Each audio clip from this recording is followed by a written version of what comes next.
Hello and welcome. We are on site at the Ag Classic Expo. My name is Shane Hall and this is Bill Cook. And in conjunction with Farm Journal, we are proud to present to you the first live virtual field day here in the state of Missouri, where it is the breadbasket of these great United States of America. We've got some great hosts with us. We've got Missouri Hemp Association. Right. We've got US Hemp Growers. We've got Western Farm Show and AgMax. And we're looking forward to the vision that these folks are going to cast for us about their vision on the future of farming, because farming is bright, right? The future of farming is bright, and it's a great time to dream big about those things. Amen. Tell us a little bit about how all this got started, Bill. Well, Shane, I tell you what, first of all, I want to say what a great day. Great day, And beautiful day. What a Absolutely. great opportunity to be here with you, and I want to thank you for letting me be a part of the kickoff and just sharing some of the visions that our hosts have brought to the table. I guess the first thing, we started off back about a year or so ago, and what we started is what we call the One Voice program. Yeah. And the One Voice program was pretty exciting. That's when we all come together as all of our associations, and we formed this great partnership with Ken Deems there at the Western Farm Show, along with Doug Edge at the Farm Journal and US Hemp Growers. That's with Karen Wilcox. Okay. So all of those people have kind of come together to form the One Voice program. And you know, Ken is he's here with us today.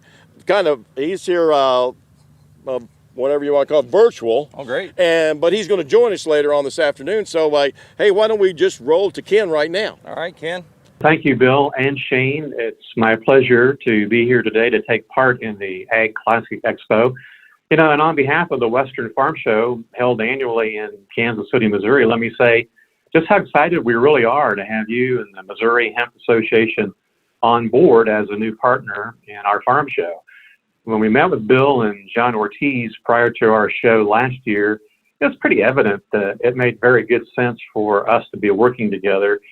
Our show consistently provides an opportunity for row crop farmers to become better educated at what they do and open up new avenues that they may want to pursue.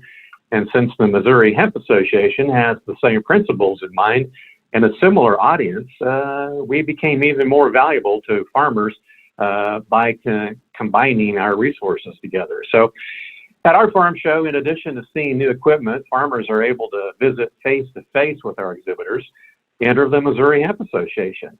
You know, we plan to expand the presence of hemp for ag at our show this coming February, including exhibitors in the show itself, along with hosting the Missouri Hemp Association's annual conference on Friday night, right after the show closes, right there at the same facility. So again, we're glad to welcome the Missouri Hemp Association aboard as a major sponsor of our farm show, and thank you for the opportunity to say hello today, and I hope you enjoy the expo. If you have questions about growing hemp, the 60th annual Western Farm Show set for February 19 through 21 is definitely the place to be. Shane and Bill, back to you. Thank you so much, Ken. I really appreciate those words. You know, the Missouri Hemp Association team, they're very passionate about educating people on the crop of hemp, because it does so many great things. It's got kind of a bad rap over the last few years, Bill, but it's got a lot of great properties and some wonderful things about it. There's this word that follows it around, this word bioremediation. It's a big word, but basically what that means is that hemp, it draws toxins from the soil, and it has the ability to clean the soil, improve the soil structure, and give you an overall great bed of health in order for other plants to grow as well. Amen. Yeah, so very excited about that. I know one thing that, we want to make sure we mention here today we are talking a lot about hemp, but we have corn research, we have soybean research, and we have a lot of commercial farmers that are looking at how they're going to make things work here in the future with $3 and some change corn, and with soybean prices the way they are. The nice thing about the hemp thing, it's kind of sucked the oxygen out of the room when it comes to profit and margins, and so that's one of the things that's really been cool about the hemp side. But we are really reaching out to all of our farmers, and commercial every way, to help them improve their opportunities here on the research farm. Yeah, one of the great things that we'll be doing, we're so glad you're with us on our plot tours today, is we're going to be going through the VISP system, which we have as a data collection device, basically, that helps us to track these crops from seed to sale, and gives us a panoramic view of what's happening with the crop, and it helps us to understand a lot of the great things that we're doing here on the farm. Yes, it does, Shane, it really does. And that's an exciting program that I've been watching for a while, and we've been using it on corn. I've seen it used on soybeans, and now it's being introduced into the hemp side. Yeah. So those are just some real proactive things that's happening here. One of the things I would like to mention as we talk about the opening, we do have a lot of members that are going to be coming here a little bit later on this afternoon. And we have a lot of folks that are associate members, and we have sponsors, and we have a lot of equipment. Right. Folks that have the equipment that's going to intertwine or network with all the people that are here. We have about 250 that we're bringing on the farm, and the rest of it is all virtual. But I don't know, I think you know a little bit about the North American Cherokee Nation. Yeah. We've got them here today. So that's a special guest. Oh, and that's going to be so cool, because about 3:30ish later on here this afternoon, they're going to have a signing ceremony with the Missouri Hemp Association on the environment, on how to protect just that remediation. I'm trying to get that word right. Yeah, yeah. I'm trying to say that 3 times. You know? Say it 3 times. But in all sincerity, you know, what you're hearing farmers and what you're hearing the public say, they want to know where their food comes from. They want to make sure all of that stuff is really good. We're standing in a field of organic soybeans, believe it or not. Yeah. No, that's, and we have commercial, and we have organic, and we have all kinds of things here for this day, for all of our people to look at. Yeah. You know what? As I sit and I think about all this stuff and know all the work that goes into it, I think about the Western Farm Show and another one of our great hosts that are going to be with us. And also one of our big hosts is US Hemp, and the person that works with us with the US Hemp and the Farm Journal side is Doug Edge. Okay, great. And Doug is with us, and we'll introduce Doug because he's doing some really cool things on the feed side. And I know that we have people here that are looking at contracts and how to do the feed. So without further ado, I'll just introduce Doug Edge. Hi everybody, my name is Doug Edge. I'm with Farm Journal, and I serve as Vice Chairman of the Board for the U.S. Hemp Growers Association. It's my pleasure to welcome you here today. Right now I'm actually standing on my family's farm in central Indiana, where we're in the middle of testing hemp as use for an animal feed product. This is our hemp hay field that we're actually standing in right now. We know there's some great uses for this crop, and we've only scratched the surface here in the U.S. We invite you to join us at the U.S. Hemp Growers Association as we work to advocate on behalf of hemp farmers. We provide educational resources and content for you to help make wise decisions in your operations as you plan forward with this crop. I hope you learned from today's event, and I also want to invite you to an event that starts tomorrow, the Farm Journal Field Days. Go to farmjournalfielddays.com and register for free. We'll have a booth there for the U.S. Hemp Growers Association. I look forward to connecting with you there. Have a great day. Well, thank you so much, Doug. Some wonderful information there, and we're so excited to get our day started here. So we're ready to go to a plot tour, but I want to let everybody know that who are watching virtually, feel free to add comments, ask questions in the chat box. We'll be looking forward to hearing from you. Again, we're glad you're here. Let's get to a plot tour. Let's make her happen. All right.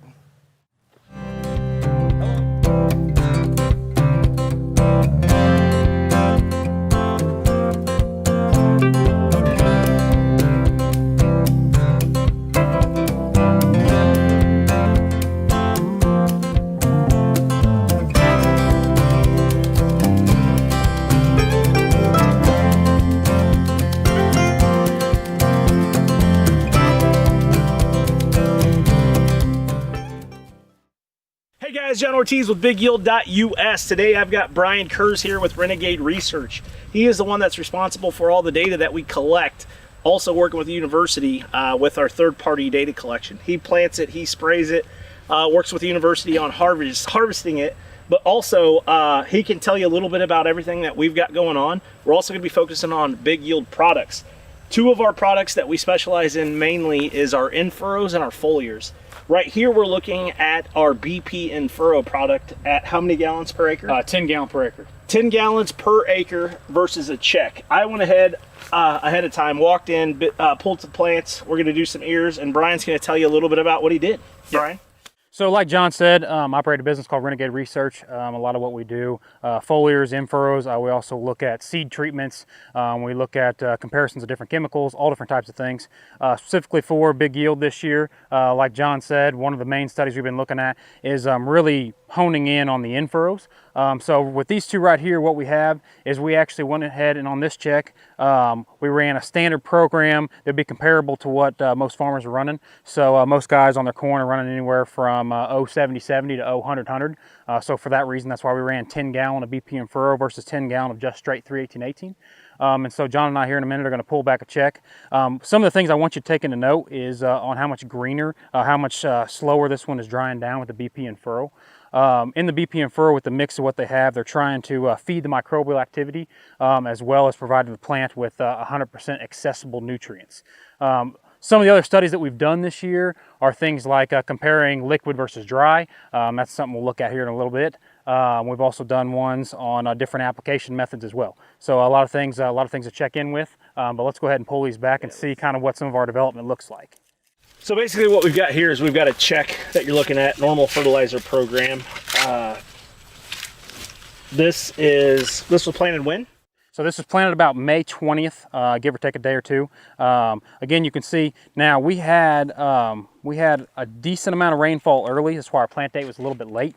And then coming on later on in the year, we actually stayed wet for quite some time. About the time we were pollinating, we got really hot. We got some unseasonably warm temperatures in June. We were looking at anywhere from heat indexes to 102, 103. You're seeing a little bit of tip back here. Now, I want you to see in this comparison, and the variety that we used is typically a short, stumpier ear anyways. Very often 20 round, 22 round, so a lot shorter, stumpier, almost, can style. So let's go ahead and count on these. 1, 2, 3, 4, 5, 6, 7, 8. Yep, 20 round on here. So basically look at the difference in the two ears, and the two ear sizes. You've got 10 gallons of BP and furrow versus a normal standardized program. So basically not only ear size, but look at the quality of the plants. You would have had bigger, thicker brace roots, but I broke them off, as you can see. But you've got thicker diameter stalks, so basically it'll handle more stress. If you've got wind conditions or something going on, don't have to worry about that. Let's look here. Let's see, what size was that? What leaf was that? I'm looking at here. I think 4th.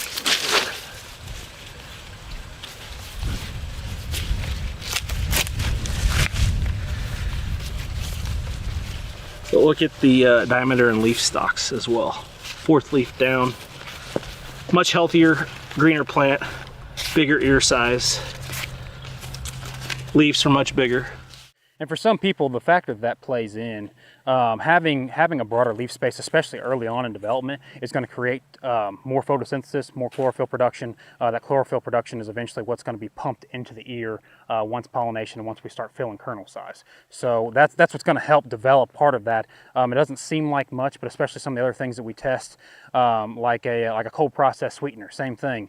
It helps give it that boost of energy early on. A lot of people are wondering why we're spraying that on so far ahead of when we're actually going to start setting kernel size and pod size. Part of it is because getting that chlorophyll production ramped up. Let's just follow us in here, Derek. Just come in here, take a look. We don't have to go very far since you're holding the camera. But I mean, this gives you an idea of the plants, the quality. 10 gallons BP and furrow in the row. I know we're here on the ends, but I don't want to walk you in.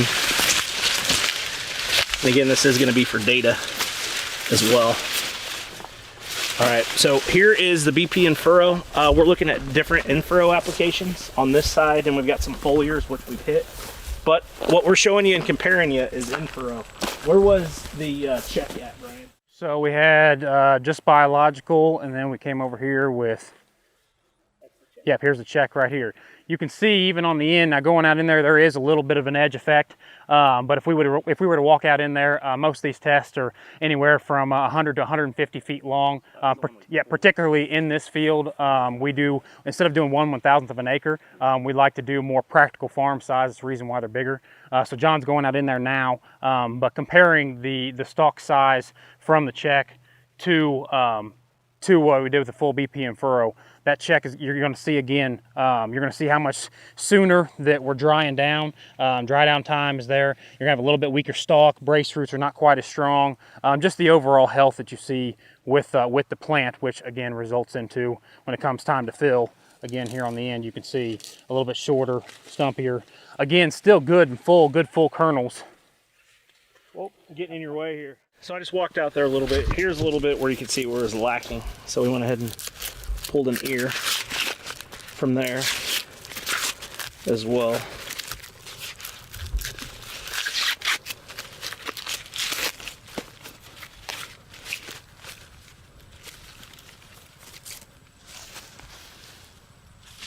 Versus the check. 10 gallons versus a check.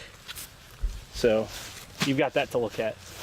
So like what we said, what Brian was saying, I didn't hear what you said when we left, when we came out. What were you talking about? So basically what I was talking about was just on with the inputs we've been using on this one, that you would see as you go in there. Your stalk, you're showing again, it's yellowing, it's drying down faster. Stalk is a little bit weaker. Again, just resulting into the amount of nutrients. Dry down time for some people, if you were planting late, and that was the purpose of it, then maybe dry down time would seem like it's more important. But when it's coming to filling that kernel, you want that extra time. You want that extra moisture, knowing the longer it's able to go through that stress point and through the season, the better able it is to fill the kernels once it's there. So John's going back out there to look at some more. Some of the other things that I did this year, a lot of foliars, a lot of different timings of them. Looking at everything from the cold process sweetener we talked about earlier. We're looking at addressing micronutrients from both seed treatment. So initial seed treatment, putting almost like a shotgun effect of covering those specific micronutrients. Same thing, we're actually looking at expanding on some of the research that we're doing with the in-furrows as far as application method. I've tested multiple different ones over the years. I've really enjoyed using Precision Planting's Furrow Jet. That application has been able to allow us to push the gallons because it safely has been getting it away from the seed rather than putting it directly on top of the seed. That has been a limiting factor up until the past few years. Had great applications with that. And we're also looking at expanding nitrogen applications as well. Most 2x2s have trouble staying consistently the right distance away from the seed. We ran a couple thousand acre tests this year on a larger research planter. Had extremely good results and evenness. It was a great spring to experience that. We had lots of rainfall, and so a lot of the different application methods of nitrogen showed a lot of deficiencies as leaching occurred with a lot of rainfall. And I just got in there. These were the two checks. We were looking at one with just biological only, yep, and furrow in the row. This is what we do. We look at everything. So biological and furrow in the row only, right? Yep. Check. And then 10 gallons. 10 gallon BP and furrow. So 10 gallons BP and furrow, just biological standalone versus the check.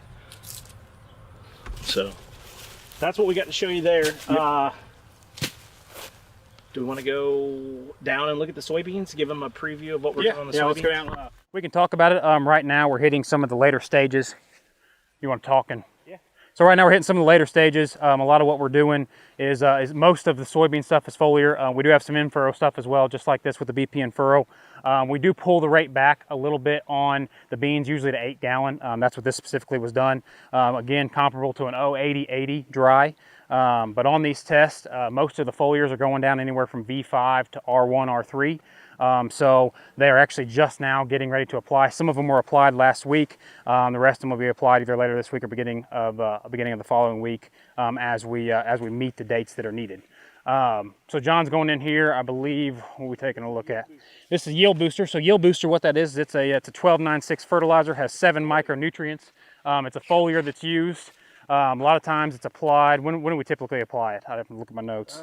V3, V5 early on, and we do it some a little bit later at testing. But I Yeah. believe you did this earlier. Yep, we did this early on, so you can see again, good full ear. You know, a little bit of tip back, which is good. That lets me know that my population was high enough. So I don't. Not saying that it's a bad thing to fill out all the way, but I want to make sure I'm reaching that top end potential. So a lot of times I'll bump up the population a little bit higher than the hybrid typically asks for. So John's grabbing some more samples to compare with. We do have, I'd love to be able to show some people later on, but we have a lot of stuff that gets flown on with helicopters as well. When they're putting on fungicide, Yield Booster is a great time to get some of that top end. Again, here we are versus the check. So that's just the foliar applied V3, V5. Let's go look at these beans. Show that. All right. And then again, you see lots of different studies going on here. Yep. Brian doesn't only do big yield products and research, but he also does research for companies all over the world. Yep, got about 17 companies on the research farm here, testing anything from organic products to regular in-furrows to adding different concoctions of it, changing rates. Sometimes we compare rates from 5 gallon, 10 gallon, 7.5 gallon. We've also done a lot of things on even the application method like I spoke before. We've used lots of different ones. We've got standard protocol, and then we've got ones that you can play with about as much as you want to. We brought another company this year that is doing nutrient release technology. Really excited about seeing some of that, some of the nutrients that are tied up in the soil, being able to access them. You know, kind of branching off of what we've done with Big Yield about making the fertilizer that we're putting down, making it 100% available to the plant. Now, now that we want to build on that and add some additives that will also help us access some of those nutrients that have been tied up due to heavy metals and things like that. So like we spoke before, we've got a lot of foliars that'll be going on here pretty quick. Right now we've got pretty even.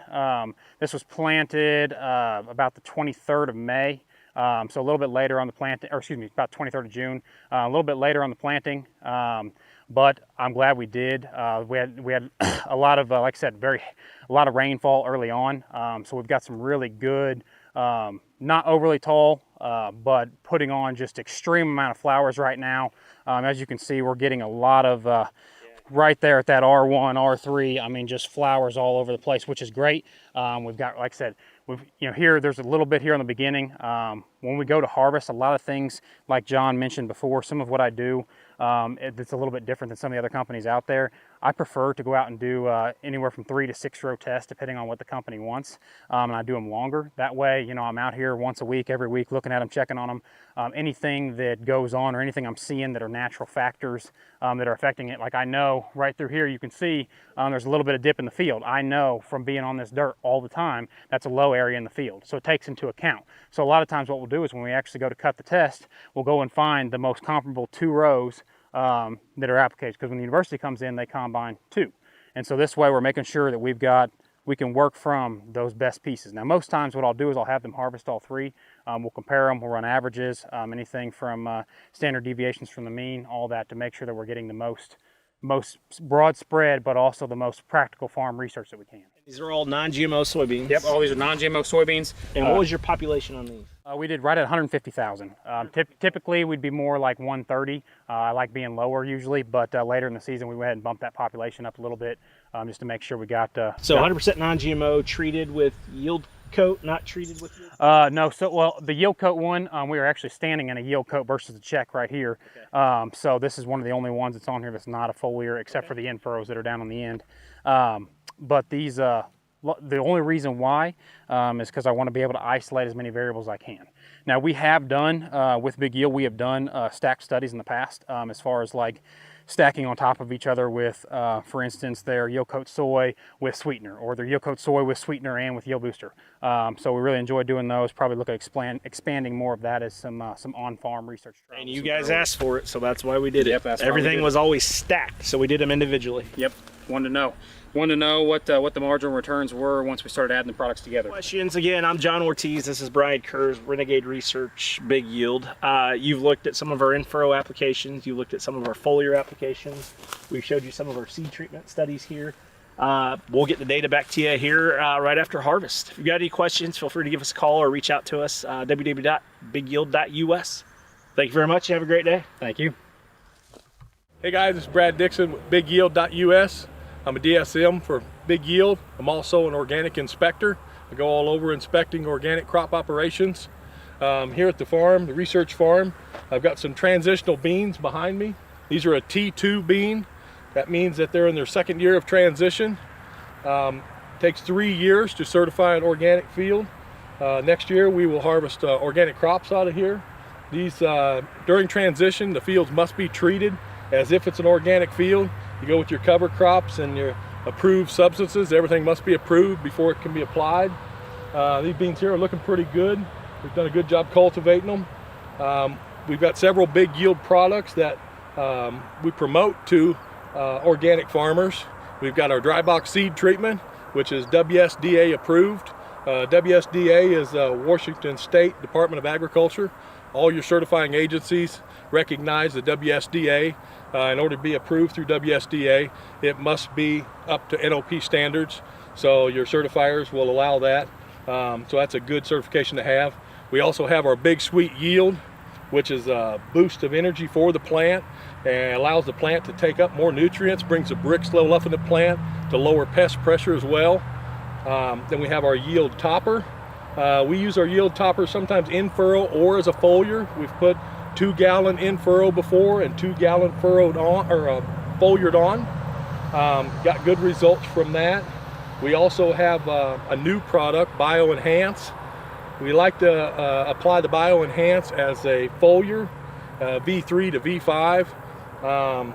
It enhances the soil, it enhances the beneficial microbial activity in the plant. It enhances the growth of uptake of nutrients, allows the plant to uptake more nutrients. And so we've seen some good things from that. Last year was our first year testing with that, and we're using it again this year. It's our newest product. We got several products in the works that we're not out with yet that we hope to get on board next year. During the transitional period, I wanted to mention we do offer a VIPS program.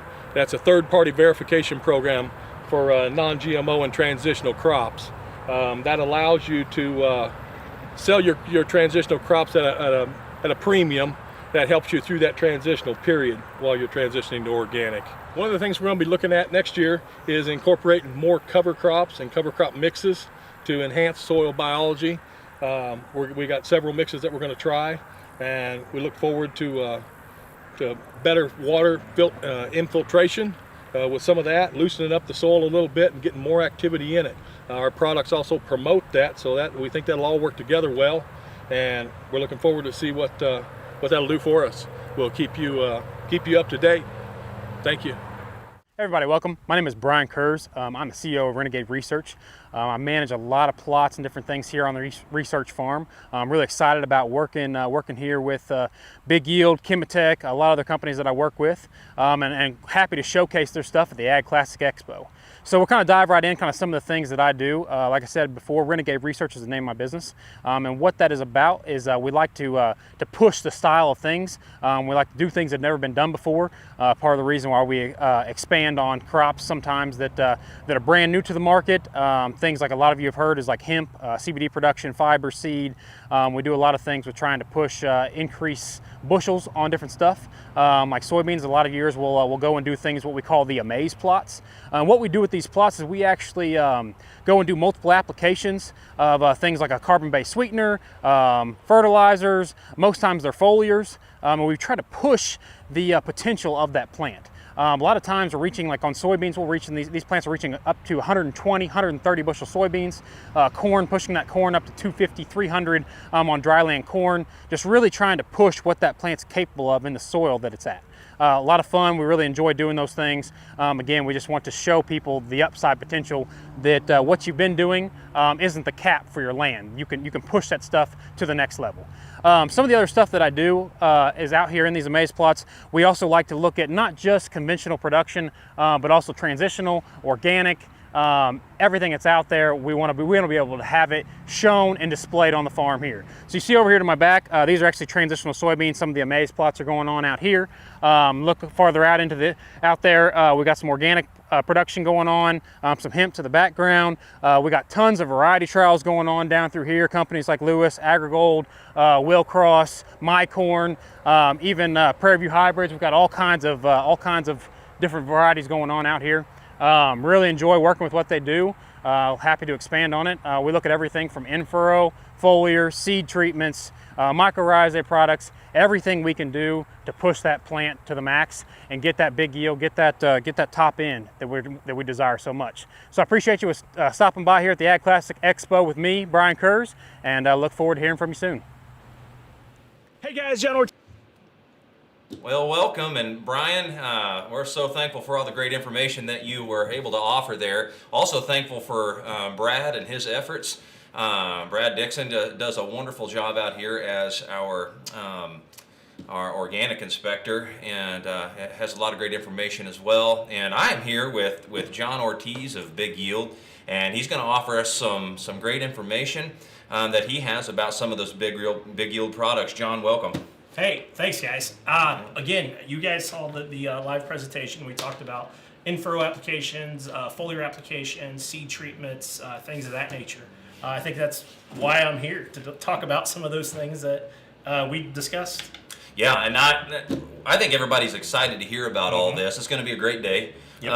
And everybody's excited to hear about all the different products that are being used. But I want to know a little bit about a couple of different things. One, I want to know about the in-furrow products, and then we'll talk a little bit about the foliar. But kind of describe for our listeners, describe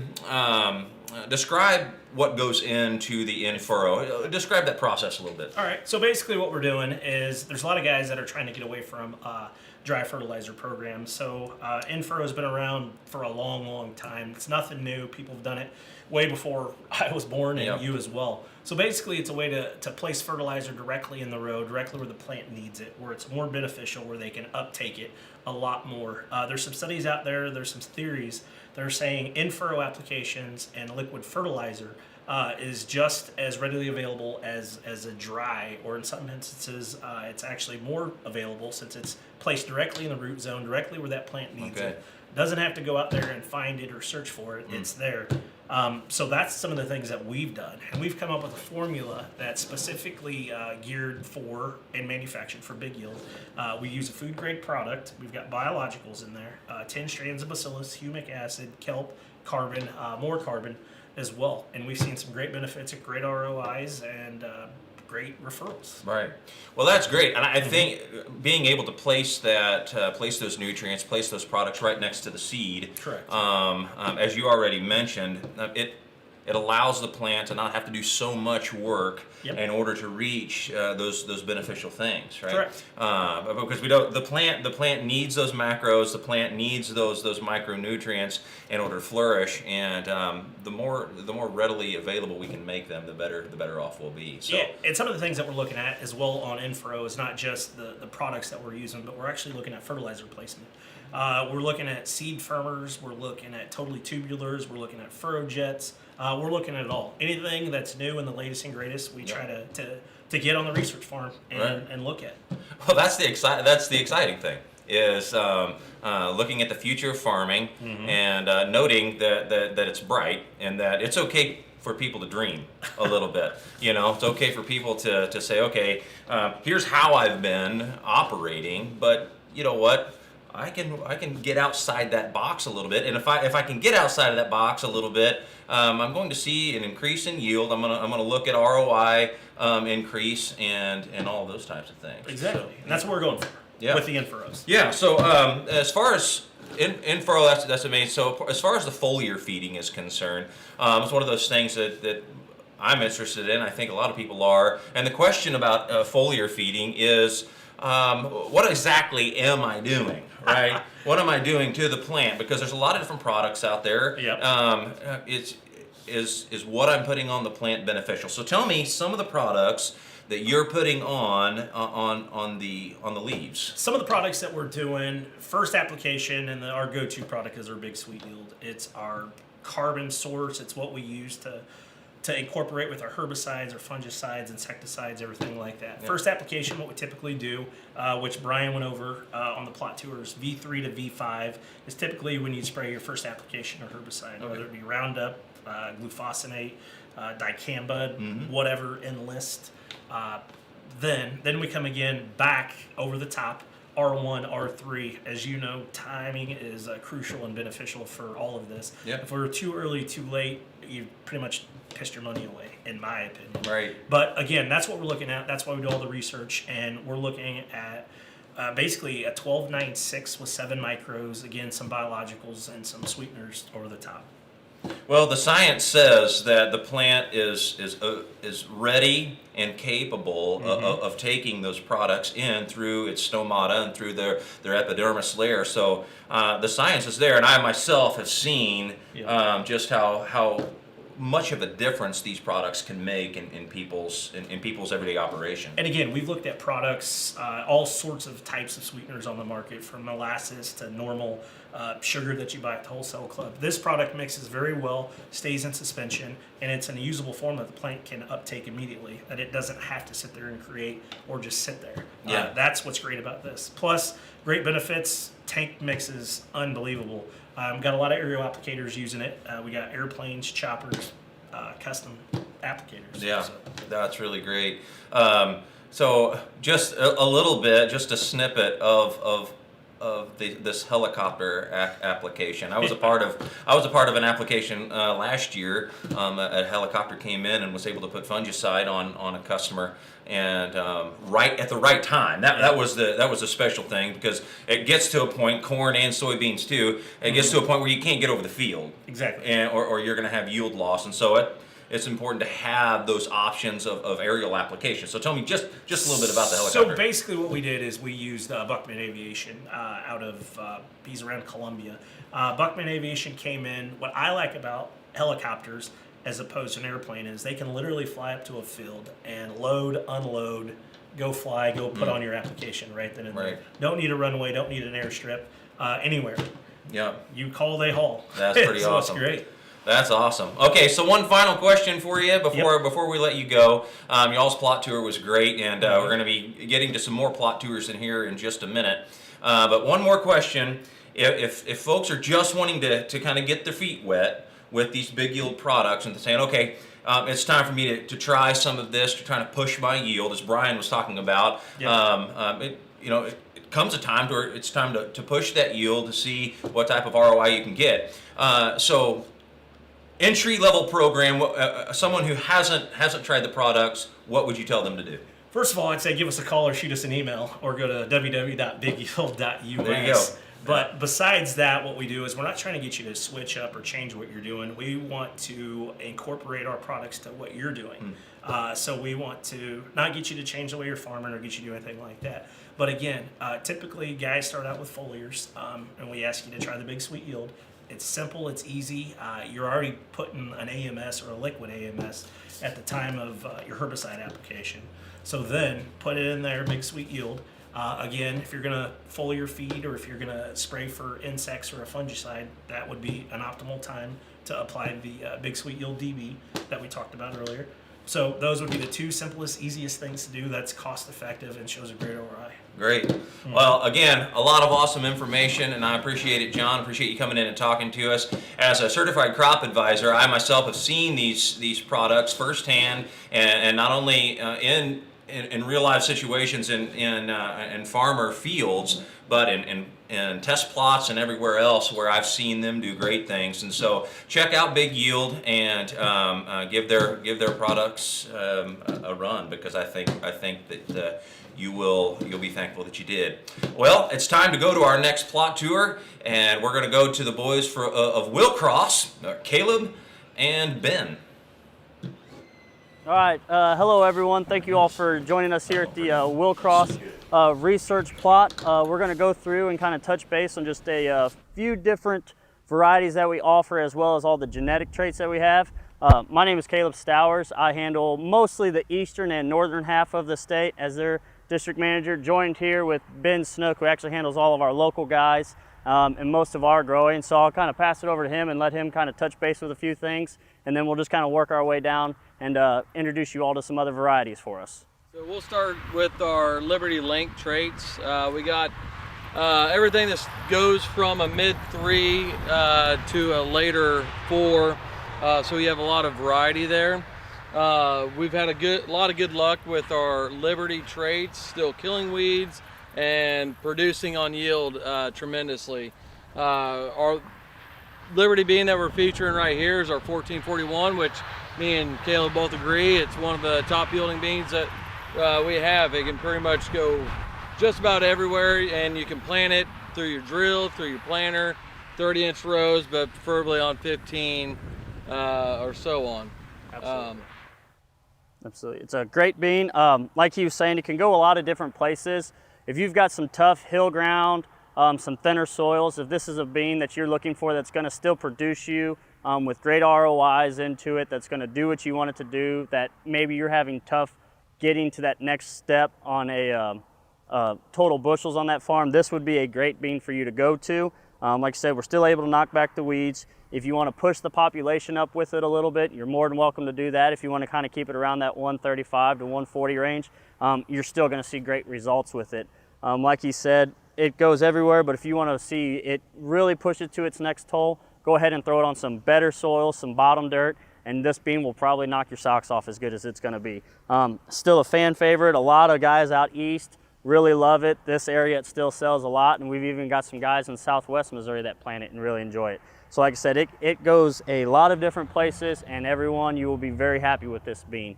So like I said, as you can see, it's medium tall. You can put it a lot of different places and plant it a lot of different populations and do what you need to do with it.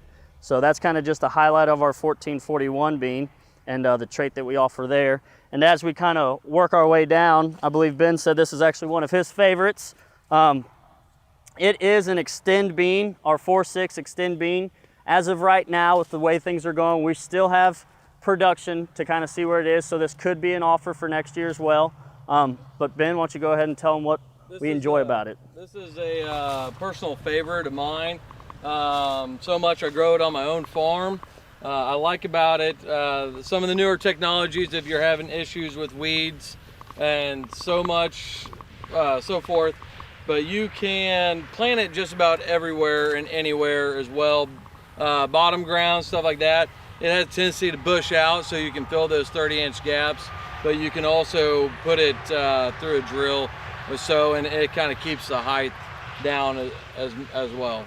We're still here at the Willcross test plot where we have a few different lines of technologies that we try to showcase here. We're showcasing our 8043, which is a newer technology coming on, something we're very proud of. You know a little bit more about this bean. Yeah, like I said, it's a 4.2 E3 bean. It's actually my favorite bean from last year. Really impressed. Handled a lot of different soil types, but absolutely just a bin buster when it comes to getting that bottom ground. It is a type of bean, like you said, it's gonna really like to kind of go a medium tall, but it is gonna cluster well through the whole plant here. Really sets pods high and low. We'll throw a lot of 3 bean bushels pretty much all the way through it. There's very few 2s.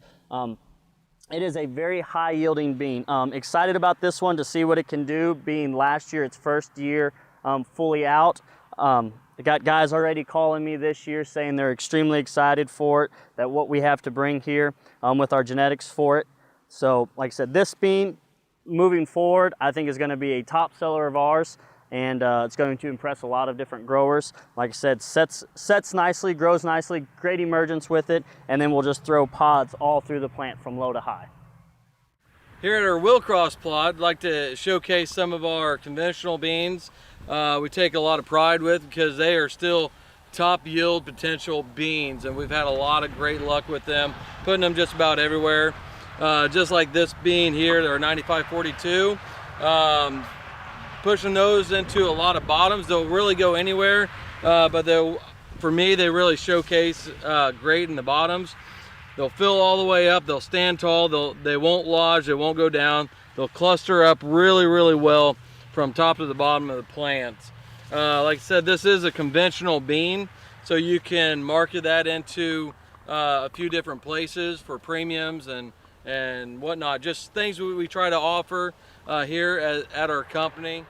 So like Ben was saying, these 9542s do offer a great way for you all to still be tied in with us through our Willcross production facility, offering all of these different traits from Roundups, non-GMOs, E3s, Liberties, GTs, so on and so forth. It's just one of the great ways for us to be proud to say from our family to your farm. Here at the Willcross corn plot, planted April 15th. Today is August 18th, so he's showing a little bit of dry down. This is one of our conventional corns to fill in the rest of our plot, 3108. Been a big top yielder for us. What else do you like about this? Like I said, it's a 112-day corn. It does show great top end potential for it being a non-traded corn. A lot of guys are still planting our non-traded. It is an excellent corn if you're going to put it in the bottoms, anywhere that you're going to have to deal with any wetlands, anything that's not going to drain well. This corn will still hold up very well for you. Have seen a lot of incidences. We're here on Highway 7 in between Harrisonville and Garden City, so not extremely great dirt, but as you can see, this corn is still showing well for the year that we've had. Sets a medium to high ear set. Not what I would call a true flex ear, more of a semi-flex. Shows great girth to it. 112 day, that's going to compete with any else that you're going to have on your farm day in and day out. Great price point for it. Having a non-GMO line that Willcross has, it really opens a lot of different options that guys have. We do here at Willcross offer a lot of traded corn through other varieties and companies that we do sell a lot of, but our main focus right now today is going to be our Willcross corn, our 3108. We do offer anywhere from 100-day corn in that non-GMO all the way up to 114-day corn, and corn that you can put all the way across your farm in any types of soils. We'll have anything that we can offer for you. It's just to reiterate, us having a lot of different options to be able to go from our family to your farm. All right, thank you all for joining us here. We're at our last stop at the Willcross research plot here. What we're looking at here is our seed treatment testing site. We offer 3 different types of, or I say that, we offer more, but our 3 that we're going to look at here today is our Fast Start, our Fast Start Plus, and our Fast Start Max. We do all of our own seed treatment and formulations at our Willcross facility. That way it's kind of overseen. We do a lot of our own quality analyzing of that, so to say. But first we're going to start with our Fast Start. What that is our broad fungicides as well as our systemic fungicide. Next is our Fast Start Plus. What that is it's going to be our broad fungicides as well, the systemic fungicide, as well as an added systemic insecticide. And then moving forward to our full treatment, our Fast Start Max. Fast Start Max is where we're really seeing a lot of potential in our plants and health protection. As you can see, this is a untreated bean compared to our treated bean here. Like I said, clustering better, plant health, roots, everything through that is just showing year in and year over results of treating beans to be a better formula for guys. Like I said, doing everything, treating our beans here, offering that to our customers is just one more way for us to bring our family to your farm. So I'd like to touch on that a little bit about the difference between non-treated to treated. And what I see on my own farm is being able to hit that plant population. You're not losing that 10% or more, especially in cool, wet soils, which is going to help you get that overall better yield at the end of the harvest. Yep. Like I said, just the last thing to kind of put onto that, or one more thing, is all of our Fast Start Plus and our Fast Start Max treatments are going to move forward, as we have been doing the last couple of years, are going to guarantee you 100% replant. All right, thank you all for joining us here at our Willcross research plot. We hope we brought a lot of information to you all. Any questions, go ahead and reach us at our home offices, at our King City location, at our Garden City location, as well as willcrossseed.com. So we want to wrap it up and say thank you all once again for joining us. Man, these beans grow fast. Well, thanks to the fellows from Willcross. Willcross is a great company. I've been involved with them for many years. They've got a lot of great products, a lot of great hybrids, and I've been thankful to be a part of washing all of the products that they have, and so I'm thankful to be a part of that, and great information from Ben and Caleb. And so I have Caleb with me here now. He crawled out of that field that he ducked down into. So I'm glad to have him here. So I'm going to ask Caleb a few questions about the plot that they have here. First, Caleb, just tell me, I mean, because I'm a crop consultant, scout. I've been in and out of a lot of fields, and from all over the state of Missouri, and things are looking pretty good. I know you're from up north. Things are looking great right now. So just tell me a little bit about what you've been seeing and about how things look right now. Surprisingly, we've had another crazy planting season. A lot of guys got stuff planted mid to late April. Then we just got extremely wet in a lot of places through May. So it was a big gapped window right there. But from southwest to northwest all the way to out east and things, crops are actually looking very, very well. That later planted corn is really coming on. We've caught a lot of good rains that are helped that push through. Heat units have been staying up.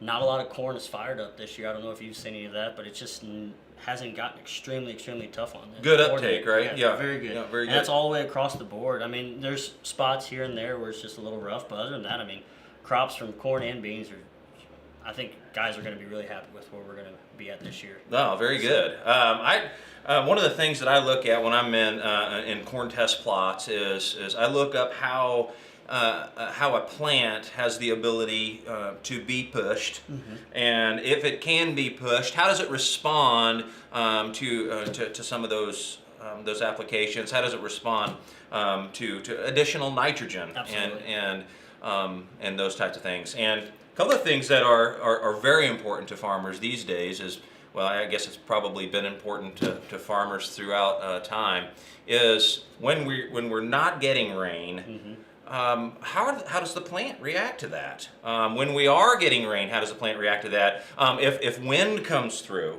right? If you get that unexpected windstorm, which Absolutely. I know they have had some of that north of us. Yep. How's the plant going to hold up? They want to know what their investment is going to do Absolutely. In the field when that happens. And so tell us just a little bit about some of the varieties you have and how they react to being pushed in fertilizer programs, and how they react to some of the pressures that farmers and cultivars are going to experience. Absolutely. Luckily this year we haven't gotten too crazy on the rain, or as far as missing any rain, it's getting too big into a drought. This has been a good year. Very good. Yeah. So we kind of touched base on the commercial there. It's 3108 we got to show you a lot of. That corn hybrid's been around for, like I said, going on 3 years, going to be our 4th full year pushing it into production with this. It's very good corn. It's taking stress a lot better than what we thought it was going to be. But not going into that one, kind of my other favorite corn or hybrid that would go with it, as far as if we're going to look at a bang for buck corn or corn that's really going to stand true to all different types of, weather, is our 3144. We didn't really get to touch base on that, but it's 114-day corn. It's one of those corns where you can throw everything at it and be as tough as you want to be on it, and it's still going to hold well. Got to back the plant population down a little bit that we've seen through the years. It's about that 24, 26. But if you put it on your hills, you give it stress, you throw dry, just a lot of high heat at it, for some odd reason the corn can still stand up very, very well to it. Yeah. But then you go looking into programs, and a lot of guys I think are seeing more and more on any hybrid is running foliar products. Big thing now is continuing, more and more guys are using more top end fungicides to help with plant health. That's also going to boost your yields. And like I said, those products, and getting more and more guys to really feed their plant as we're going on, understand to just keep it healthy during that time period, is they're starting to see a lot of drastic changes there. Well, I mean, those things are important. The agronomics of a corn plant are incredibly important. They're important to us as salesmen, as seed salesmen, important to me as an agronomist, to know what I'm looking at. But for the consumer, they deserve to know what they're putting in the ground, right? They deserve to know what they can expect and if stress comes, they know what kind of fighter they've got in the field there. So all that's important. So you gave me your favorite corn hybrid, one that's kind of really catching your eye this year. How about soybeans? Oh, soybeans. Last year got to really see it perform. Already out looking at it this year, liking it, thinking the yield is going to be just as good. Last year, if not better, is our new E3 bean that we have. It's a 4.2. It's a 8043 in our catalog. It's a bean that we had in test plots in a few fields last year. Guys running production on it. It's blowing my mind on what it can do and the different places that it can go. Like I said, if you want to put it in the bottom ground, you're going to see, of course, any top end that you're going to see. I mean, I think on average last year, a couple plots that we had, I think about 73 bushel that we yielded through the test plots. That ain't bad. That'll pay some bills. That'll work. That'll work.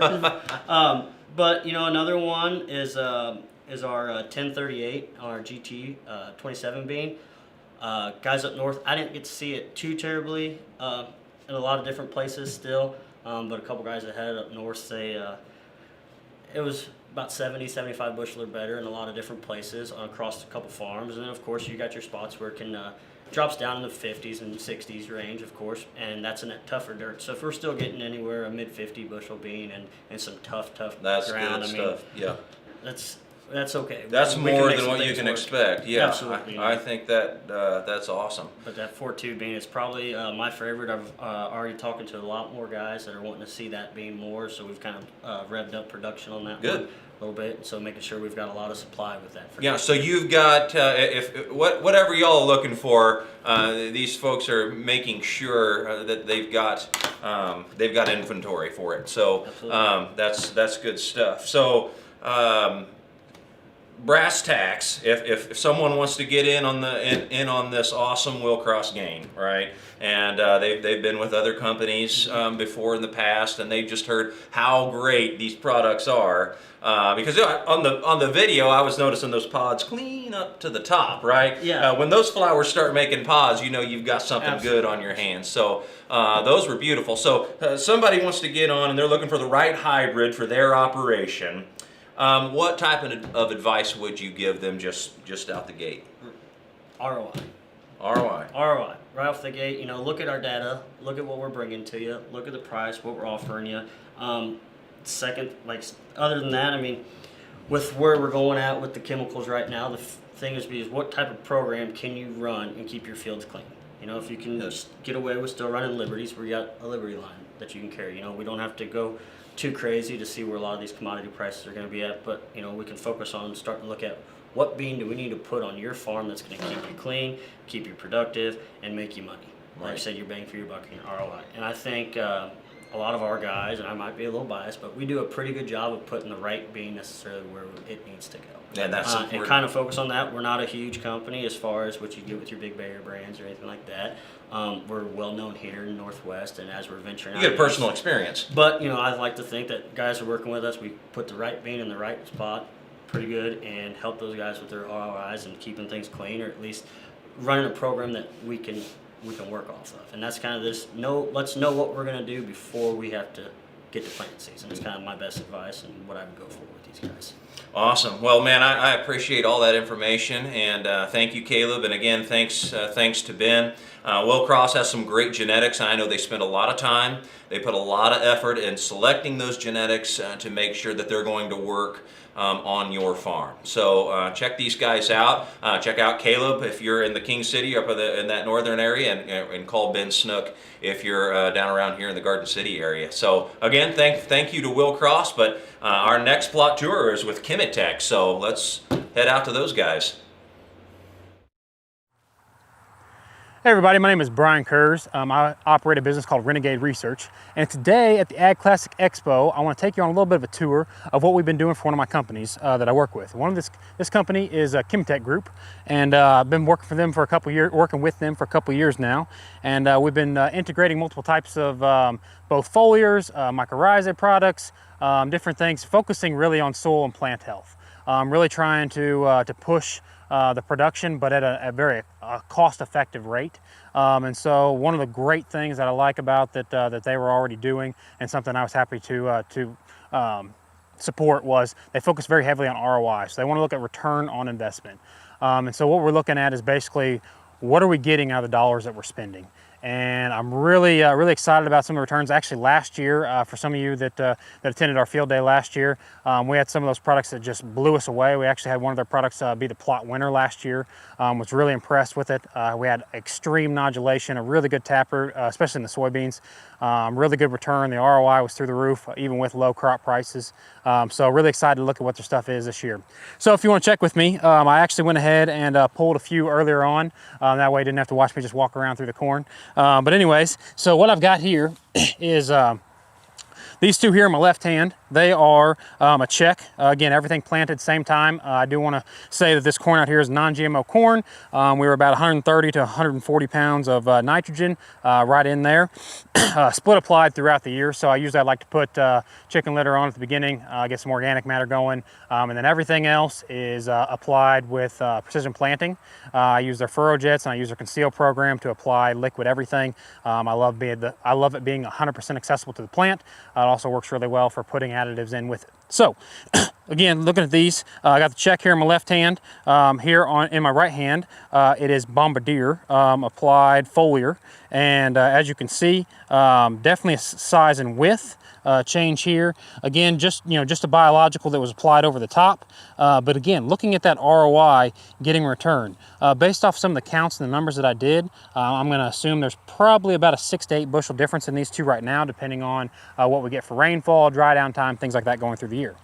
Now, I spoke on ROI earlier, and that's something again that I really like working with Chemitech on, is figuring out, okay, well, a lot of times when we're adding on additives, whether it's a seed treatment, whether in-furrow, inoculant, whatever it is, we're stacking those on top of each other. Most really effective producers know that that there's not just one size fits all thing that fits this crop. We go out there, we look and see what's out there, and we try and go directly after that. So the great part about that is being able to stack these on top of each other.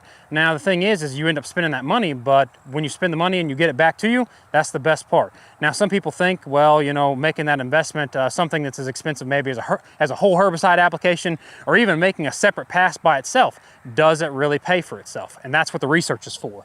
So if you're not a believer, this year, this one was especially just because of how much rainfall we had early on. This is a stacked study that we did with one of the in-furrow inoculants, or actually I believe it was a seed treatment, stacked on top with the foliars at the fungicide application. So you can see a very massive difference. Usually it's rare to see one this definitive, but again, really excited about what these results are going to come in. Picked stalks at random, best we could, and you can go out there, walk out there and do this again, over and over again. Go out there and pick a random ear. This is what you're going to see. So again, a lot of results coming out this fall, building on the research that we had this year. Really excited to have them here on the research farm in Garden City, working really well. We've got actual multiple tests of them going on around the state, as well as grower testimonials and things like that going on around the country. So really excited about the results from that. If you want to follow me down, so as many of you that are up with the area, we had kind of an interesting spring. So this spring, for the second year in a row, we had extreme rainfall in the spring, resulted in a lot of late planting. That late planting for some was good, for some wasn't. For us, our corn actually ended up getting a lot of moisture later on, but that early applied nitrogen that we had, we lost a lot of that through leaching. So split applied nitrogen worked out really well for us. It was a good time to see a lot of differences and see how well application as well as products that are using the nutrients already in the soil really perform well. So something else with what we've been doing, it also made our soybean planting a little bit late. We ended up planting about mid-June, so a little bit later than what we're typical. We know that a lot of the research suggests and proves that early planting is better. But in this situation, we actually just recently hit the V5 stage that we wanted to apply the foliar on. So if you want to walk down here with me, we'll look at some of it. Now I want to say that some of this was just put in, so and it is just past, like I said, it's in that R1, R3 stage now. Foliars were applied a week ago, and then Extender is actually one that we want about 50% ground contact and 50% foliage contact, so it was actually applied a little bit earlier. But so the visual difference is we won't really see much of that until pod set comes. Now they're just now flowering. So anybody that's interested or wants to, I'd be happy for you to message me, check with me. you know, to be able to see pictures and stuff as that develops later on. Last year during the field day, the timing was perfect. The pods were just getting ready to start filling, and came out here. We actually we did some pod counts and stuff like that. Had some of them reaching 90 to 100 bushel. I think it actually ended up around that 82, 83 bushel range, which for our area is phenomenal. Most guys around here are happy with 40 to 45. So really good ROI on that stuff. I'm not sure exactly what the prices are. You can check with a Chemitech rep to see, but they were extremely good. So anyways, so some of the other stuff that we're looking at, again, we're going to be building some more studies, looking at a few more application methods. We got a lot of things coming in the pipeline, some more products I think that they're actually going to be releasing here coming up. But anyways, a lot of exciting things, and I look forward to you. Thanks for checking with me on the Ag Classic Expo. My name is Brian Kurz, again with Renegade Research, and that was all about Chemitech. Thank you.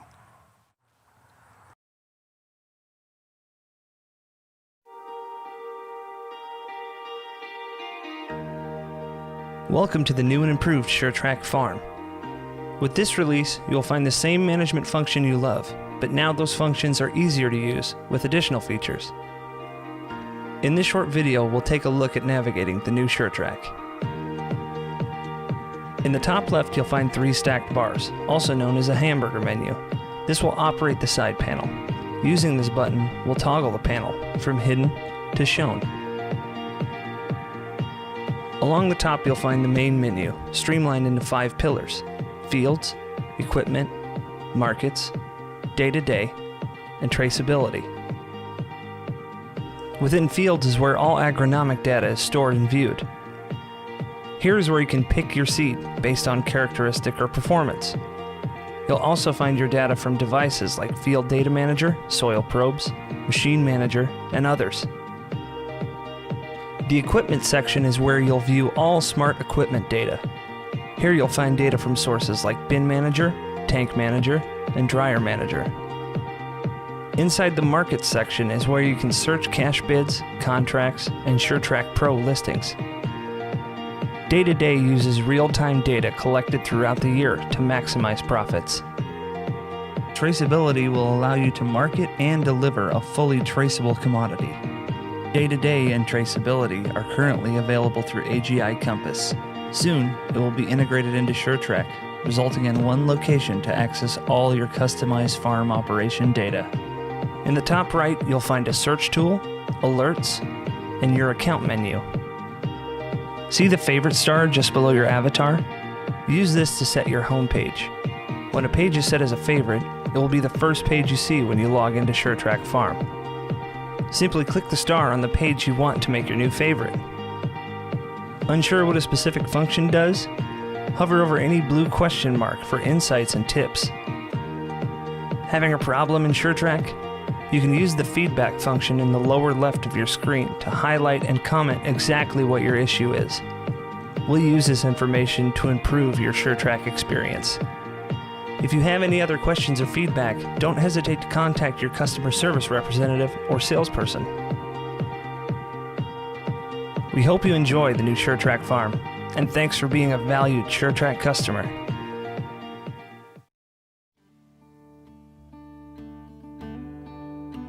BigYield.US exists to help farmers make money, and save time. We make them money by giving them access to proven, high-yielding yield enhancement products. We save them money by keeping input costs low. We save them time by being as quick and efficient as possible, and by catering specifically to the farmer's needs. We offer several products that can be used in conventional and organic production that offer big yield increases and big ROIs. At the end of the day, farming is a business and you need to make money, so we're here to help you with that. One product that Big Yield offers is Big Yield Coat Corn plus Zinc. This is a dry seed treatment specifically formulated for corn that can be applied directly in the planter box. The nutrients provided by Big Yield Coat Corn plus Zinc will help corn emerge quicker, lead to more even stand, and lead to higher yield and more money in your pocket. In 2018, Big Yield Coat Corn plus Zinc showed a 14.9 bushel per acre yield increase and 1,098% ROI. This means that for every dollar spent, the product returned $10.98. To use this product, simply add the proper amount of product to your seed in the planter box. We recommend filling your planter box half full of seed, applying half of the Big Yield Coat Corn Plus zinc, filling the planter box with the rest of the seed, and add in the second half of the Big Yield Coat Corn Plus zinc. This process will work in a standard planter as well as the center field planter. This product can also be bulk applied in a bulk seed treater. We recommend applying 8 ounces of Big Yield Coat Corn Plus zinc per 100 pounds of seed. BigYield.us wants to help farmers make money, and save time. If you have interest in any of our products, feel free to contact us at any time.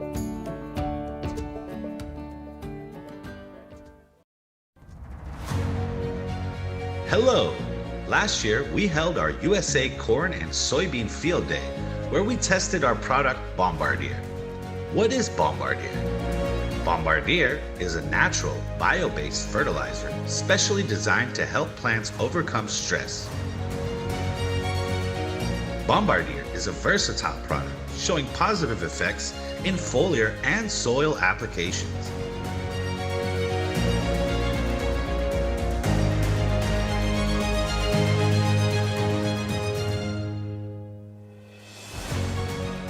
Would you like to see the results?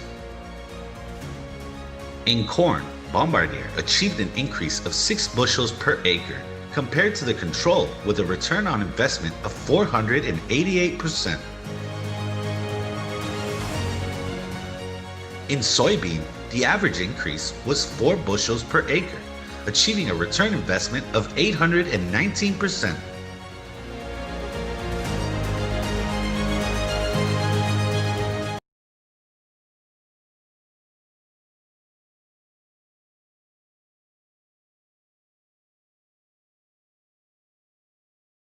We are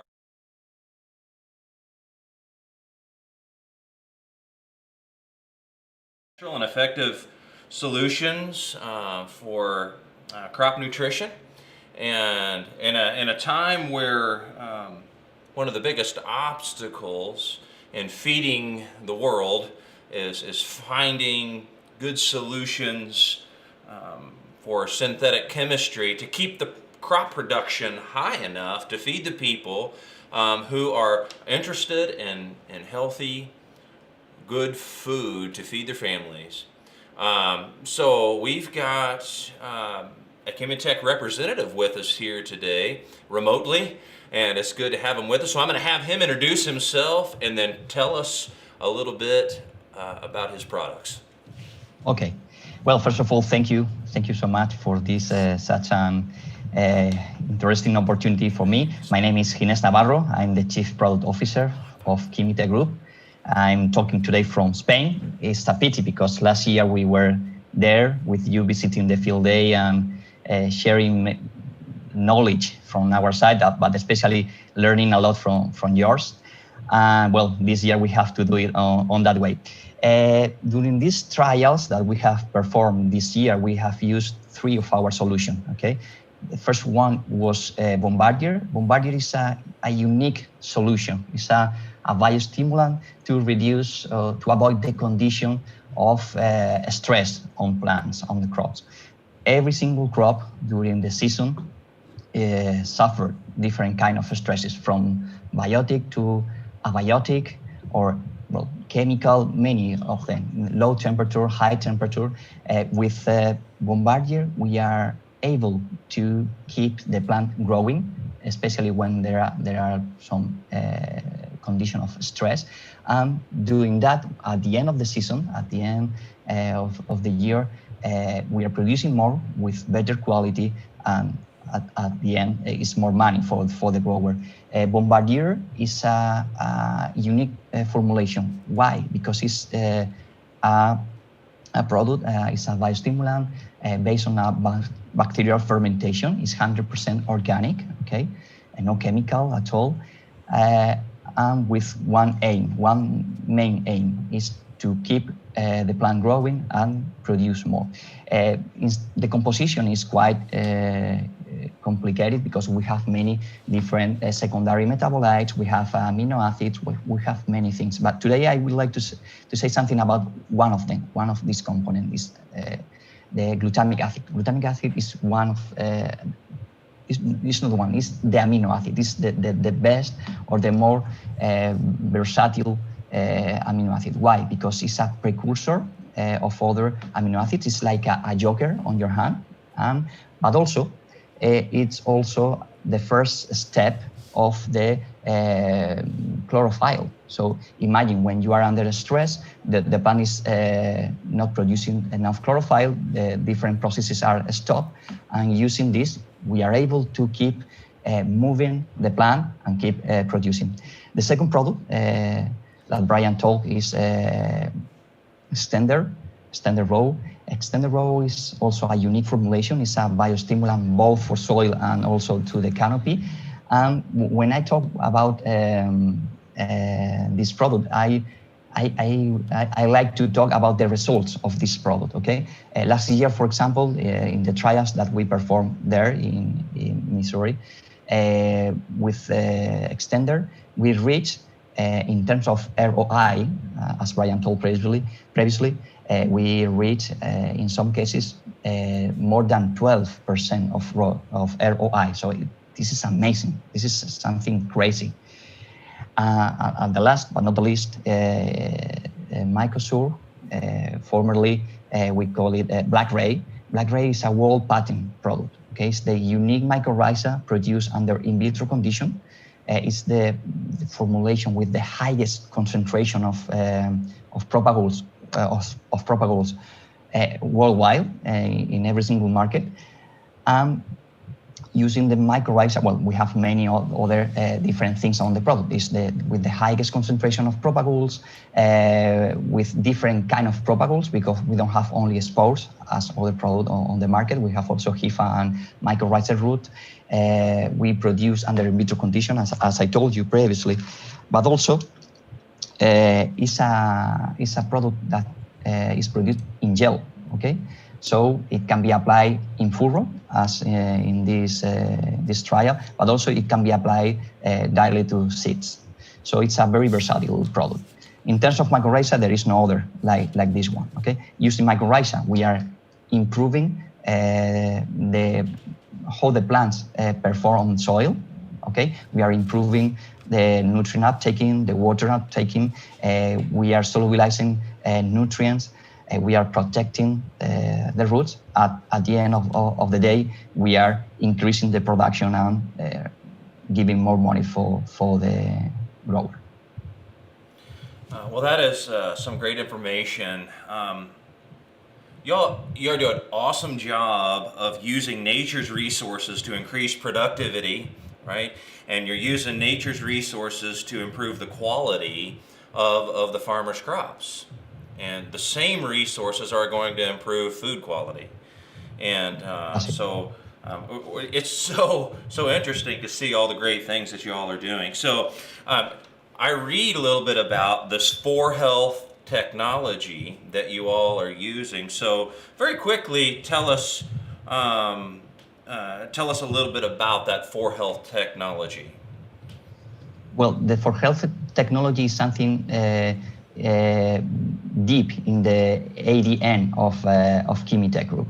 Okay, 4Health technologies, the technologies in where we based all of our solution. Okay, the 4Health is for health, because we have microbiology, microalgae, botany, and green chemistry. These four are the four technologies that we base all of our products. Some of them has 4 of them, some of them have 3, but the combination, and this is the know-how, this is what makes different Chemitech, because the combination of these 4 technologies allow us to create from prebiotics to prebiotics to biostimulant or now biopesticides with highest efficacy than chemicals. So this is the 4Health technology.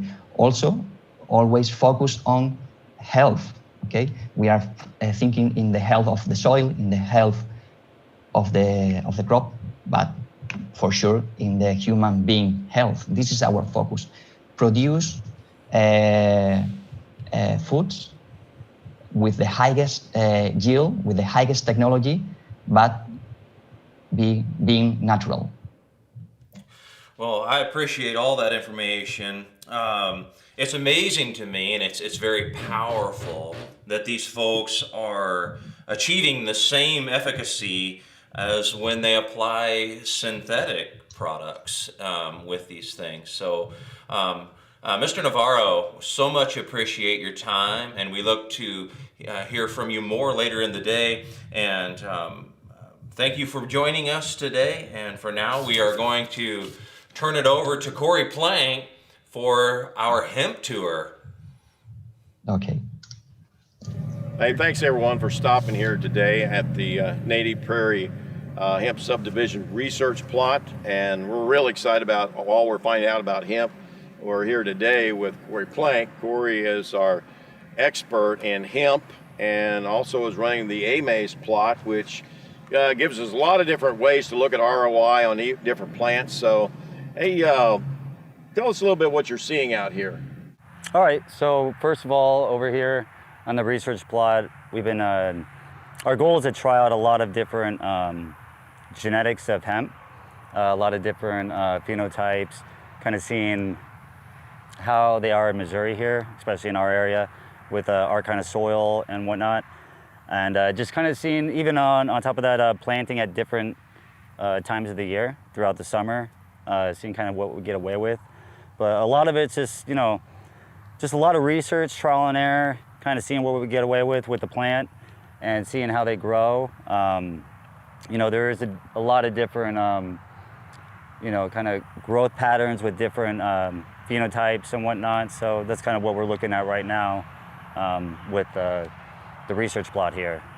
Yeah, we're real fortunate today to have in our crowd Shane Hall, and Shane's been working. Shane, why don't you come in here a little bit, and we'll.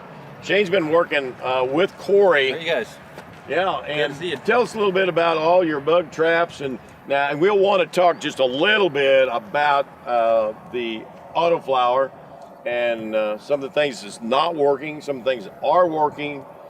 There's probably more not working with that than there is working, but you guys get a chance to see it. But Shane, talk about the agronomy of the whole thing and what you're seeing as far as compared to soybeans and corn and some of the other commodities. Yeah.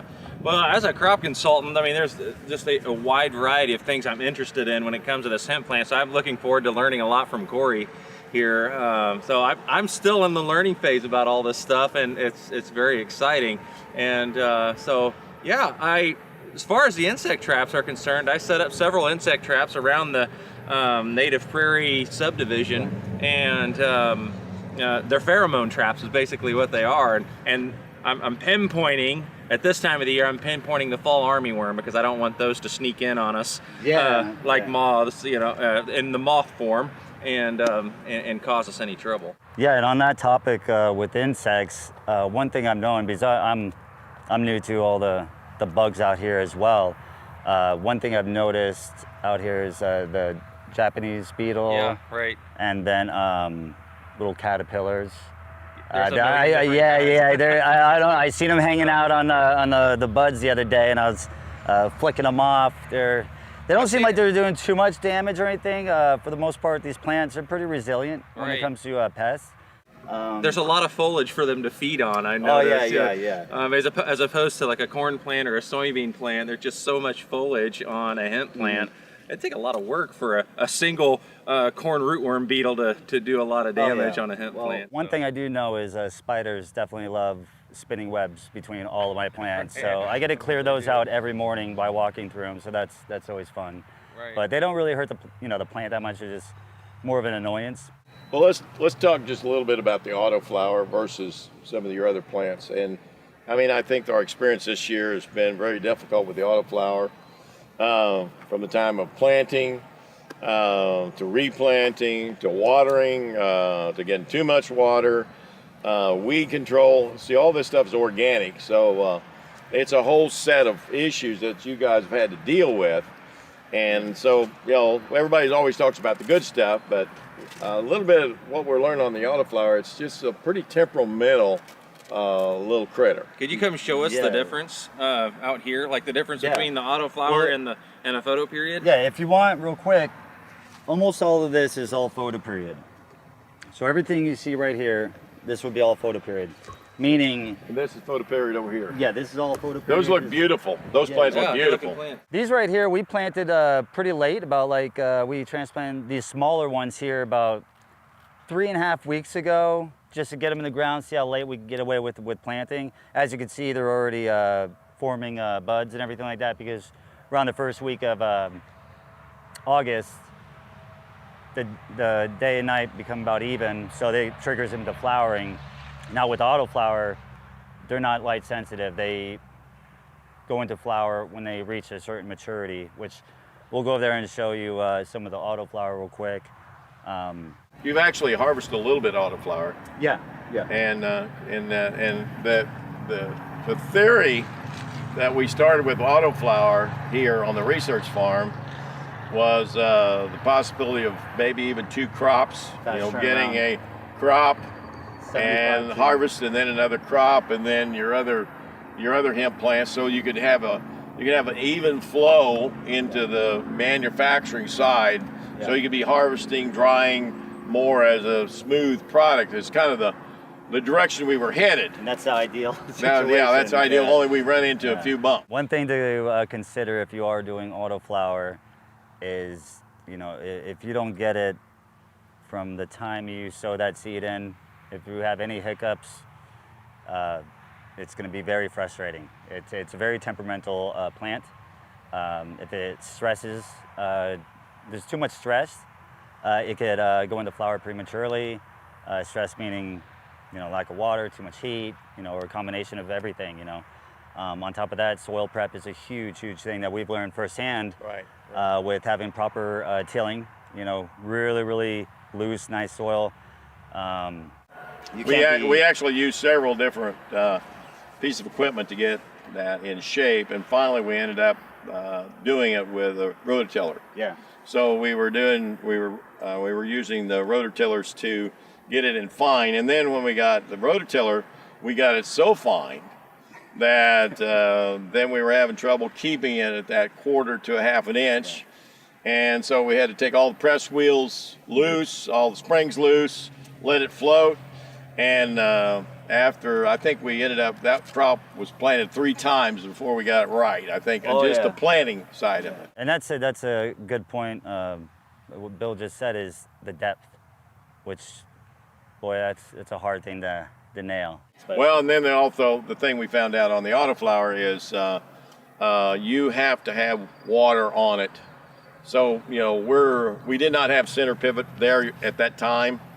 And so if you're going to do it, you've got to have water on it. It's got to come easy, something probably like 1/4 inch at the most a day. You can plant it really shallow, but you got to keep that.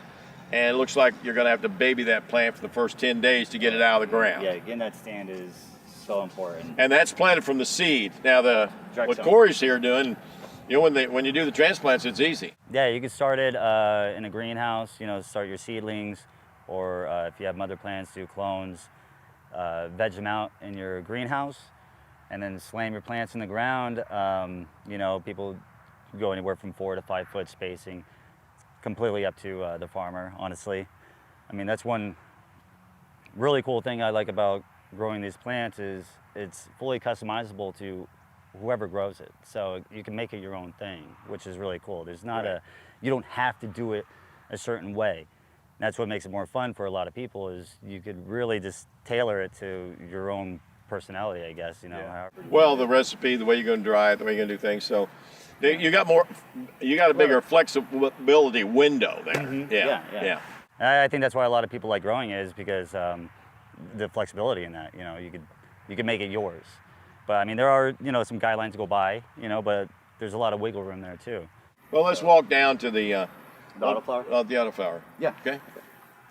So here we are, what's left of the Autoflower that I've done. I already harvested a whole row, but this row right here would be all Autoflower. And this is basically a couple weeks probably till harvest on those. But kind of give you a good idea of the height, the overall finish on them. That's kind of what you got comparing to, you know, the photosensitive over here, I mean, those are actually small, and they're already a foot taller than, you know, a finished Autoflower. Well, these will get a lot bigger. Well, now that they're going into flower, they're not going to get too much bigger. They'll have a little bit more stretch, maybe another foot or 12 to maybe 15 inches, maybe. We did a lot of topping on all of the plants over here on the photo period. To make them bushy. More bushy, yeah, to get them really bushy, to get more bud sites, which equates to, you know, yield, yeah. So, you know, if you don't top them, you just leave them alone. I left a few over here. Actually, there's a good example. We could walk over there in a minute and show you what a untopped hemp plant will look like. So it kind of, you know, looks like a Christmas tree, basically. Instead of having a nice big, you know, bush plant, you get Christmas tree. You're not going to get as much yield if you just go ahead and top it a couple times, you know. Now this was all planted with seeds, right? Over on this. This was all planted direct sown seed. Yeah. And this actually you actually started this in the greenhouse and then. Yeah. So I'm just kind of playing around with it. Typically, it's advised not to transplant Autoflower because you might shock it or force it into flower prematurely. So I say, what the heck? You know, it's a research area anyway, so I went ahead and transplanted them so just to see, you know, what will happen if they don't go into flower. And, you know, these are all hand planted. So, you know, it's just something to experiment with, see if they start going to flower early or not. And well, that's the reason why we have a portion of our research called the AMAZE plot. So what we're trying to do is get ROIs, look at different practices, different ways, and just see what makes the most money out here for our growers. Yeah, and that's exactly what I did with, I did this with 3 rows. I actually transplanted them the spacing that you would do if you're gonna sow in the seed with a machine. I did it on the about 18 inches or so. Okay. Kind of like what you would do if you're sowing the seed with a machine out in the field. So we'll be able to see with the spacing and how they grow and everything like that, because on these Autoflowers behind us, I spaced them out a little bit further just to, you know, have some room, but we'll see with these being closer, which I think, you know, that's about the most ideal distance right here. But yeah, we'll see what happens. I mean, they could go into flower in a week, or they could go to full maturity and get, you know, nice and big, but, you know, to be seen. They get big as that or bigger? Yeah, minimum, yeah, like those, that cluster in the middle, like I want them to be like that or a little bit bigger, you know. And there's about 6 acres planted out here, and the other, the native prairie, the native prairie research. There's about 6 acres planted commercially. Yeah, and that's what we were discussing earlier with our, you know. That was planted with a John Deere 6-row planter, I think, and then and they converted it over to put all the technology on it, so we could put the organic fertilizers and all the different things down. That's needed. Shane, you can probably talk a little bit on the agronomy as far as putting on some type of in-furrow or something to get that plant off a good start. Yeah, it's we're dealing with organic ground here, so we're limited, I guess you could say, as far as, you know, using different chemical fertilizers and other things. But, you know, as far as what's being applied to the plant, I know that we're using some big yield products, foliar, in order to boost their growing period. And that's one of the things that's happening in the research that I really like is knowing what's in the soil, first of all, and what our fertilizer program is going to be. That has to be our first and foremost. And then after we get it up out of the ground and/or like we've taken these are clones right here, Corey. Well, not technically, just because I mean they're the Autoflower and they're started by seed. Yeah, so a clone would be more of if just we cutting off of a photo period plant. Yeah. So still learning all of that.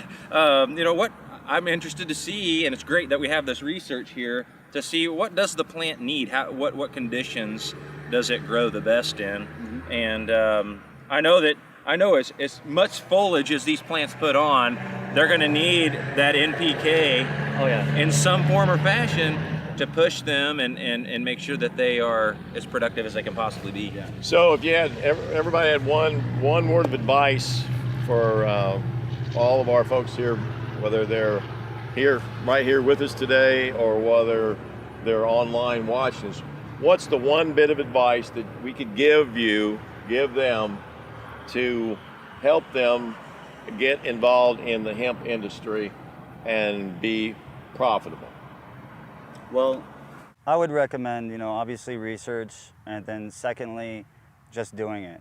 You're going to learn the most by just, getting some seed, getting some clone, and just put them in the ground and just see what happens. Because you could watch 1,000 videos, read all the books you want, but until you actually just do it, that's where you're going to learn everything. I mean, you're going to see what works for you, and like what we were talking about earlier, it's so versatile. You could do so many different techniques and whatnot. Try, different things for yourself. The size of the farm you want to do, you could do, smaller greenhouse, smaller plot, right? 10 acres, 20 acres, whatever you think you need. Remember one thing is a very hands-on plant. So be prepared to, do some work. But yeah, that'd be my advice. Honestly, is just do it. Just start some plants at home. Whether it's just do a few of them if you want. Just to try it out. Well, and that's one thing that you have here at the Native Prairie Research Subdivision.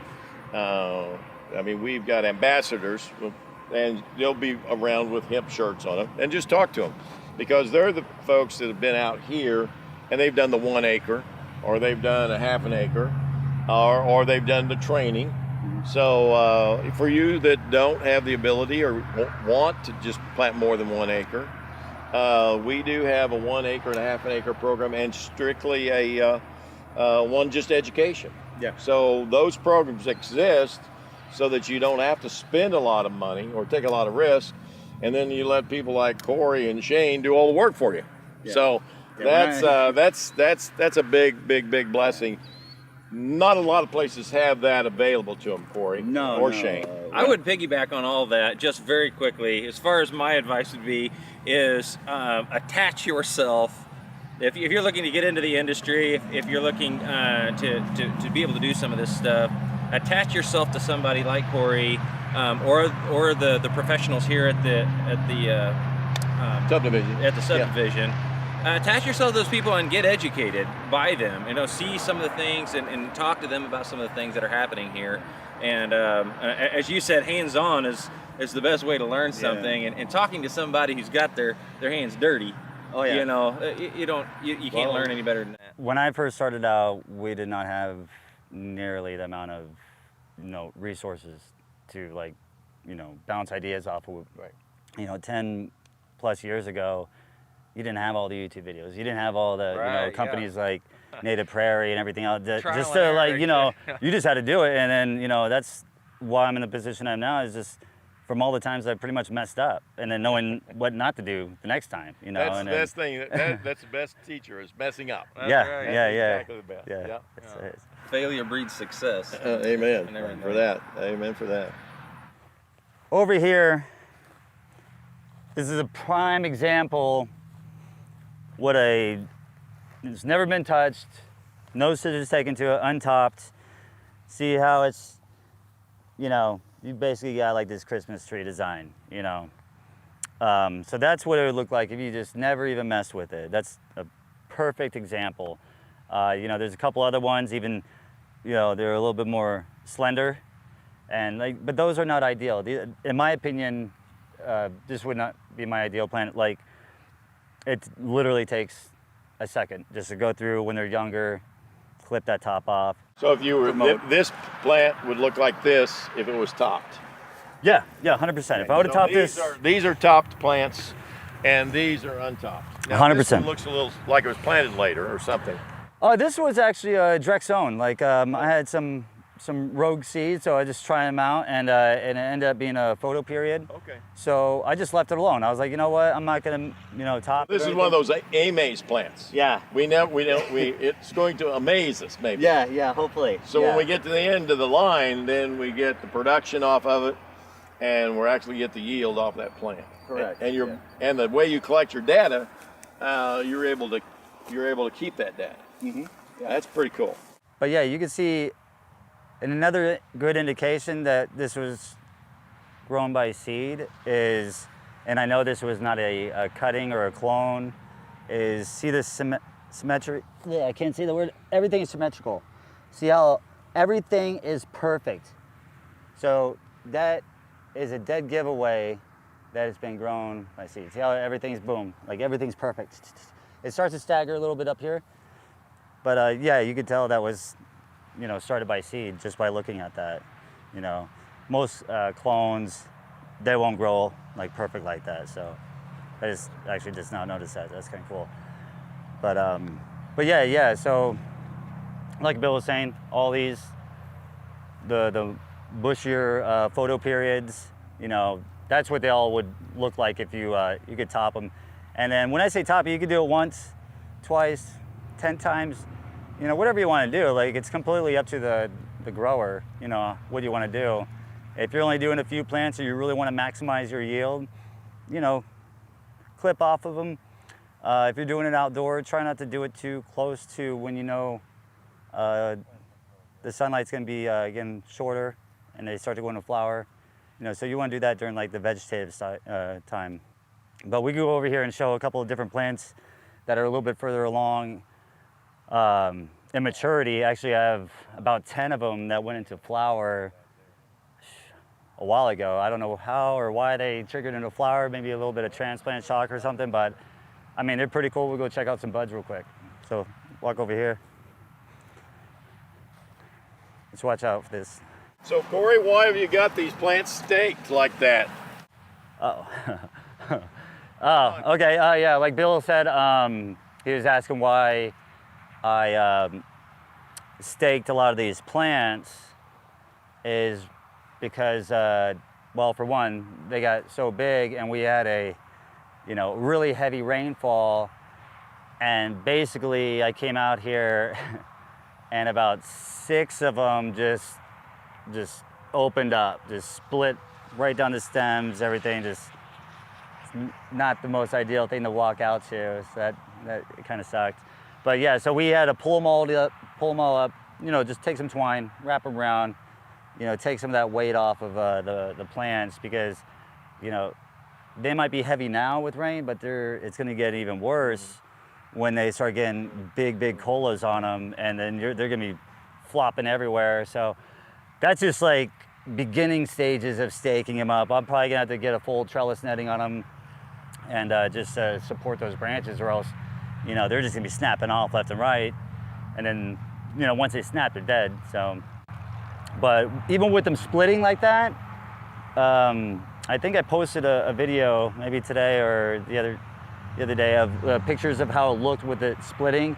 And what I did, I just pulled them back together. You can put some, you know, just tape around them or whatnot, and as long as they're still connected to the root system, I mean, they're still alive, so, you know, as long as they keep that way, you know, but it just shows you how much damage they could take and they could still be okay. Well, they had this wind and storm through here, and they had, well, north of us, they had 100-mile-an-hour winds and just flattened the cornfields. It wasn't that bad, but we've had, over the last 10 days, we've had something well over 10 inches of rain here. And along with that, we've had some really bad winds. Yeah. So that's what got your some of your plants. Yeah. With having this much foliage on there, I mean, that weight of that water can, you know, it's just something, it's a very simple oversight you could do. And then until it happens, and you're like, you know, that's one drawback of, you want big plants, but then with that comes certain things, so, you know. Well, you're trying to get tonnage out here.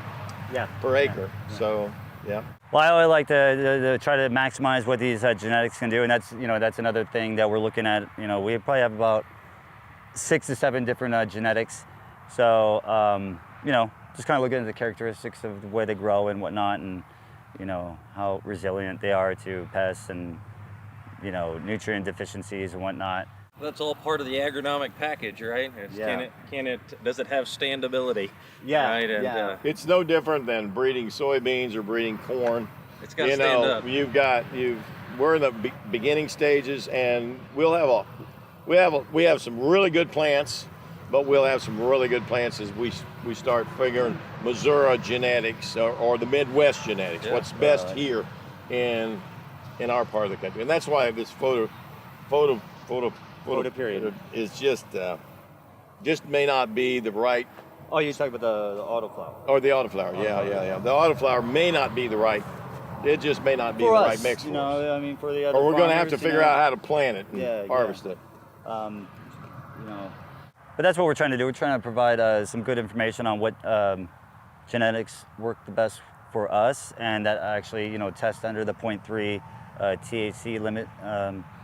And then that way we can take that information and be able to recommend, A, B, or C genetic to other farmers to grow and have, complete confidence that they don't have to worry about, like, is this plant gonna pop pod or whatnot and waste all your time, because that's one thing I don't think anyone likes to do is, waste their time. You're not gonna get that back, and, a whole season and then your plants go hot on you, Yeah, I mean, it's a learning, but, I don't want to learn that way. I'd rather have a reliable source to get good genetics from. But like I said, we'll go check out some of the plants that went into flower a little bit earlier this year and show you kind of some bigger buds and, cooler looking plants and the non-budding ones.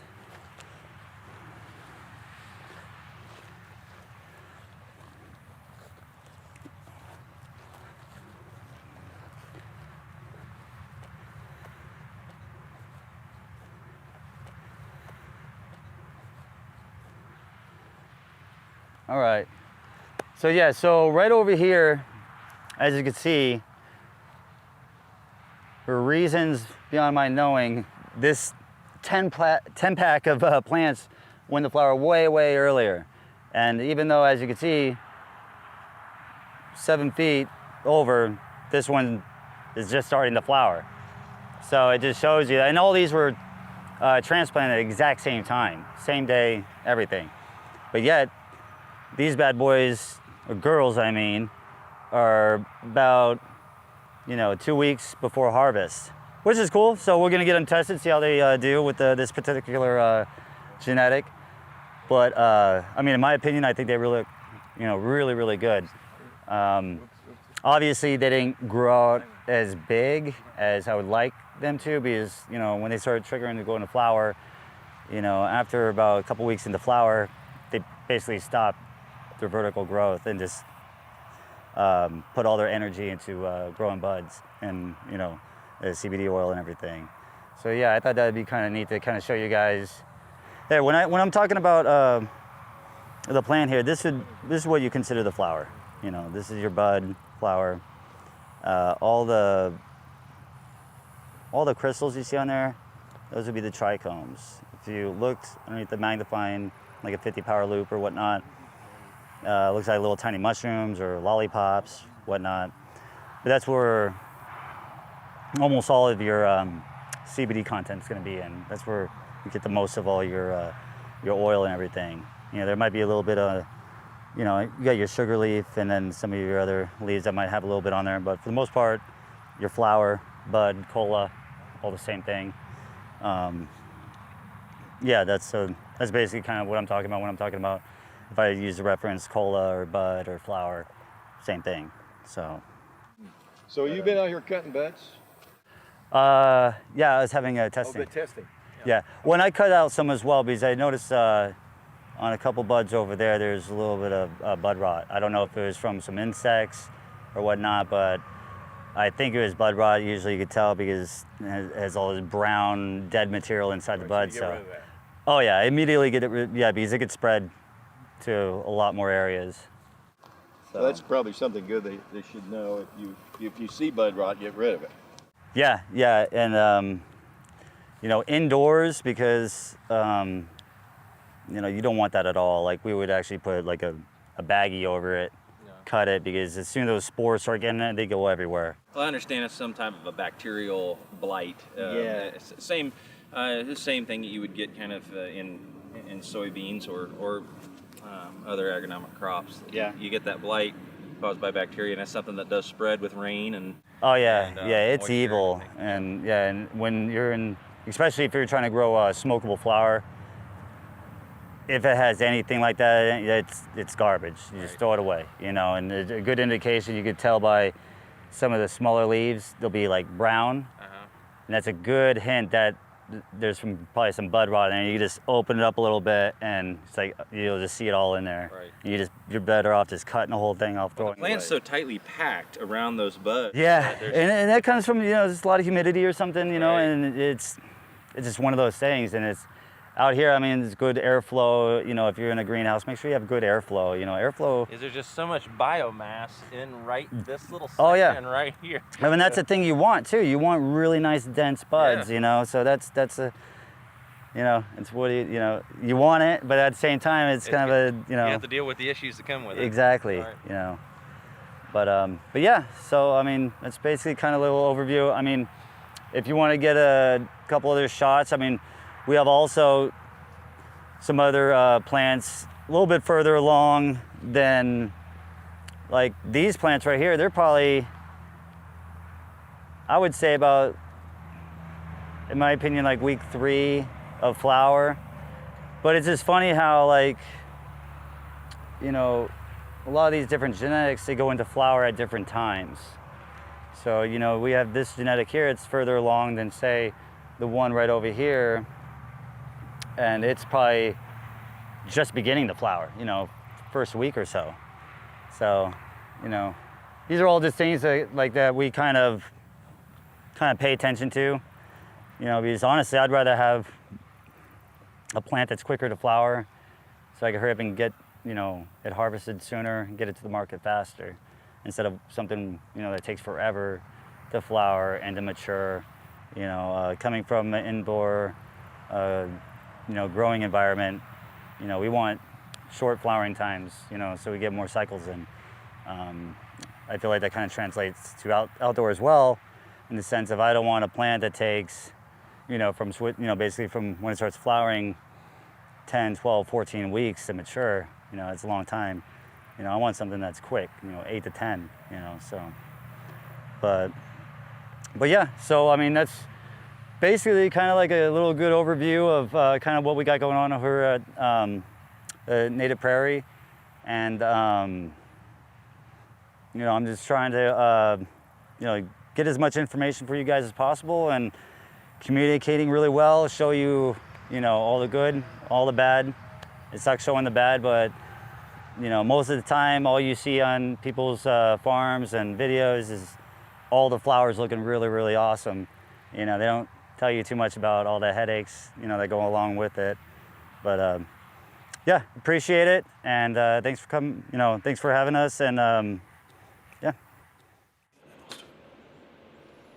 All right, awesome information from Corey Plank, and thankful for Bill Cook being out there with us among the hemp plants, and so many great things, so much work is going on out there, and it's good to have someone like Corey who is knowledgeable about this crop, because there's a lot of misinformation out there, and I think hemp has gotten a bad rap over the last several years, and that's due to a lot of myths that are surrounding it. Truth be told, this crop has some great qualities about it. And we think, when you think of hemp, you think, okay, well, the CBD oil that's coming out. But man, so many things, whether it's fiber or textile or even in construction, this crop can be a wonderful thing for farming. So I've got Corey here with me now, and I'm so glad to have him here with us and to give us some more information about this crop and about what's happening out here on the native prairie ground and here at the farm, and just to tell us a little bit about what he's been doing. Corey, I can tell that you enjoy your work, and you put a lot of time into it, a lot of effort, and hemping ain't easy, right? Hemping ain't easy. Tell us a little bit about what you're doing out here. All right, for the native prairie, what we're doing right now for all the research area is, first and foremost, just seeing how the plant grows out here in Missouri, and secondly, trying to track down, you know, kind of like pheno hunting, you know, finding good genetics, just see how the plant grows. Not every plant is the same, not all genetics the same. They have different percentages in CBG, CBD, everything, all the stuff in it. But yeah, like right now, I think we have 8 to 10 different genetics out there that we're trying to trying to grow, see how they do out here in Missouri. Like I've already noticed, like a bunch of them went in flower way earlier than the other ones. The structure of the plant, a lot shorter than some of the other ones. Some of them are tall and lanky, which for me personally, I'm kind of looking for that more, sturdy, kind of like a bush, Yeah, so right. because I don't like it when it gets super tall and crazy, because then once they start getting like really good sized colas and everything on there, you have to really pay attention to that, because they'll start bending over and snapping the heavier the plant gets. And even with the shorter ones, I believe I posted some pictures or a small video a while back when we had a really heavy rain, and basically from the weight of the rain just split the whole plant. Looked like an orange or something, just split apart.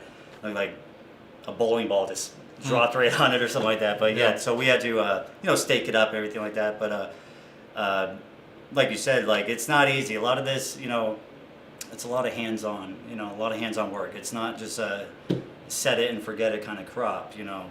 So, like I said, I know you put a lot of work into it, and you've got a lot of other hands out here that are helping you do it.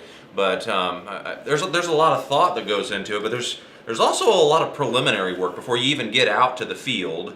There's a lot that goes on even indoors. Can you tell us just a little bit about the difference between what's going on indoors and what happens outdoor?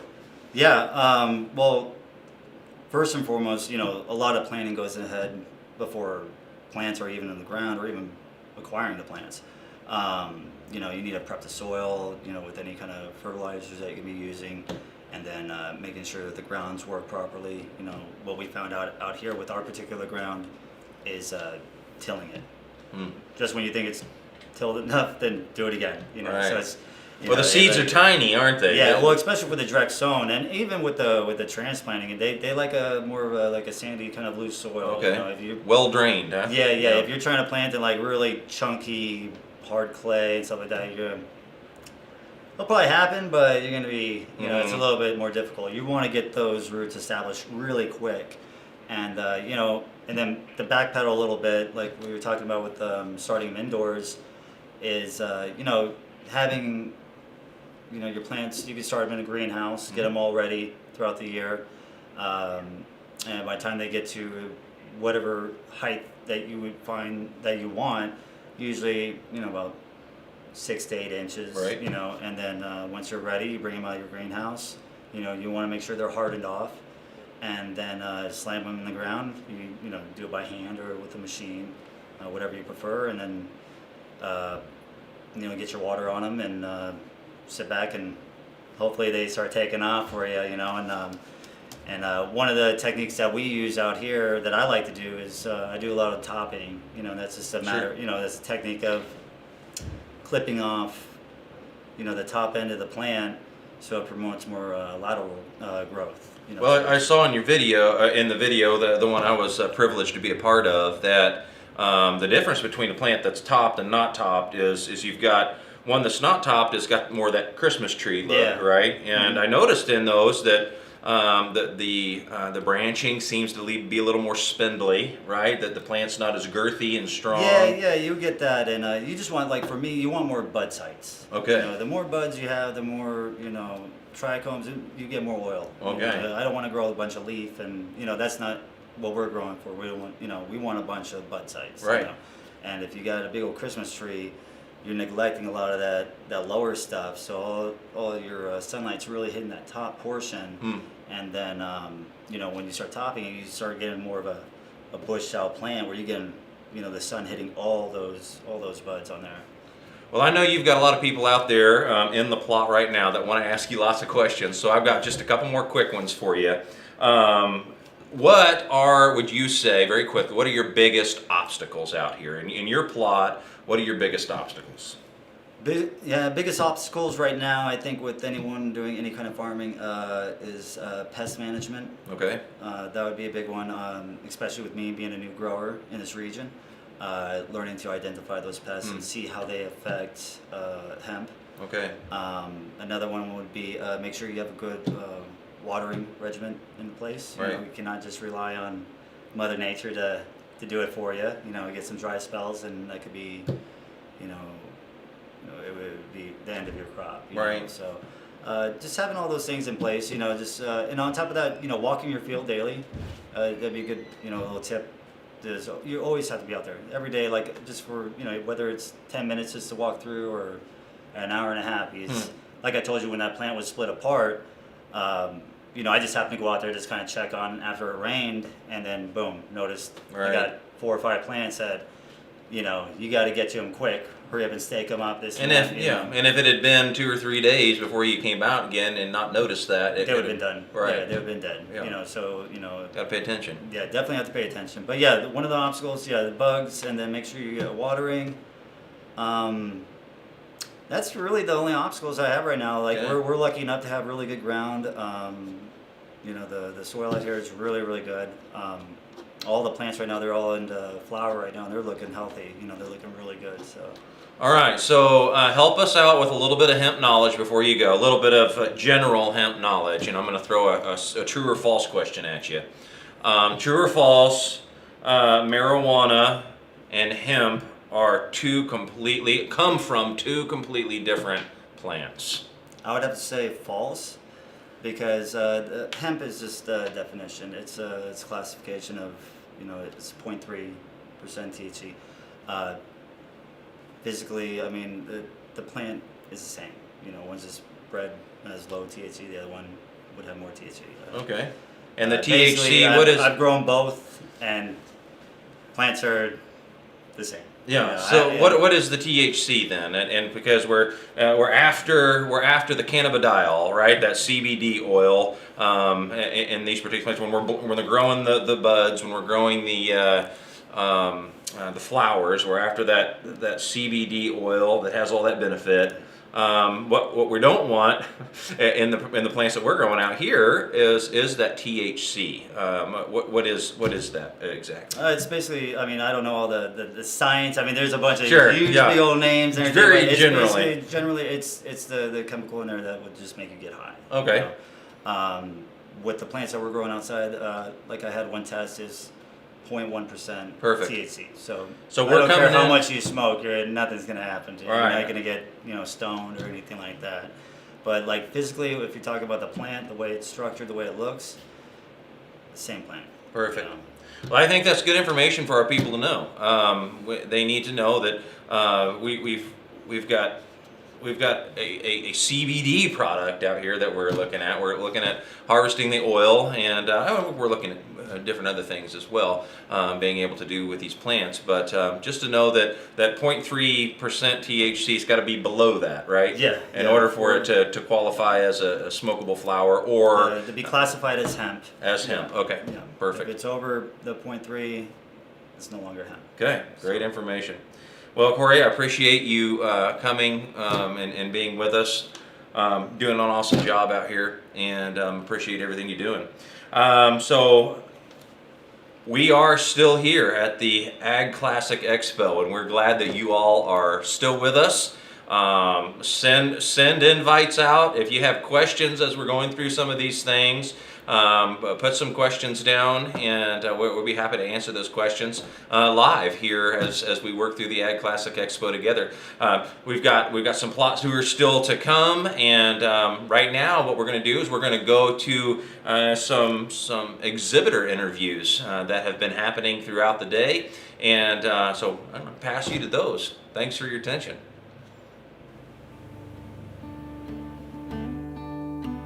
BigYield.US exists to help farmers make money, and save time. We make them money by giving them access to proven, high-yielding yield enhancement products. We save them money by keeping input costs low. We save them time by being as quick and efficient as possible, and by catering specifically to the farmer's needs. We offer several products that can be used in conventional and organic production that offer big yield increases and big ROIs. At the end of the day, farming is a business and you need to make money, so we're here to help you with that. One product that Big Yield offers is Big Yield Coat Soy.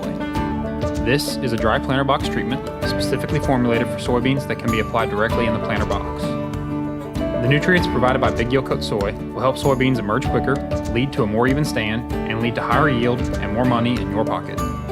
In recent studies, Big Yield Coat Soy showed a 6.3 bushel per acre increase and a 770% ROI. This means that for every dollar spent, the product returns $7.70. To use this product, simply add the proper amount of treatment to your seed in the planter box. We recommend filling your planter box half full of seed, applying half of the treatment, filling the remainder of the planter box, then applying the rest of the seed treatment. This process will work in a standard planter as well as a center fill or bulk fill planter. This product can also be applied in bulk in a bulk seed treater.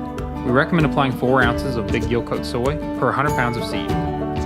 BigYield.us wants to help farmers make money, save time. If you have any interest in any of our products, feel free to contact us at any time.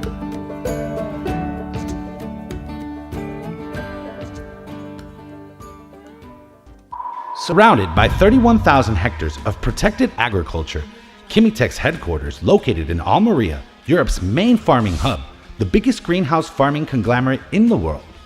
Present in over 94 countries around the world, ours is the largest biotechnological center for natural farming in Europe, the Mavi Innovation Center. 5,000 square meters of state-of-the-art technology dedicated to research and developing natural products for the farming industry, especially biopesticides, probiotics, prebiotics, and biostimulants. Thanks to the unique research methods, our 4Health technology, Chemitech develops homogeneous agricultural solutions with the same efficacy levels that traditional synthetic chemical alternatives.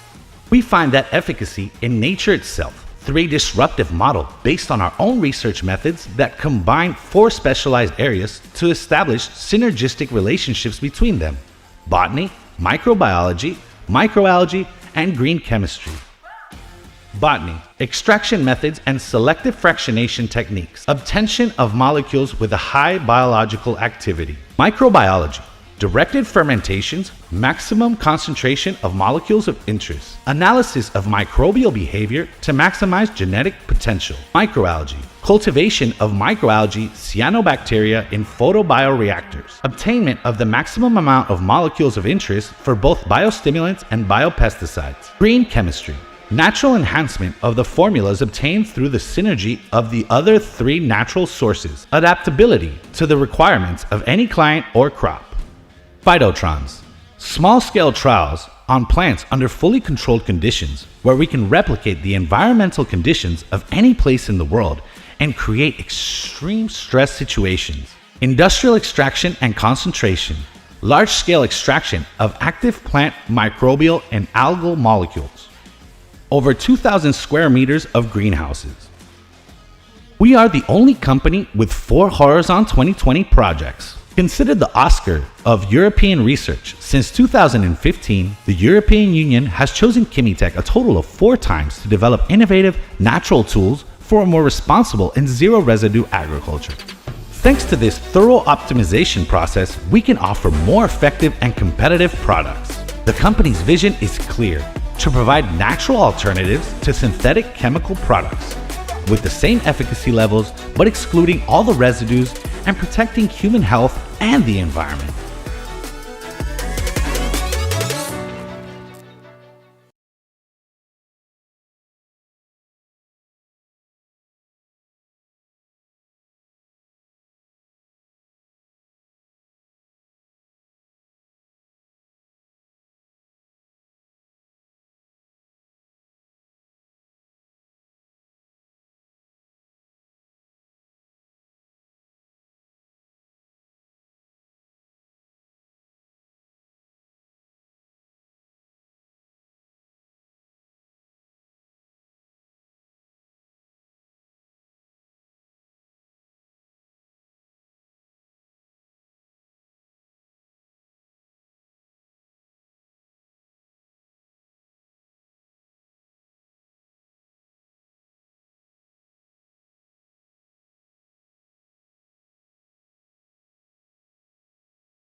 Yeah, this is Bill Cook, and I'm here with Ken Dean with the Western Farm Show, and we're talking about the cool things on the One Voice program and how well it works. So, Ken, let's talk a little bit about the Western Farm Show coming up February 19th. Well, it'll be our 60th annual Western Farm Show there in Kansas City, Missouri. We're excited. I'm excited to be here today, Bill, with you and the Missouri Hemp Association and all the folks behind it. You just mentioned One Voice, and we were just talking here before going on the air. One of the great things about that is that you're going to have a resource that somebody, if they have a question, they know where to turn to. Our farm show is owned by a trade association for ag equipment dealers. There are several associations around the U.S. Our goal eventually is to unite everyone. So when we make a decision of some sort, instead of affecting the John Deere dealers in 10 states, maybe it affects the dealers in the entire country. Now that's a long-term goal. Yeah, it's a great goal, though. It's a great goal. And I think One Voice with the Missouri Hemp Association and the U.S. Hemp Growers Association and those folks, I think as you put that all together, I asked you this before. Yeah. We were talking on the phone one day. I said, Bill, who do I turn to if I want to find out something about CBD oil? Fortunately, you have someone at your office that hooked me up. So this is the great thing about having an event like this, and we're excited about our partnership with you and the Missouri Hemp Association, and we just hope like heck that we can get through this COVID-19 and everything is all nice and ready to go for February for our 60th annual Western Farm Show. Yeah, Ken, it'll be great to get this thing behind us on some of the negative stuff, but as you shared how important it is for our industry in the areas that we can work together for our production agriculture, for our suppliers, that we come together and in one voice that we can actually make an impact collectively where we might not be able to do it as just one company. Well, exactly, and what a great opportunity. We're talking about a partnership.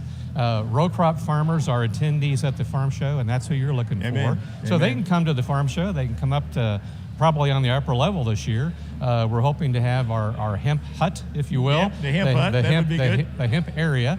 But just as important, not only the exhibitors, but the resources. One of the reasons that we're confident that people come to the farm show for is to see something new, whether it's new equipment or new services.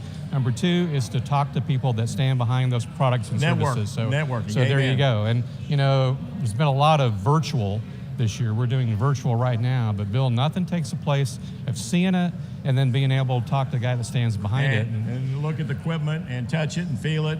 Amen. That's what your strength is bringing that whole team and all those equipment people together. We've been going to it, almost as long as it's been going on. Well, and that's why they come. They come to get better educated. The farmers and ranchers come to get better educated at what they do back on the farm and ranch. If you look at technology, look at seed, look at anything like that, go back 20 years, fast forward to today, and the technology, the GPS, precision ag, the gains that we've made is absolutely incredible. But the best way to find out about all of that is to attend an event like us. So, we're there because we have exhibitors and attendees, but we want to, when the show's over, to be able to say, I think we helped that guy. I think that farmer or rancher or that family, they're going to be better at what they're doing back on their farm because they came, they saw, they talked to people at the Western Farm Show. So great opportunity. We're excited about being able to work with the Missouri Hemp Association, and we're excited to be here today. Appreciate this opportunity. Well, thank you. And that was Ken Deems with the Western Farm Show, and it's our 60th this year. And Ken, we're so happy to have you, and thanks for joining us. And thank you, folks, for watching the virtual and live Ag Expo, the first of its kind in Missouri, here in Garden City, Missouri.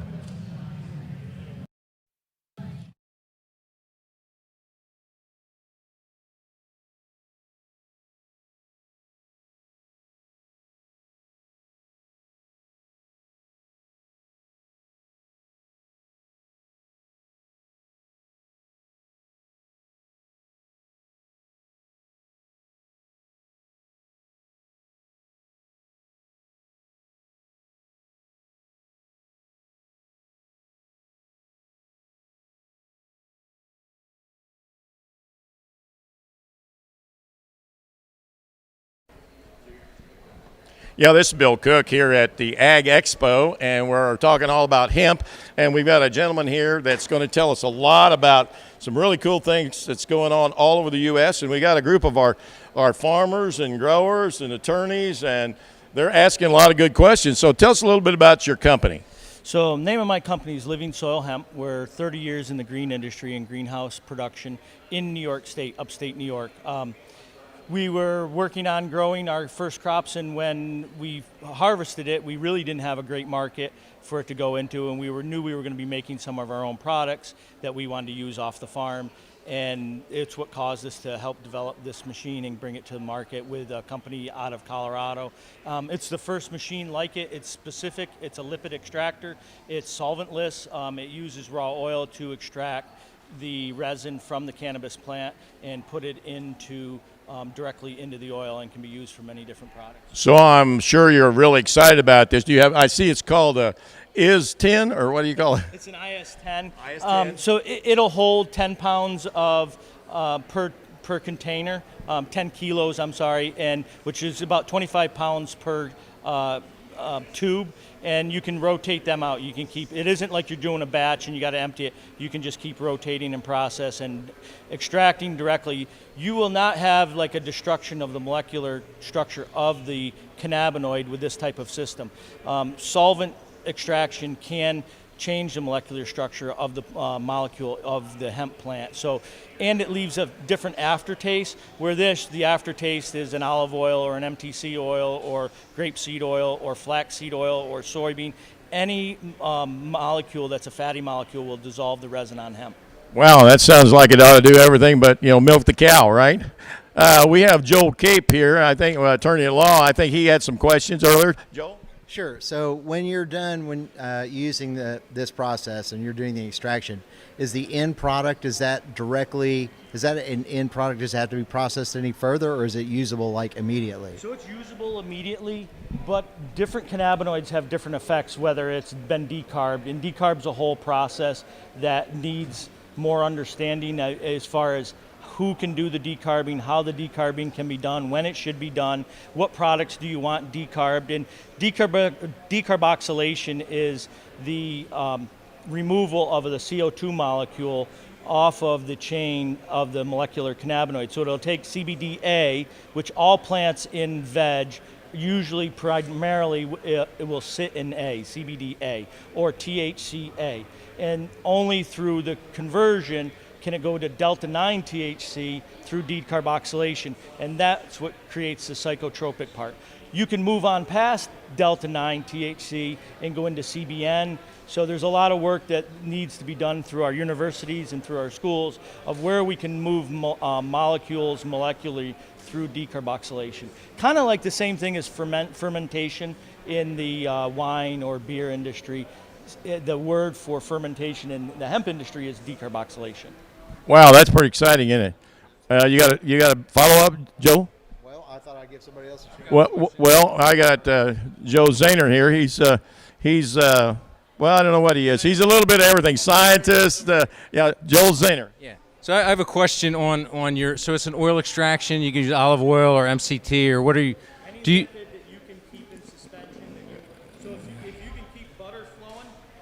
Butter in here and extract. That's it. So you have to bring in. You're not using hemp oil out of the plant itself. You could use hemp oil. You could use flaxseed oil. You can use camelina oil. Any type of fatty molecule. I'm going to be working on how to get it into milk here to see how you can attach molecular structure. That's what they do in Romania. Sorry, I got all caught up in his answer. And you want to say that again? So you have to add the oil in. So you got to go right. A couple pounds of olive oil and. What you'll find with me and my company, what I've realized that this is not about an extraction that we're going to take it and smoke it or do anything like that. This is a nutritional thing. I'm trying to infuse the nutrients of the cannabis plant directly into an oil that you can use for whatever purpose. You can use it as a salve, you can use it as a salad dressing, you can use it in whatever you personally feel is beneficial. Plus, I'm a firm believer in strain specific for every person. So our different body types have different strains that they respond better to. So I can do strain specific extraction, and it really works well when you can even do multi-strains. I can take 3 or 4 strains that somebody likes that works really well for them, and I can do a direct infusion of those 3 or 4. I can also put cinnamon in there. I can put anything you want ground up in there, process it, and flavor it automatically, all naturally, as best as you can possibly get. Wow, that's pretty exciting, isn't it? So, question? Yeah. Do you change the? Go ahead and tell them your name. David Middleton with Lincoln. David Middleton with Lincoln University. Yep. I'm the hemp outreach coordinator for Lincoln, and do you change the temperature or the pressure to get different products out of this? Good question. So temperature's key, and it's the temperature in decarboxylation is very key. So you can look at decarboxylation charts. So it's all about time and temperature. So the rapid heat increase up to a max decarboxylation point, and then the fall off as it cools down. Or you can take it lower and slower over a period of time. That is the brewmaster technology that we want to show people, is that really is an artisan type of ability to process this plant for taste, for medicinal side, for flavor, nutrition. That's what the decarboxylation unit, which is over on the side, that's what that does. When you're extracting, you are playing with your temperatures, you're playing with your humidity, you're playing with your pressures. All that stuff comes into play using the machine. And it's self-lubricating, it's all food grade stainless steel. It's easy cleanup, it's mobile. I used to be, well, we still have cattle, and but we can't find a butcher anymore. They're all booked up for the next 100 years, I guess. But we would take our cattle to the butcher and leave it there, and I always wondered, am I getting my cow back? And that's what made me want to build this machine, because I got my hemp strains, I send it off to a processor. I don't know if I'm getting my my crude back. Sure. I want my products off of my farm back to me for whatever I'm selling or whatever I'm using. That way I know it's organic, it's got the certifications, I know the ground it was grown on, I know what strain it is, and I know how it was treated during the whole process. So the tracking and tracing piece is really big, to know where that plant came from and everything about the plant when you put it in the package going to the consumer. Yes or no? Yes, exactly. Okay, I got time for one more question. I got time for 2 more questions. You mentioned specific strains. In your experience with this extraction process, have you identified particular strains that seem to work better? That's a great question. There's certain strains that are going to give you a better morning type, a better evening type. So you're going to want to know those strains. You're going to have a different strain that you're going to like is going to be different than what I might like. And then it's not just that, it's also like a lot of times I've gotten to the point now where I'll take 3 or 4 strains that I like and bring them all together and make something that's really works for me. And so it's more of understanding terpenes. I mean, there's so much to talk about from terpenes to cannabinoids to flavonoids to the different phenotypes that are in this plant. It'll blow your mind. And all that's being mapped, and people are working on it, and we still got a lot to learn in this industry. But your specific question is, yes, you want to be able to do your certain strains or multiple amounts of strains. This machine will do 1 strain, any strain. Some strains are better for bud, some strains are better for resin, some strains are going to have more terpenes, some strains are going to have more leaf. So a lot of times you have a strain that's way too leafy. And so this is a good way of getting rid of the leaf material or processing it. There's a lot to it, and there's a lot still to learn. So I can see right away that you're not a short answer guy. And so I'm going to go for a quick question from the wee bushes, and because you were going to ask a question, I thought, earlier. I just want to know what the time process was. Okay, so hang on just a minute, and we're going to close this interview in about 2 minutes. I was just curious, what's from beginning to end, what's the time process that this takes? So there's a ramp up that when you prime the machine, and then you want to get it up to a good static, you want to be able to run about 400 pounds. You can run 150 pounds and get about 55 gallons of finished product off of it. But it all depends on your hemp, whether you might be growing 5% hemp, he might be growing 10% hemp biomass. I might grow 20% biomass. So once you got it up to a static, where it's level, Now you can start changing out tubes. You're running your oil through and you keep running it back and forth to get to whether you want a 500 mil, 1,000 mil, 1,500 mil, whatever concentration, tincture, or oil that you want to make. Well, we want to thank you. Oh, no, that was great. That was great. As short as we've had all day. So, no, in all sincerity, we want to thank you for being here at the Ag Classic Expo. And thank you, all of our friends, being here at the Ag Classic Expo. Do you have a way for people to get a hold of you? It's livingsoilhemp.com. My name's Rich Morris. I started this company 30 years ago, and now we're into hemp, and we've been, actively pursuing this hemp project for 2 years, and there's a lot from it. So you can either contact me at 518-365-3878. That's my. Say it again slow. 518-365-3878. That's my cell phone, or livingsoilhemp.com. You'll find us on the web. And then the other thing is Toad Flax Nursery has been in business for 30 years with greenhouse agriculture, production in perennials and outdoor container production. Thank you very much. Thank you all for joining us here on this great day in great Missouri on a sunny day. Thank you. Great exhibitors here with us today, and so many great products, a lot of great things to see, and great things to do. Maybe we're gonna have fish coming out here. We're gonna have a lot of great plot tours still to come, and wonderful work that's happening here out here on the farm and the native prairie area. So we've got special guests with us. So we're about ready to go out to the Northern Cherokee Tribe, where there will be a collaboration agreement signed between the native prairie and, again, the Northern Cherokee Indian Tribe. Glad to have them with us today.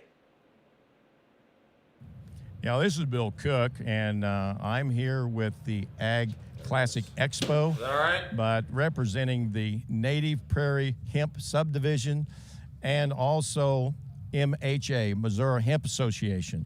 And I'm here with Danny Cantrell. Yes, sir. And Danny is the official Speaker of the Northern Cherokee Nation. And we're here for a special occasion, a signing opportunity with such a great tribe and a great history here in not only in Missouri but throughout the nation that goes back hundreds and hundreds of years. So, Danny, we're so excited to be here and be a part of this signing with you and your tribe. We're glad to be here, and we're glad to partner with Native Prairie to kick this off in an effort to keep this planet clean. And that's what it's all about, is in a good, clean environment. And whether our animals or our consumers, they have a product that they know is coming from the right direction. Yes, and this is a product that's been used for thousands of years, and I'm sure it will be used for thousands more. Well, at this time, I think we have some gifting that we're doing. We have a group of our folks from Native Prairie. We call our ambassadors. Right. And will they join us here to the left? And these are our ambassadors, folks that are very involved in Native Prairie, education, information, communication. They actually put money on the line, do the research, spend the hard efforts out here working in the fields, and it's happy to have them here representing Native Prairie Research Foundation today. So on the other side, Danny. Chief Gray Elk DeCombs, if you would, sir. His wife, Busy Redbird, Ann, and Deputy Chief Starr. These are all tribal members that are here today. And then we have many of our council also. And we also are joined by the rest of the council, or some of the council, okay? And so we do have a gift for the chief's wife, and you might get it figured out right how you do it. There you go. Thank you very much. Thank you for being here. Thank you. And then Mr. Zahner.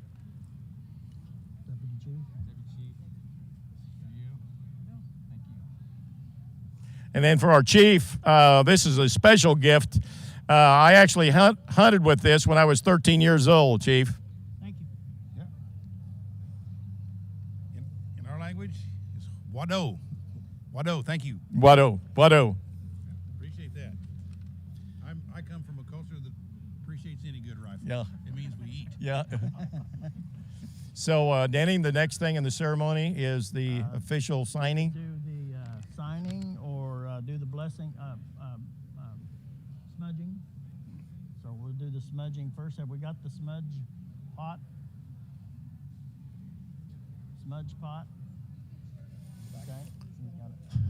We're picking up the smudge pot. You might tell them the significance of the smudge pot and what we're getting ready to do. Well, smudging is kind of getting wiped off. It's like it's a baptism. It's being born again. It's just starting off fresh. This is a new effort with us partnering with Native Prairie. So we want to start off clean. So we'll smudge the ambassadors and you, and smudge ourselves, and we'll start right there. Well, that's exciting, and I'm so proud to be a part of this, and it's a new experience, but if it's anything like a baptism, a born again, right. That was my best experience. Right, mine too. Mine too, absolutely. Spells any bad spirits. And that, along with pipe, means no lies. No lies. Yeah. No lies. Amen. No lies. Amen. Tony, you got a light? So I can give you filler here. I don't know the filler is. Joe Zahner is our chief of our group. He's actually their chief operating officer. Yep. And Joe, do you have anything to say about our ceremony today? I'm really excited to get this kicked off, and this is a pretty cool thing for me. Yeah. And one of our other ambassadors. I'm looking forward to this as well. It's great to partner with such great people. Mr. Wibush? I'm just very interested in learning how this works out. This is a great opportunity to take part of. Yeah. Well, we're excited, and you can see these are just some of our ambassadors, and we had to hand pick, and we didn't know whether if you drew the straw, that meant you get to do it or you had to do it. So anyway, these folks were very gracious and kind to be a part of this ceremony, Danny. Yeah, we're glad to have them. Glad to partner up with you guys. We really are. We're looking forward to this venture. This is a great venture. I think it'll work out really well. I do too. For the grandchildren. That's what this is for. Amen. This is for the Amen. grandchildren. Yeah. Amen. And I've got 12 of them. I got 9. You got 9. So 2 All right. girls. Yeah. Okay. All right. You want to hand that to me, Bill? Yeah. Now, we'll start with the girls. We could do that. We'll just start and walk our way down.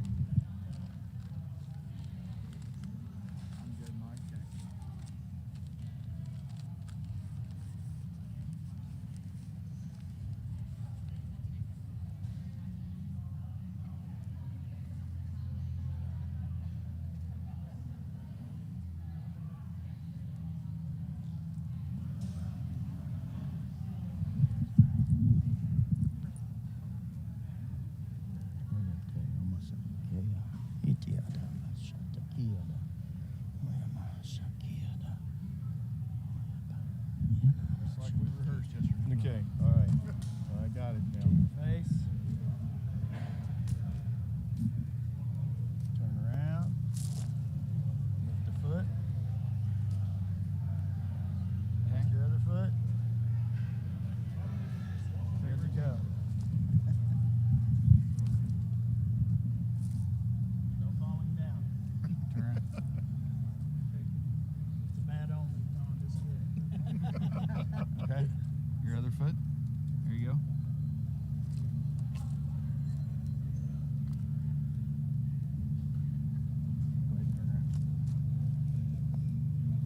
Lift your left foot.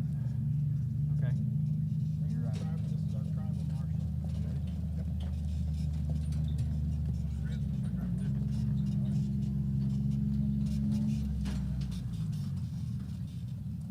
Little left foot.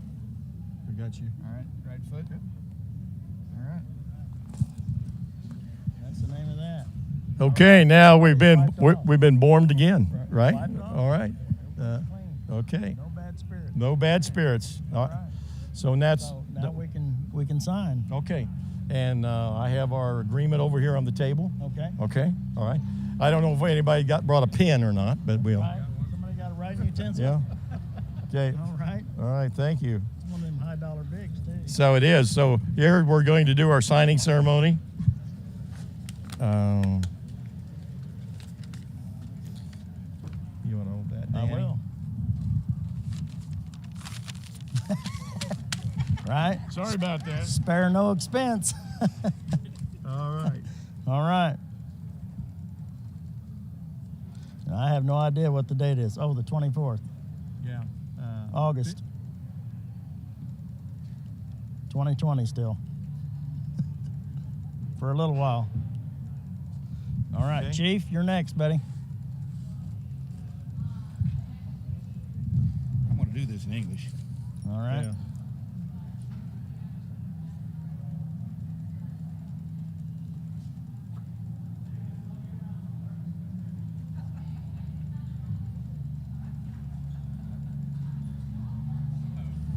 All right. Danny.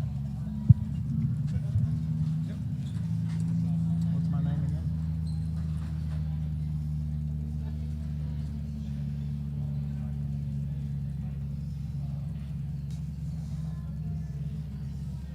All right. Okay. Done deal. All right. Thank you very much. Now, is there? We always shake hands. Is that still Wado. okay? Here. Wado. Wado. Indy. Wado. Wado. All right. Well, I think this concludes our ceremony, and we're very excited with the new relationship with the Cherokee Nation and the Northern Cherokee Nation, and we look for many good times and lots of camaraderie and lots of wisdom shared. So thank you for being with us today.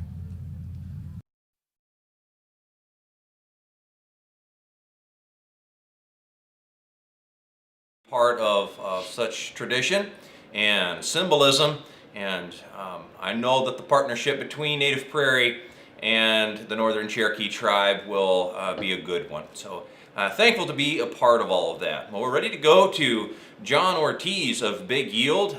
He's got some awesome yield enhancing products to discuss with us, but before we do that, let's go to this message.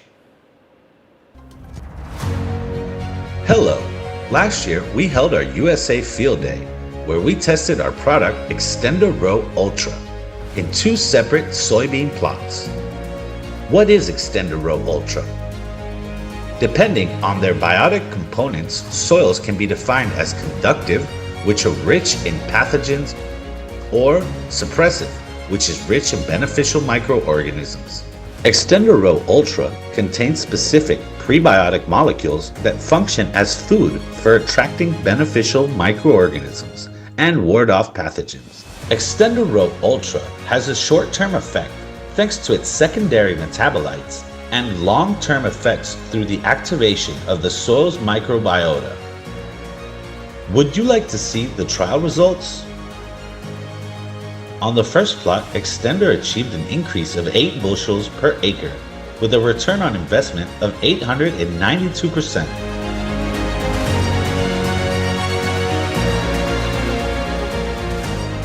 On the second plot, Extender achieved an increase of 3 bushels per acre, a return on investment of 338%.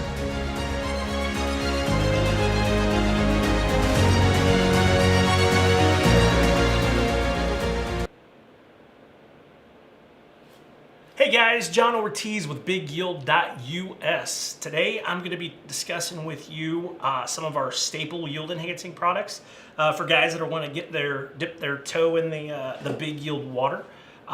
So basically what I'm starting with here is a aerial shot of the research facility. This is our headquarters in Garden City, Missouri. We're south of Kansas City, about 35 to 40 miles. I like to start these things out with a little humor here. So basically, here at Big Yield, I like to say we offer 3 kinds of services. Good, cheap, and fast, but you can only pick 2. Good and cheap won't be fast. Fast and good won't be cheap. And cheap and fast won't be good. So that's kind of like my icebreaker, how I like to start these little presentations and meetings with. But let me tell you a little bit about us and what we do. The Farm Research Center in Garden City, Missouri is our base of operations. This is where we manage more than 7,500 research plots throughout the year. Plots are located on farm and throughout Missouri and surrounding states and several other countries as well. So what Big Yield is exactly, it's an organization comprised of growers, researchers, and staff focused on providing information, solutions, techniques, products, and strategies that improve grower productivity and improve the quality of products grown on the farm. So Big Yield offers a line of yield-enhancing products for row crops, horticulture, and new this year is hemp. So that is seed treatments, biologicals, in-furrow applications, foliar applications, and such. So basically, here's a rundown and a list of some of our products. Again, this is just what we've got. Big Yield Coat Corn Plus Zinc, Yield Coat Soy, BP In-furrow, Big Sweet Yield, Big Sweet Yield DB, Big Bio Yield, Yield Booster, new to the lineup this year, Bio Enhance, and Hyper Bio. I talked to you a little bit about our staple products, so we're going to go over just those, make this short and sweet. So we're going to start with our first product, Big Yield Coat Corn Plus Zinc. So basically what it is, it's a nutrient supplement that gives corn seedlings what they need to get a head start on the growing season. It's a dry planter box seed treatment that you apply at the time of planting. What we've seen is a 9.2 bushel yield increase with this product and 754% ROI based off of 2019 data. So let me show you a little video here.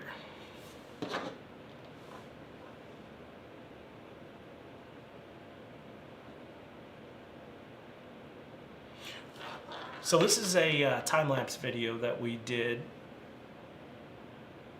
On the left, you're looking at untreated. On the right, you're looking at corn treated with a normal seed treatment and our yield corn. So again, it's a dry planter box treatment. So basically, fill your planter half full of seed, then you apply the Yield Coat Corn plus soy, and then you mix it up. Again, not only do we have it for corn, but we also have it for soy. What we've seen is a 9 bushel yield increase. That's 1,002% ROI based off 2019 data.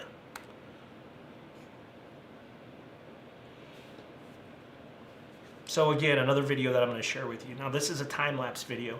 Both of these seeds have normal traditional seed treatment. We've just over applied our Yield Coat Soy. 7 seeds in each container. And you can see on the right, all 7 seeds come up. That's been treated with Yield Coat Soy versus the untreated seed treatment. And again, a little comparison that we did. This was actually a trial that was done in Argentina, I believe. So if you take a look, the beans on the left have been treated versus the beans on the right. Again, dry planter box seed treatment. Now this is one of the products that people get started with us on. It's Big Sweet Yield. It's our cold process sweetener. It delivers a health boosting shot of energy to the plant. We've seen several things happen. We've seen an increase in Brix level. We've seen an increase in yield. And we've seen an increase in overall plant health. This product can be used in your organic production. It has been approved through OFA, EcoCert, several other certifications and certifiers as well. Just send us an email or get with us and we can let you know. Average increase we've seen is 3.5 bushel and then 4.2 bushel as well. So 3.5 on corn, 4.2 on soy. I'm going to give you a little testimonial here and another little video.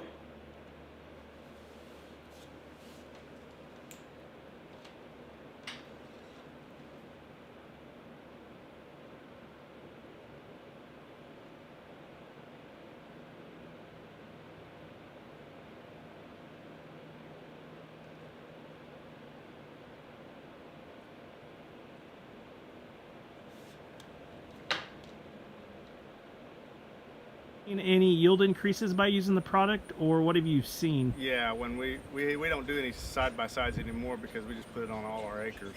When we started, we would do half. I am standing with Kyle Stutzman with Stutzman's Farms. Today we're going to be discussing Big Sweet Yield. Kyle, I got a couple questions for you. If you can answer, that'd be great. Kyle, how long have you been using Big Sweet Yield for? I think about 8 years. 8 years, perfect. How does it handle? How does it mix? No mixing problems whatsoever. It dissolves as soon as it hits water. Perfect. Have you seen any yield increases by using the product, or what have you seen? Yeah, when we don't do any side-by-sides anymore because we just put it on all our acres. When we started, we would do half fields, or we would do comparisons, and we always got 3 to 5 bushel increase. It seemed like it. Plants healthier, don't have the insect pressure. I even think it helps make your chemical work better. Perfect. It seems like for some reason, I don't know what that reason is, but we see that. Okay. Will you be using the product again next year? Yeah. Okay. What? How many times or how many trips do you usually make across the field? We're doing 2 trips. We do it at first bloom and then at first pod. Okay, so around R1, R3 stages when you're currently using the product. All right, perfect. For more questions or anything, be sure and follow us on bigyield.us. All right, those are some of the things that we've been saying. Some of the things that I left out when I showed you the side of Big Sweet Yield. We're not making any claims, but a lot of testimonies and feedback that we have seen is enhanced herbicide use when you use Big Sweet Yield. And then also they are stating that they've seen a decrease in insect pressure when customers are using the product Big Sweet Yield. Okay, so another product that we have that we sell quite a bit of and customers use, this is for our guys that are trying to transition away from dry fertilizer. We are going in-furrow. So basically this product is one of our staple products of liquid fertilizer. It's a combination of liquid plant food, which is 31818 is our carrier. It can replace the need for dry P&K, which we're not sitting here telling you this is what you need to do, but we do have a lot of guys that have been doing this. They like the ability to be able to place their P&K at the time of planting directly where the plant needs it at the time of planting, as opposed to doing split applications and risking a chance of rainfall or washout or not being able to plant. Some of the benefits that we've seen is it protects against soil-borne diseases and pathogens. It promotes enhanced root development and increases organic matter as well, along with increase of yield. So this is some of the comparisons that customers have sent in to us. So BP In-furrow on the left, the check is the right. I believe that was either a 5 or 10 gallon application. Here's another comparison that we've got. 5 gallons BP In-furrow planted at 29,000. Check on the right. So basically what we did is we went 17.5 feet, pulled the ears, and then that's how we came up with some of our data and some of our information. Again, this is about 2 weeks after planting on this picture right here. BP In-furrow on the left versus the check. You can see longer root development, longer growth, a little thicker plant, more leaves, so it's grown a little quicker. Another product is our Yield Booster. Basically what it is, it's a 1296 fertilizer with 7 vital micronutrients. Micronutrients are essential for plant health and yield potential. It mixes well with our Big Sweet Yield and your fungicides and your insecticides that you're gonna be mixing. And people ask where we're getting this, where we manufacture it, where we have it. Here's a picture of our facility that we have down south. We have the ability and capacity to move and ship around 4 million gallons of starter. So this is our facility down south that we do a lot of business with, and this is the gentleman who is delivering you these great products. So if you guys get any questions, feel free to get a hold of us at www.bigyield.us or be sure and give us a call. And that wraps it up.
We are again live at the Ag Classic Expo, and we're thankful for John and his presentation of his big yield products. Again, a lot of awesome treatments that can be implemented into your farm operation. So thank you, John. Well, at this time we're going to have a hemp panel discussion, and we've got a lot of great minds sitting around the table here and ready to share with you some of their vision for the future of hemp and their big ideas for some of the farming that's happening, not just here in Missouri, but around the country. So I'm going to pass it over to Bill Cook, who's going to moderate our discussion for us. Bill? Thanks, Shane. Really appreciate this. And like Shane said, we really do have some sharp people sitting at this table. We've got good stories and we got bad stories. Good news, bad news, and some great experiences, and we've got folks from all over the country sitting here. So without further ado, one of the things we want to do is we want to talk a little bit about the future of hemp in the right way and all the different uses. There's thousands of uses for hemp, and we're just trying to find how it fits in our agricultural system to benefit our farmers, that gives them another option to grow a profitable crop other than maybe $3.25 corn or $8 soybeans. So in saying that, I will open it up, and I have a gentleman here, and I apologize because I've got so many names going on, but I want to let you introduce yourself and share just a little bit. You've got some equipment here, but you've got a little bit different vision on the big picture of what's going on in hemp. Let's take about 3 or 4 minutes per opening, okay? Afternoon, my name's Rich Morris, and I'm a hemp grower in New York State, and we are in our second year of production, and come over a lot of hurdles over the last couple years, and I have an advantage like you farmers. I've been in the green industry my whole life, greenhouse production, annuals, bedding plants, vegetables, herbs, that kind of thing. And, and when we started the hemp farm, really didn't know what direction we were going to head in, but I felt that it was going to be something that I wanted to look into, and amazing what we've learned and where we've come in the last year. So I'm from upstate New York. I've traveled all over the country, done tons of research online and at different farms from Colorado to Oregon to California to all through New York and Pennsylvania. So there's a lot of agriculture going on with hemp, and whether, like the shirt I have on today is a hemp-made shirt. It's one of my favorite shirts. It's not a good summer shirt, but it's a great fall t-shirt. So there's lots of different opportunities in this industry, and that's what this discussion's about. So my name's Rich. Thank you. We'll pass it here to Joe Zahner. And what I'm wanting to do is, if you guys got some questions, please feel free. I think we have some possibilities of questions coming online, and also Joe, but just kind of an opening statement a little bit, and then we'll come back and cover some questions that might be interesting to you on your operation. Joe? Yep. Well, my name is Joe Zahner, and a bit of a hybrid background. I'm a scientist by training, bioprocess engineer, geneticist, and also as well as a patent attorney and transactional attorney and regulatory attorney. So I look at, processes and genetics of certain crops, CBD, terpenoids, cannabinoid content, et cetera, sort of that technical thing. But I've been working with Missouri Hemp Association since its inception, and now with Native Prairie. And so what my role is to try to make it as simple as possible for farmers in Missouri to grow hemp, whether that's for fiber, grain, or extractable CBD, if you will. Thanks, Joe. Let's play catch up down here. Hello, my name is Randy Griffin. I'm one of the investors here in the program. I'm, like many of you, just here to learn a lot about hemp so that at some point in the future I can have my own hemp farm and be able to extract the great products that will come out of the plant. Mr. Cape?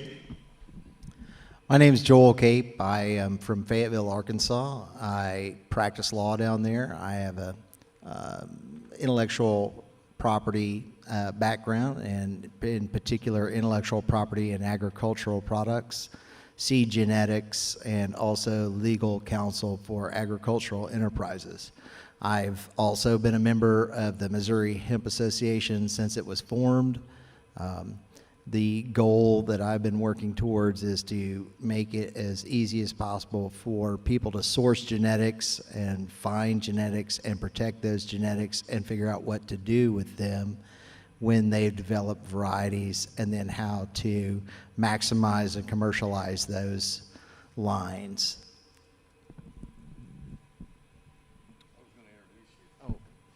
It's my job to introduce him. All right. You're stealing my job, Joe.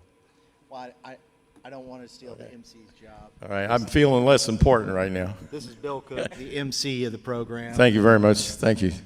No, in all jest, the only reason I wanted to introduce Mr. Lott is because he may not do himself justice. Mr. Lott is from Mississippi, and he is also one of our investors. But one of the reasons he's our investor is he wants to learn everything he can about us and reproduce it for himself.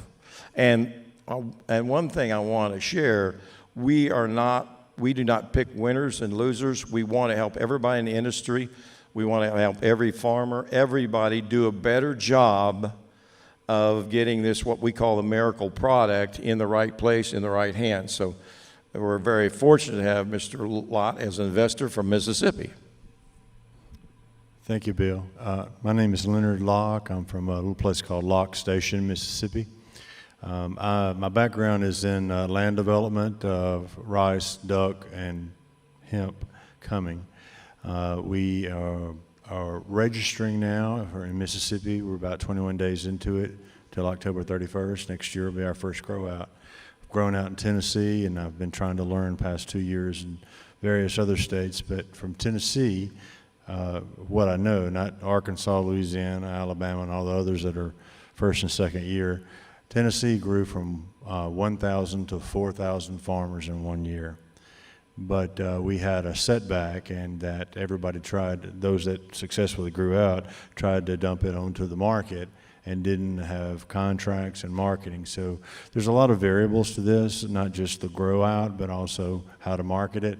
And I'm interested in providing a replicatable service, kind of like Bill is offering in Mississippi and surrounding states through the One Voice program. But I'm also quite interested in education. I think there's a big void. I think there's a lot of people that want to learn, want to know, but there seems to be a need for more education, and I think that's what Bill and his associates bring to the table, and that's why I'm willing to be an investor in it. Now, at this time, if you have any questions, we're not going to make this long and boring. Maybe we're not going to make it long. maybe it will be a little boring. I don't know. But in all sincerity, what we want to do is give you a quick update on the situation that what we believe is in the hemp industry right now, which we do have lots of issues, but there's some really blue sky and some really, for people who are doing it right, doing the due diligence, not thinking they're going to take a big, make a whole bunch of money real quick. It's not any different raising corn, soybeans, anything else. You got to be committed to the commodity, and you got to know the product. So real quickly, we're going to take about a minute and a half, give our specialists here an opportunity to share the good and the bad and the ugly in the hemp industry as they personally see it today.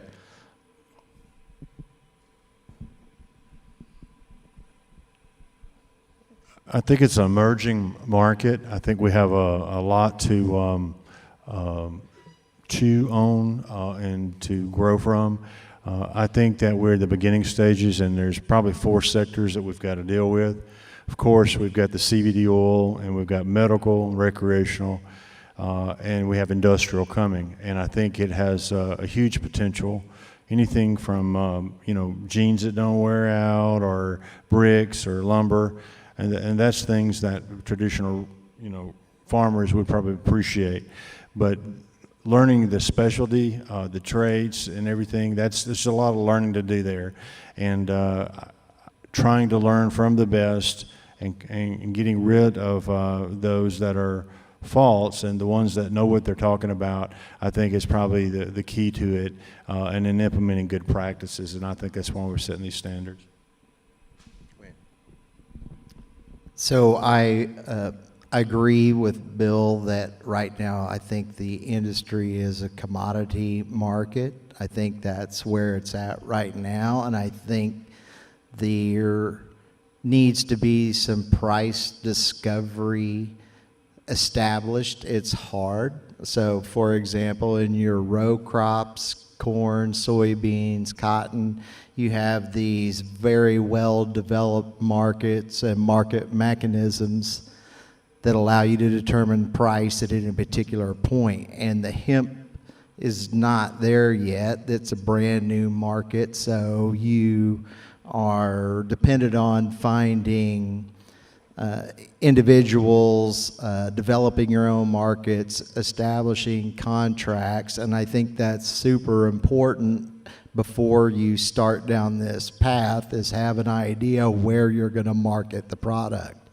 because there's no particular place to discover what that price is. There are some generalized price quotes, but every area is different, every region is different, and the cost of production on the West Coast or in the mountain states is going to be different than the South or the Midwest.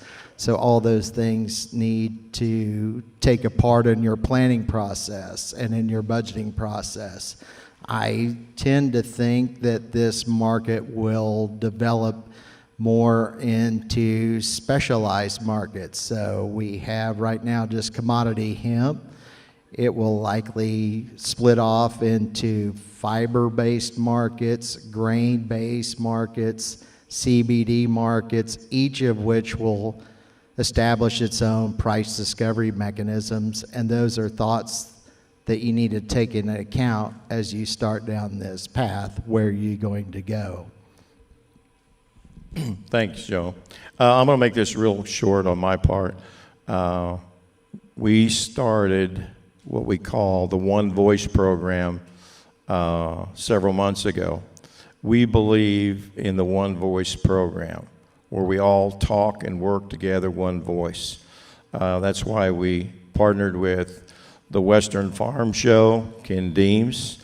That's why we partnered with the U.S. Hemp Growers and Farm Journal, and now we have added several other partners so that we can talk with one voice, so we have some clarity to deliver good value to our growers and also our processors, and eventually to the end consumer that uses the product.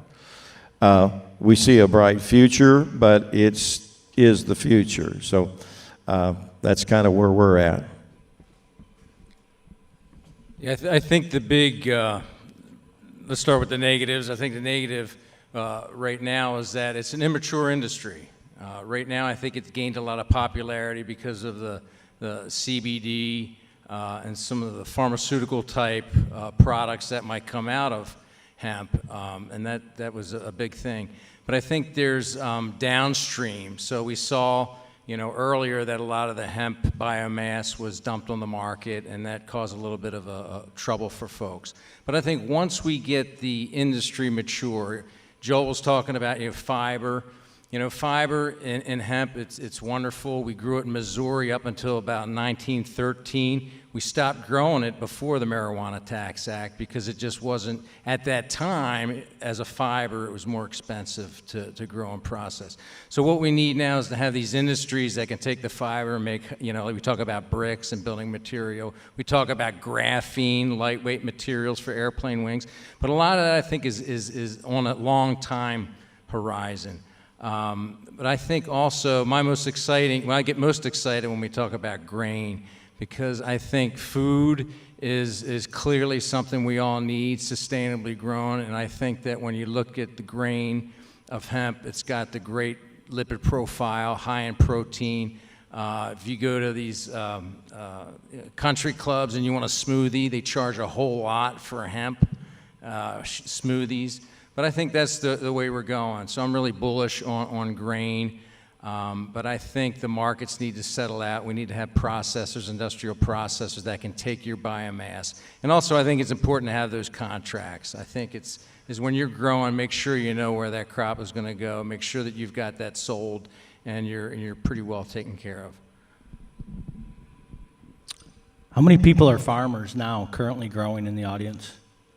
1, 2, 3, 4? So is everyone here thinking about getting into the industry? Yeah, pretty much. Know where you're going with your hemp. Have an idea in a direction, but experiment. I've been growing plants my whole life, 30 years in a company called Toad Flax Nursery in upstate New York, and I've grown everything from cordyline to marigolds, and most of you won't know what cordyline is. Alfalfa, barley, corn, everything. And I've never had so much fun as growing hemp, cannabis. There's nothing more satisfying in the fall when you see those plants get resined up and those females. But just remember one thing, you can't have a really good resinous bud for CBD and also have grain. And so grain is a commodity that has value in the oils and food, flour, and other nutritional benefits that I fully believe in. But hemp oil with hemp resin, now you've got a good nutritional benefit of something you could use down the road as the feds and things improve and our laws get up to speed with where they need to be with this plant. And so anybody who has any questions about it, New York State, we lost 80% of the farmers in the first year, fell off the train because of problems, failed seed production, too many males, cross-pollination. So there is a learning curve in growing hemp in your state. And I would start small. I'd get the strains that really produce and want it in strains that do what you're looking to do for the person you're going to sell it for downstream.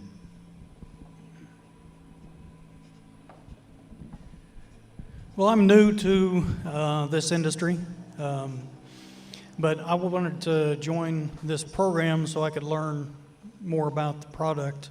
And eventually, I'd like to have a business to where we can make plastic for single-use plastics. As we all know, that's an issue nowadays, and it's not going to go away. And so I joined this program to help learn what I can over the next few years. And so I've been down here a few times, and they've been gracious enough to allow me to walk around and ask as many questions as I could think of at the time. And so I just want to thank Bill and the whole gang here for that. But I think the more research we can do here, the better off the whole market's going to be. And the more we can learn from not just the research here, but Europe and Canada, where we can have a diverse product, I think we will all benefit in the long run from it.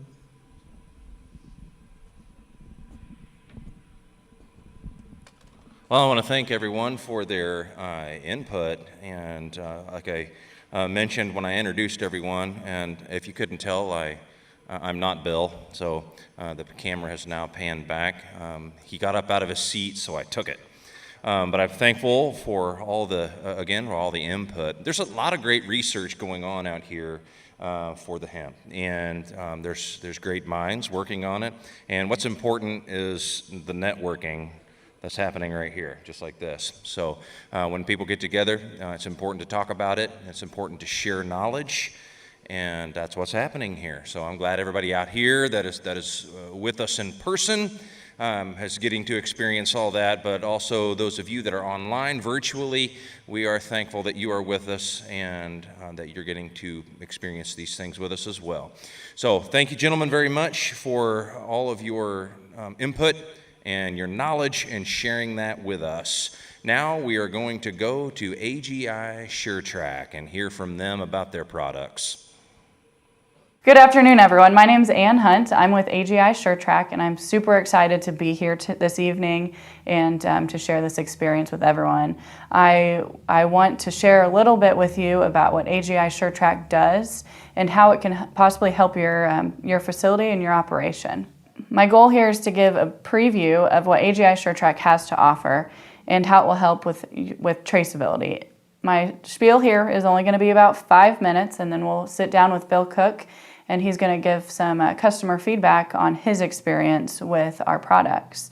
So this will be a brief overview of everything we have to offer.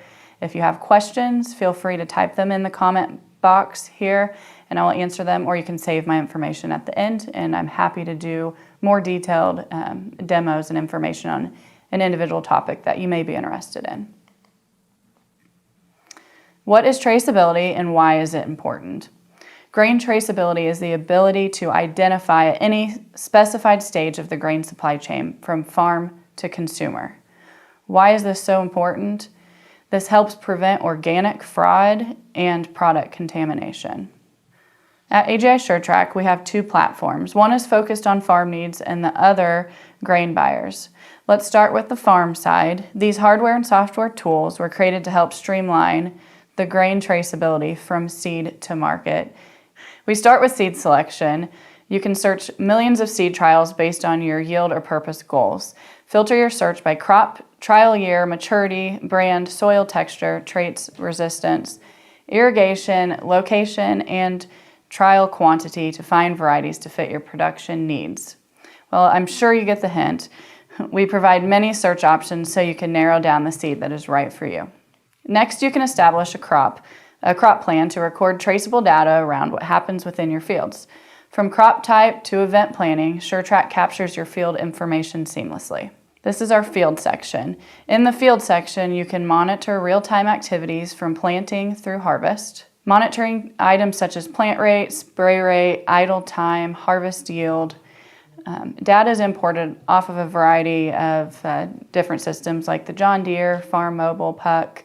All of those can be uploaded into our system seamlessly, and all that data is available for you. Utilizing Field Data Manager also, and just the soil probes, you can capture and still store real-time weather data that can help you make decisions for your crops and your crop plan. And we do have one of these here. If you're here, you can go out in the field and see it for yourself. It will be part of the tour. If you have any questions, feel free to come find me. I'll be next to a big green van. Do you want to take the guesswork out of grain storage? If you do, Bin Manager is the way to go for that. AGI SureTrack Bin Manager automatically manages the condition of the grain to ensure the best quality product processors and consumers are wanting. You simply set the target and the Bin Manager knows what to do. This definitely provides you with a peace of mind knowing your harvest is protected. As an added bonus, the on-site Bin Manager weather station helps to avoid counterproductive and neutral fan run hours, so you never miss productive weather conditions. This can also help reduce your cost from the fan time. Bin Manager history is also available with a click of a button. You can see graphs with temperature, your moisture. You have your fan and heater runtime. This is available historical data. Once you have Bin Manager installed, you can always look back as far as you would like to go to get that data. It's exportable, so you can download it and take it wherever you need to. Our goal is to make sure your grain hits target, so it minimizes your risk and you get the highest return possible. Through our certified grain testers, you can segregate and maintain records directly into the system, showing your proteins, your starches, your oils. This can either be from an on-farm tester or by sending your grain into our lab. When you send your grain into our lab, it's at our cost, and we test all of that for you and upload it directly into the system. Here's our marketplace tool. With the marketplace tool, contracts can be created between growers and buyers. They can be customized to your needs and the buyer's needs. Once a contract is agreed upon, the grower can share their operation data through SureTrack. SureTrack results from the delivery are captured and allow you to view pricing, delivery rate, and number of bushels, and much more. It's all here on one screen. Now, here's our SureTrack Pro platform. This is for buyers. It's to help track your grower programs. It has all the same technology we've already discussed, plus much more. Buyers can signal communication with growers directly and communicate directly through this portal, so it's easy to track everything that's gone on. Buyers can post cash offers and premiums, so growers can see what's out there. Buyers now have an easier way also to help track growers and identify what's exactly in their bins and on their farm in real time. For our grower management, SureTrack allows buyers to see a list of contracted growers just in one place. With easy to discern colors showing bin conditions, the green here is showing that it is in condition, the specs that have been asked for, it's ready to be brought in and sold. And the yellow, it's not quite there, but it will be soon. Red is 1.5 or higher out of the target rates that were set for that bin. So it's an easy way to track exactly what your growers have and when that needs to be delivered. Here you can also message them directly and tell them when it needs to be brought in. If you're looking to sort grain by characteristics, this would be the page to go to. If your operation has run low on a certain commodity, you can search those here. Once the grower accepts that contract, then they will share their data with the buyer, and you can have that grain delivered to your facility. Our marketplace allows buyers to post cash bids, premiums, and new grower contracts. Growers can easily see where their best available offer is. If a conventional farmer may want to switch to organic, you can see here that there are some premiums to be made with different companies opposed to your cash price. Buyers can also look and make public posts for new growers if they need more growers for their facility. And it will go out to our entire grower network. I'm going to give you our #1 reason of why you should choose AGI SureTrack for your farm or facility needs. Our goal is to always help you profit. Whether you're a farmer, you're a grower, you are a processor, we want to help you profit. We want to always improve our technology and serve your needs. We design solutions to bring growers and buyers together with better communication and relationships. We want to streamline the process between growers and buyers to make that relationship grow and to make everybody more successful. We are driven to improve how grain buyers source required grain characteristics. Our technology can help verify certifiable organic grain by tracking everything from seed to market. Contact me with any questions. I'm happy to spend more time on any of these topics and show you more detailed demo as well. My phone number is here on the screen as well as my email. Feel free to reach out to me. Write them down if you think of something later. You'll have it there for your reference. I've also got Bill Cook sitting over here. You may not see him right now, but he's been sitting here listening, and he is excited to share his experience with the products he's used with AGI SureTrack. Bill, thank you for joining me today. I appreciate it, and I'm excited to hear your feedback. So let's start with my first question on tell me a little bit about your operation and how it was before you used AGI SureTrack's products. You know, we were production agriculture for the most part. Of course, we're involved in the seed business, and of course, quality grain was a big issue for us.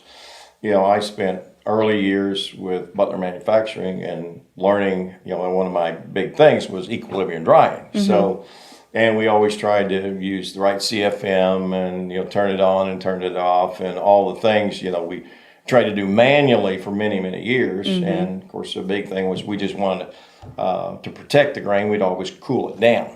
And so we really didn't have it by gosh and by golly, except, you know, those old days where you knew you'd have to have so much CFM and you couldn't have the issues with hot spots. So you knew you had to core the bin. So we did it the old-fashioned way. Mm-hmm. And so that's kind of the way we started out. Yeah.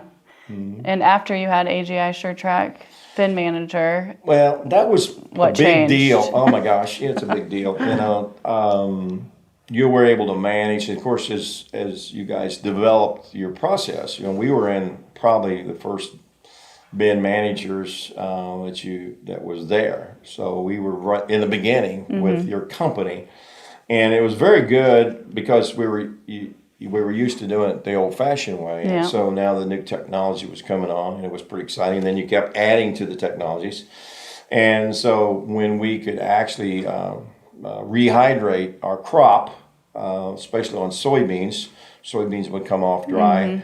And then we'd have to try to rehydrate and get some moisture back because the quality was the issue. So for us, quality might make the difference of $4 or $5 a bushel. Oh yeah. And so if we were exporting or food grade beans, or we always did an IP crop, and so airflow, quality of grain was what we lived and died on, and you know what we cleaned and processed. And so without that bin manager, as we learned, and then as the technology came on, I can remember one time, Andy, we were in Costa Rica, and I got an alert. Oh wow, yeah. So I got an alert. I'm in Costa Rica. You know, I get a hold of, I forgot who was handling the account or the bin. Your CSR. And, yep. At the and time. we had a hot spot. Started in one of our IP corn bins, which was a non-GMO crop, which we sell for premiums. But if they get hot spots or stuff, we got a problem. Yeah, yeah. So I can't say enough about your system that's positive, other than just a farmer or grower, but as we worked with premiums, oh yeah, my gosh, I just couldn't imagine us operating without that system at all. Good. So it brought up your maximum quality. Every year. And the thing is, we learned how to use it better. In the very beginning, we didn't trust it. So it's out there running in the rain. We want to go out and turn it off. Yeah. And all the things that, people do it's unknown the first year. There's no way it's going to do what, I've been told. Something's wrong with this equipment. Yeah. Fan run time was a little bit lower. But we found out, and we got more trust in it over the next year or so, and now we don't even question it. Yeah, it's just and we always pull out pretty well what we're within a couple of tenths of a point. We pull out quality grain, and we still do core the bins. Just we're still a little concerned about coring bins because you got all the fines there. Right. But no, you sold me. Like what was the movie said? You sold me at hello. Oh, this thing's been. We're a big believer in your system. Good. What do you like most about it? The comfort of knowing that all those bins are okay. Yeah. And you're not worrying about there's a hot spot or this problem. So it's the peace at night that that you're not losing a variety or a hybrid or just an IP bin that you got contracted to. Right. We'd sell things to folks like Majestic Milling. Majestic Milling is one of our big customers, and they want quality products. Yeah. And they're if you're not talking to them, you should be, because they're a up and coming company, and they desperately need customers that like us that have your system. Right. Good stuff. Good. Now with FDM, I know you're going to be getting the FDM here in your hemp fields. What do you want to see out of that? Well, we're learning. The hemp issue is a big issue for us because we're learning. And the hemp side of it is, we work a little bit, we have a little bit of a system, not like your system, but this VIP system where we track and trace from the time the plant is planted into the lot numbers and all the way through. So I think what we see as with our end customers, they can know with a surety, like we know, that crop is managed this way.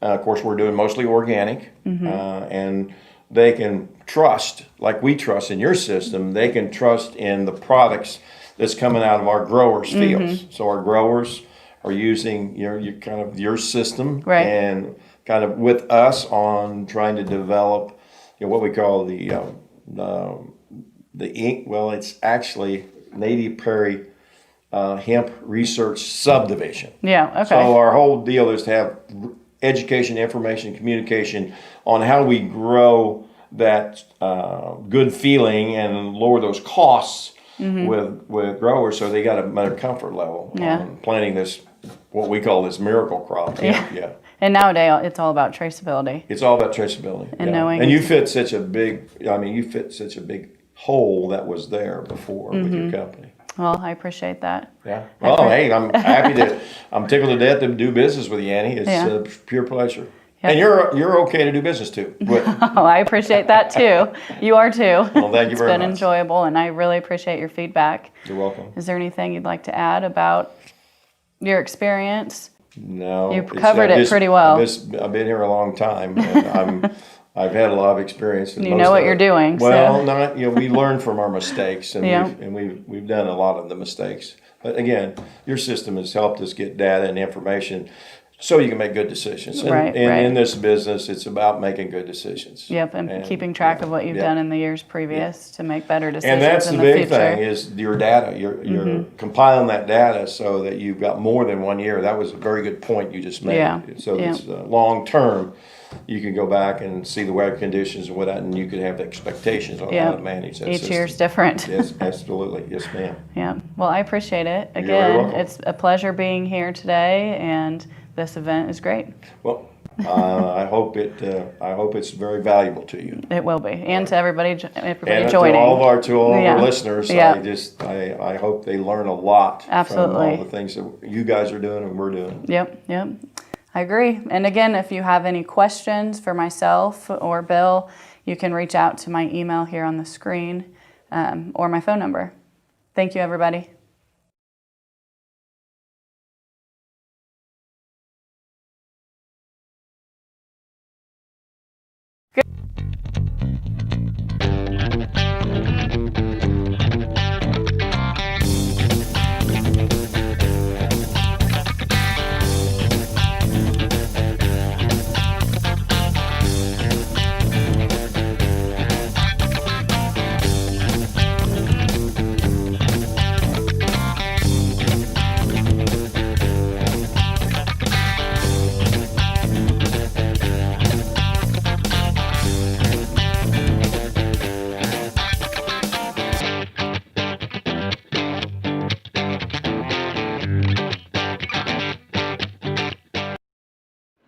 Well, much thanks to Annie Hunt from SureTrack, and we are thankful that you joined us today. We are still here live at the Ag Classic Expo, and we are ready to go to another one of our exhibitors and hear from them. After that, we're going to hear more from the Chemitech group.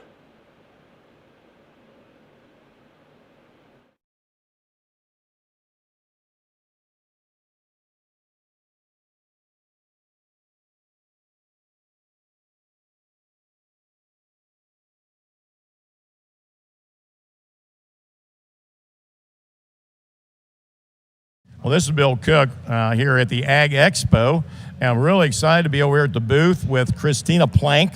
And Christina is one of our experts on how to use hemp. She's doing a lot of great stuff with the product. And Christina, will you tell us a little bit about how hemp is working and how the folks are using it? Hi, everybody. So today I have our CBD. So CBD, of course, comes from hemp. And I am working on my education through CBD Training Academy, where I'm getting my CBD certification so I can better educate and help people. So I am helping advise people on what CBD that you might want to use, so then you actually end up saving money down the road. And over here we have our full spectrum from Rural Route Hemp Company. And then we have our isolate from Peaceful Roads. And then we have our pet canines, because we love our pets and they need CBD too. And then we have our broad spectrum balm. And over here, so as we go into it, your endocannabinoid system, this is our human endocannabinoid system, which shows our CB1 and CB2 receptors, and the same for pets. But here, what I'm doing today, Bill, is I'm just educating people. So I'm giving them some more information. And again, I am still learning because it's a lot of information I'm learning through CBD Training Academy. but it's really great because I see how CBD is helping people, and I love working with my clients.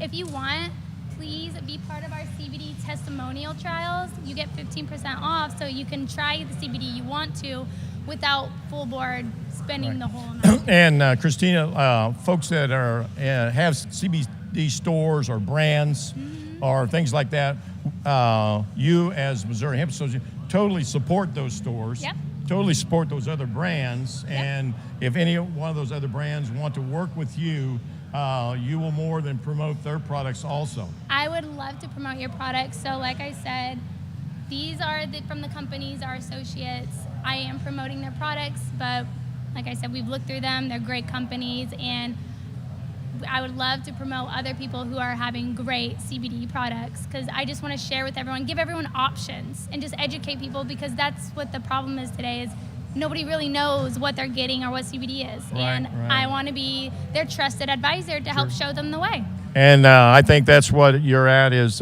Missouri Hemp. You educate, communicate, train, high values to folks and consumers that use that product. Yeah, it's Missouri Hemp Association. We are a company where we say it's good. You can trust us because we have vetted and we've done the research, and we only work with the best high quality companies. That's all that we are. We're all just about supporting and helping education. Well, thank you very much for being at Ag Expo here at the Classic and sharing with us a little bit about the vision of what you're trying to do. This is Bill Cook with Ag Expo Classic. Or I guess it's Ag Classic Expo, isn't it? All right. Sorry about that, folks, but come and join us. Watch us on the virtual. We're having a great day out here, and so thanks for being with us. Well, this is Bill with Christina Plank. Good afternoon, everybody. And Christina My name is Francisco one of our Manzano, and I am responsible for developing Chemitech's business in the United States.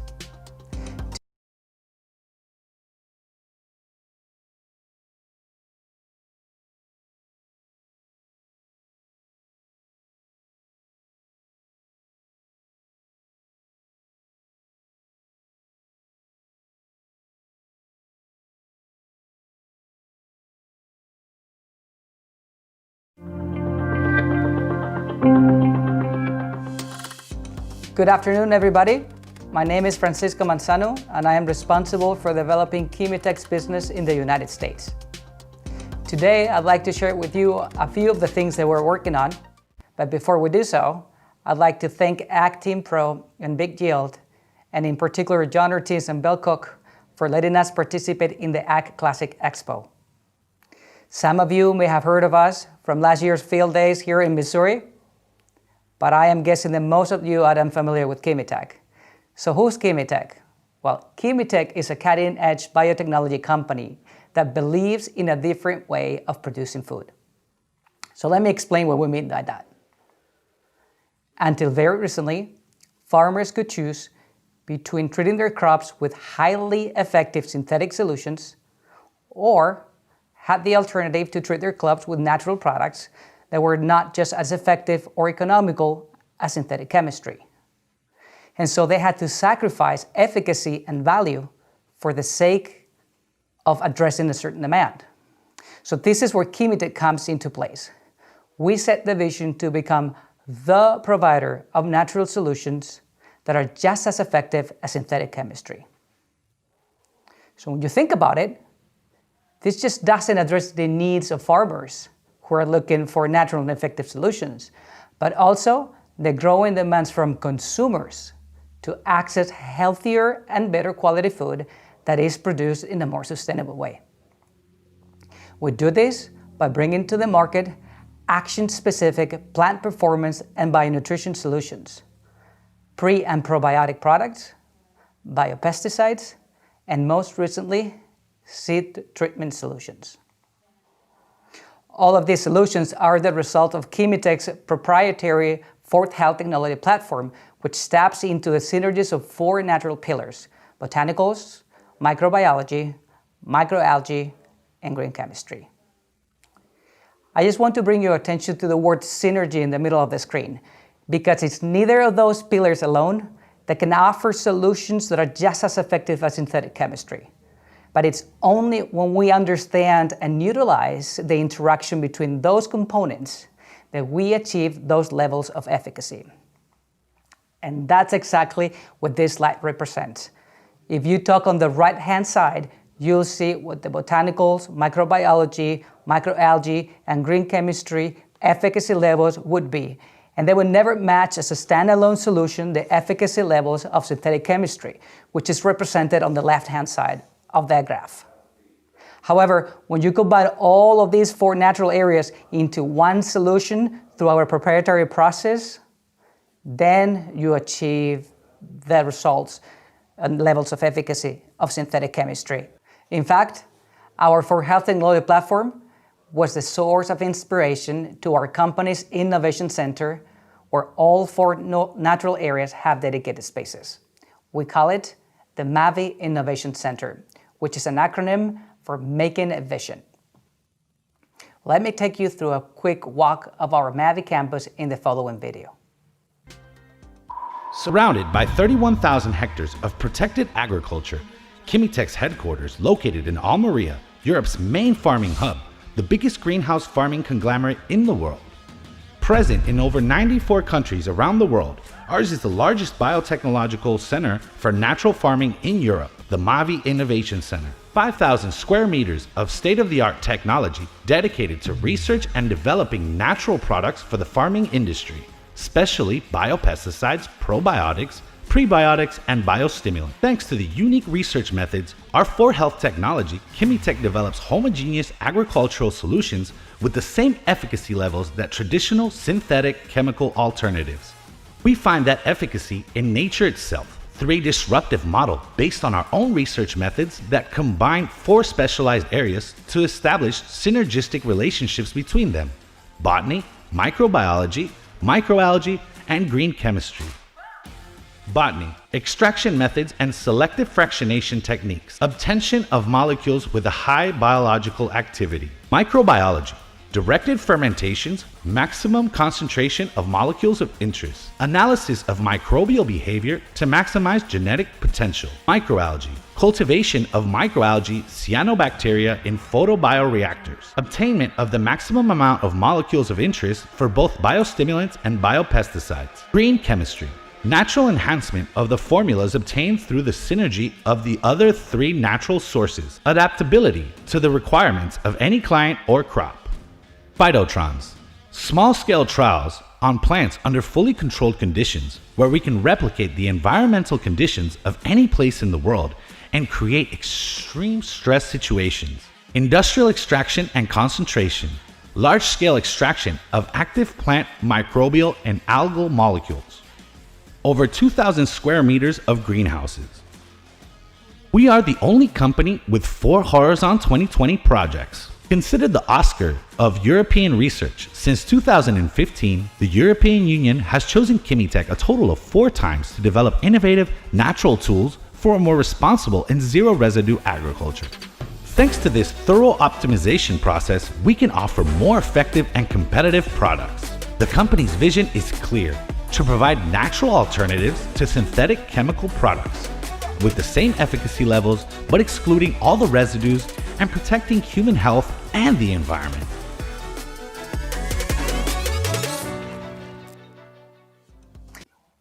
I think the saying goes something like, a picture says more than 1,000 words. Well, I think this video captures by 1,000-fold the passion and the level of commitment that Chemitech has in bringing cutting-edge biotechnology into our industry. I really like the quote from our CEO who once said, "Chemitech is not a pretty company doing biotechnology. Chemitech is a biotechnology company doing pretty things." You see the subtle difference there? We were designed to do this. We're currently working on several projects that might be of interest to you, such as a bioherbicide or a bionematicide, which are showing great potentials already, by the way. But we're also working on other solutions, such as oidium or botrytis control technologies, aphid in control, to just name a few. It is because of our scientific approach that we're able to bring innovative and effective solutions to our farmers. We are the only company in the industry who's been recognized by the European Union with 4 Horizon 2020 projects, which identifies and recognizes disruption and innovation in the biotechnology field. Our most recent project award came about 2 months ago with the Phage Fire project, which is a promising line of research that addresses solutions for fire blight in palm fruit. So today, we're getting ready to make an entry into the United States with several solutions from our plant performance and pre and probiotic portfolio. We're also working on the registrations of our first 2 biopesticides with EPA, which should take about 18 months. So the first 2 products to make their way into the row crop market are Extended Row and Bombardier, which fall into the prebiotic and plant performance product category. These are products that are sold and perform extremely well in other parts of the world and are now in the 2nd year of validation in the USA. And by the way, showing promising preliminary results. Let's take a look at Extended Row Ultra in the following video. Hello. Last year, we held our USA Field Day, where we tested our product Extended Row Ultra in 2 separate soybean plots. What is Extended Row Ultra? Depending on their biotic components, soils can be defined as conductive, which are rich in pathogens, or suppressive, which is rich in beneficial microorganisms. Extended Row Ultra contains specific prebiotic molecules that function as food for attracting beneficial microorganisms and ward off pathogens. Extended Row Ultra has a short-term effect thanks to its secondary metabolites and long-term effects through the activation of the soil's microbiota. Would you like to see the trial results? On the first plot, Extender achieved an increase of 8 bushels per acre with a return on investment of 892%.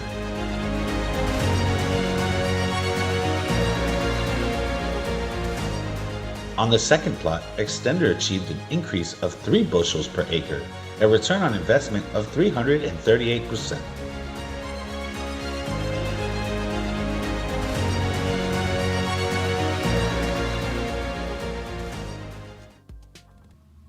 As you can see, we place a lot of importance in the role that healthy soil plays in the development of plant and the quality of crops. Our technology is designed to restore the life of the soil and create an environment where plants can thrive in. The second product we're validating and hoping to launch in the USA is Bombardier, which is our best-selling product and belongs to the plant performance line of products. It is designed to help plants cope with the negative effects of stress and improve vigor. Let's take a look in more detail in the following video. Hello! Last year, we held our USA Corn and Soybean Field Day, where we tested our product Bombardier. What is Bombardier? Bombardier is a natural, bio-based fertilizer specially designed to help plants overcome stress. Bombardier is a versatile product showing positive effects in foliar and soil applications.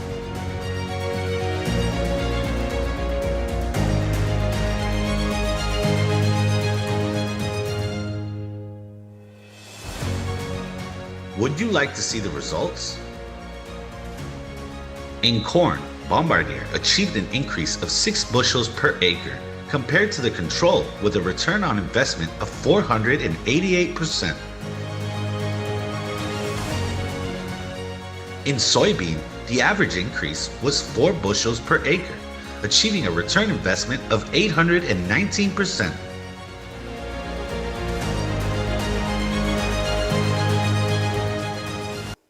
Well, I think that results speak for themselves. We're expecting to publish the result of our trials late this fall, and at that time, we will have these products available for distribution in the US. One thing that makes us different from most companies in the marketplace is that every time that you hold a Chemitech product in your hands, every time you hold it, you have the exact same thing in your hands. We follow the strictest quality control in our manufacturing processes from the time our raw materials come in through the time that we're converting that material into something else to the time the product comes on the other side of the line. What this means to you is that under the same conditions, our products will perform the same way time and over again. Well, this is everything that I had for you today. Really appreciate your attention and your time. And if you have any questions about any of these products, or you're curious to learn more about other technologies that Chemitech might have in the US, well, just contact your retailer. Or feel free to email us directly at usa.info@chemitech.com. And thank you again for your time. Hope you enjoy the rest of the field days. Have a great day. Stay safe.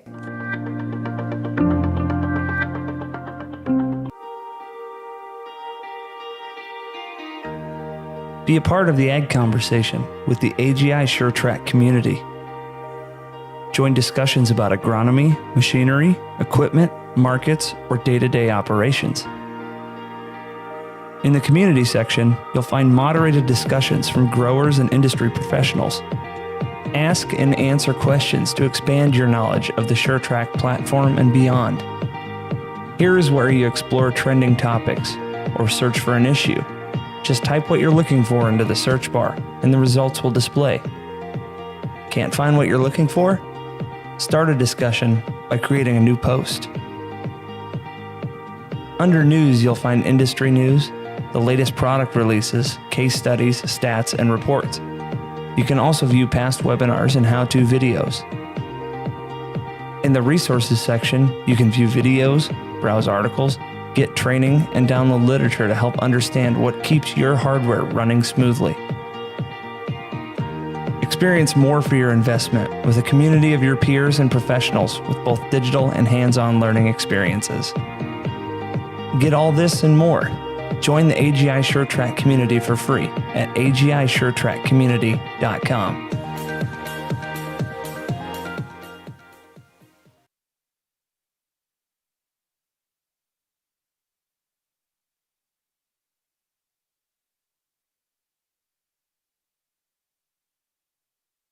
Ready now to go to Megan Dixon, who's going to talk to us a little bit about a third-party verification system for transitioning organic crops that they call VISPs. Megan?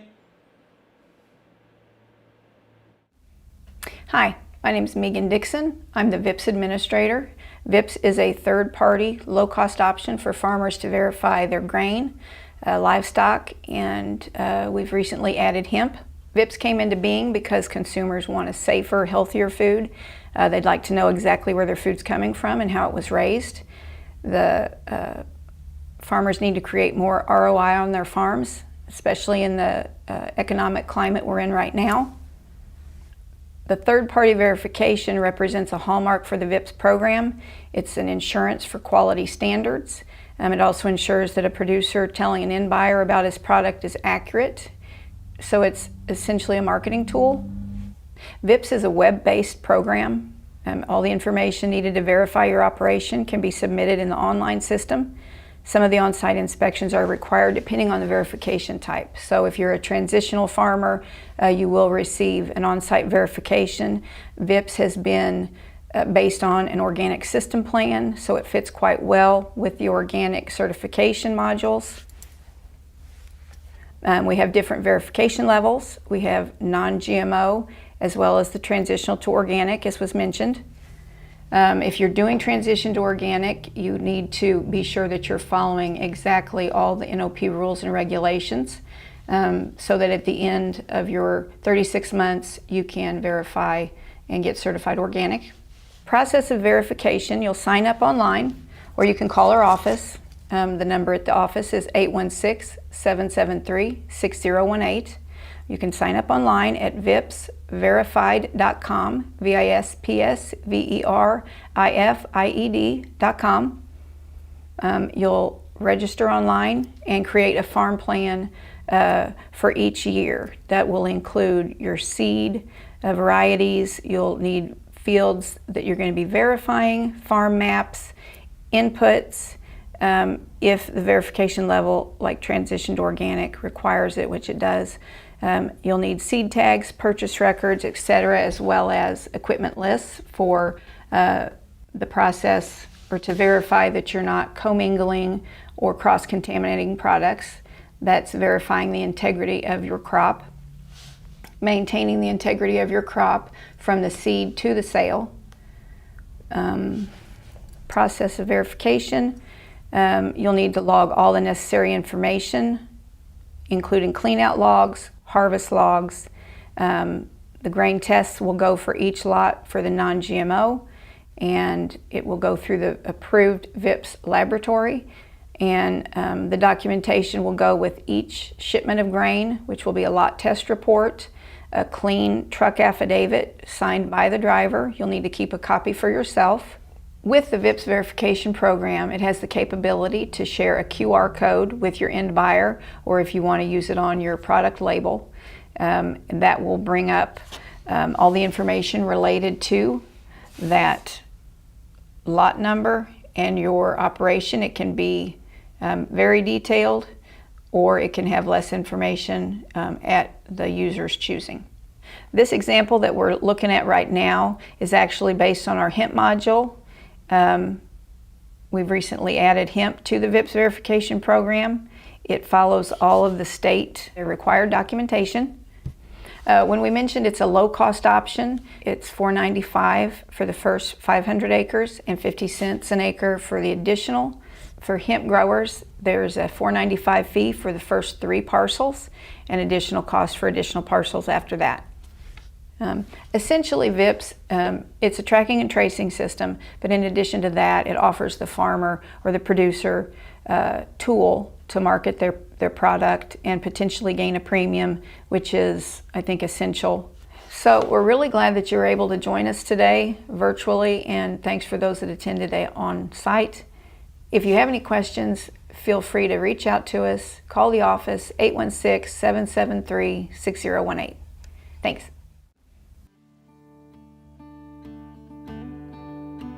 BigYield.us exists to help farmers make money, and save time. We make them money by giving them access to proven, high-yielding yield enhancement products. We save them money by keeping input costs low. We save them time by being as quick and efficient as possible, and by catering specifically to the farmer's needs.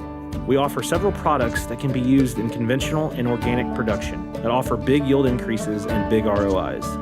At the end of the day, farming is a business and you need to make money, so we're here to help you with that.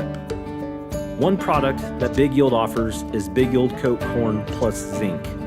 This is a dry seed treatment specifically formulated for corn that can be applied directly in the planter box.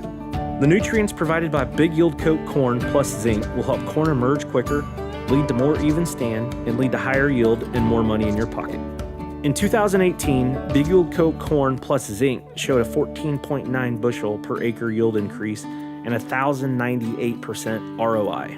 This means that for every dollar spent, the product returned $10.98. To use this product, simply add the proper amount of product to your seed in the planter box. We recommend filling your planter box half full of seed, applying half of the Big Yield Coat Corn Plus Zinc, filling the planter box with the rest of the seed, and adding the second half of the Big Yield Coat Corn Plus Zinc.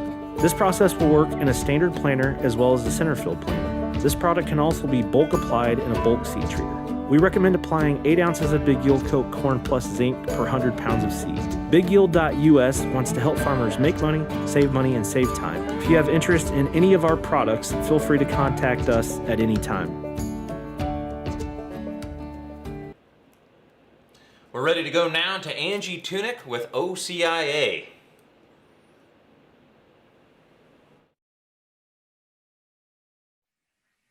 Welcome and thank you for watching OCIA's Organic Certification 101 presentation. My name is Angie Tunick and I'll be walking you through the steps to certification. And with over 80 organic certifiers to choose from, I hope to explain how OCIA is unique and stands out above the rest. As one of the oldest organic certification agencies, OCIA was incorporated back in 1988 by a group of farmers. OCIA was established as a not-for-profit organization and continues to be a member-run. Farmers from around the globe gather annually to hold annual meetings where they hear industry-leading presenters, they elect board members, and they have a vote in any changes to the fee schedule and OCIA standards. And even though our headquarters are based in Lincoln, Nebraska, we can certify organic farmers in all 50 states. OCIA regional offices are also located in Canada, Mexico, Japan, Peru, and Nicaragua. When joining OCIA, there are a couple different ways to join, and I'll go over pricing later in another slide. But chapter members are most common for producers, especially starting out in organic farming. Chapters are made up of at least 5 organic farmers. They hold chapter meetings, they have farm tours and workshops. So we have 19 chapters in the United States, 1 in Canada, and 1 in Guatemala. Direct associates are OCIA members that are typically larger and they don't want to join a chapter, they just want to join OCIA International directly. And that is also made up of farmers and processors. And then we have community grower groups that are primarily found in Latin America, typically coffee growers who own small parcels of land and their organic sales are less than $5,000 annually. So organic agriculture is a whole system farming approach. It promotes ecological and conserves biodiversity. Healthy soil is the foundation of organic farms. Pests and weeds are controlled by things like crop rotations, soil improvements, birds and predator insects, row crops, and labor, manual labor. So organic certification is where no prohibited materials have been applied to the land for 36 months. It provides verification that the operation is following the organic standards, and it allows for the use of organic labeling. It does involve annual paperwork, record keeping, and annual inspections. There is an exemption in the NOP standards where producers whose sales of organic products are less than $5,000 and they are in compliance with all of the organic standards, they may use the term organic, but not the USDA certified organic logo. So many people ask who monitors the organic standards. In the United States, first you've got the USDA's National Organic Program. They oversee the National Organic Standards, also known as the NOP Final Rule. Then you've got the National Organic Standards Board, the NOSB, and they make recommendations about materials and practices used in organic production. And then you have organic certification agencies like OCIA, and they are accredited by the USDA to act on its behalf. And then you've got organic inspectors that actually go out to the farms and make sure that the organic farmers are doing what they say they're doing. So if you ask what's prohibited in organic farming, there is a national list of allowed and prohibited substances that identifies what can and cannot be used in organic crop and livestock production. To view the complete list, I've got the website down there that you would go to look at that. But for the most part, natural substances are allowed and synthetic substances are not allowed. We always recommend that you check with your certifier first. Input reviews can be done if you've got a product that you want to use and you don't know if it's allowable, then you can send it to your certifier to review the ingredients and they can approve it or not approve it. There's also OMRI out there, that's the Organic Material Review Institute, and their website is www.omri.org. And they have 2 different lists, the products list and the generic materials list. With different either brand name products or generic products that you can search for. So if it is OMRI approved, it's safe for organic farming productions. And sometimes there are with or without restrictions listed alongside a brand's name, so be sure to read that as well. And you can also do a keyword search on their website if you're looking for a specific brand. But the basic steps of certification is to first contact a certification agency. Our website is www.ocia.org,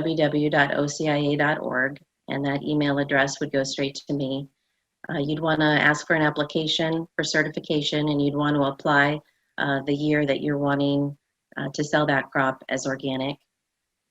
So we have an application, we have an OSP, that stands for Organic System Plan, and also several record-keeping documents that you'd complete and send in with your application. We would send out an inspector once we do have a complete file on hand. And then we would call you, our reviewers would call you with any follow-up questions that they may have after the inspection happens. And then you would receive a decision. So our average turnaround time is 30 to 60 days after we receive all the paperwork needed to review. And then you can apply for a cost share rebate. And what your certifier, what we will do is provide you with a paid receipt for what you've paid into your certifier as you apply for the cost share. So our certification application is 3 pages. It just asks you basic contact information and the type of certification that you're requesting. Then we have the operator licensing agreement that you would read and sign. We right now have an addendum that goes to the OLA regarding inspections during this pandemic time. And then there's an OSP for all crops or livestock or handling or apiary or maple production. So you'd complete the appropriate OSP and submit that with your OLA and certification application. And then there's several record keeping documents that we also keep on our website, things like clean down records, field history forms that you'd also want to send in with your application. Just some time frame and tips. We recommend submitting a certification application 3 to 6 months before you wish to actually sell your organic products. Inspections are typically scheduled while the crop is up and out of the ground, or if it's for processing when the facility is ready to run organic products. And we also recommend not leaving any areas of the application blank. If there's a section that doesn't apply to you, simply write that it doesn't apply versus skipping the section.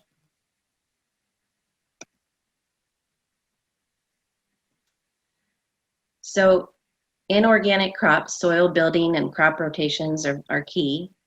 The seeds that you use are also important. All seeds must be organic unless the quantity, quality, or variety of seeds that you desire is not available. If that is the case, then records of documented seed search must be kept if you do decide to use an untreated non-GMO seed instead of an organic seed. And then also during the transition years, during those 36 months when you're transitioning, you can also plant a non-GMO untreated seed during those transition years. This is an example of the organic seed search form that you would have to complete if you don't use an organic seed. And buffer zones are really important in organic farming. Buffer zones are distinct, defined boundaries, and buffer zones must be placed in on your field map and drawn in. The determination of the buffer adequacy is left to the organic producer. So it's on a case-by-case basis, and it's whatever you feel is necessary to protect your organic crop from the neighboring field. But you may harvest crops from the buffer zone, but you cannot sell those crops as organic.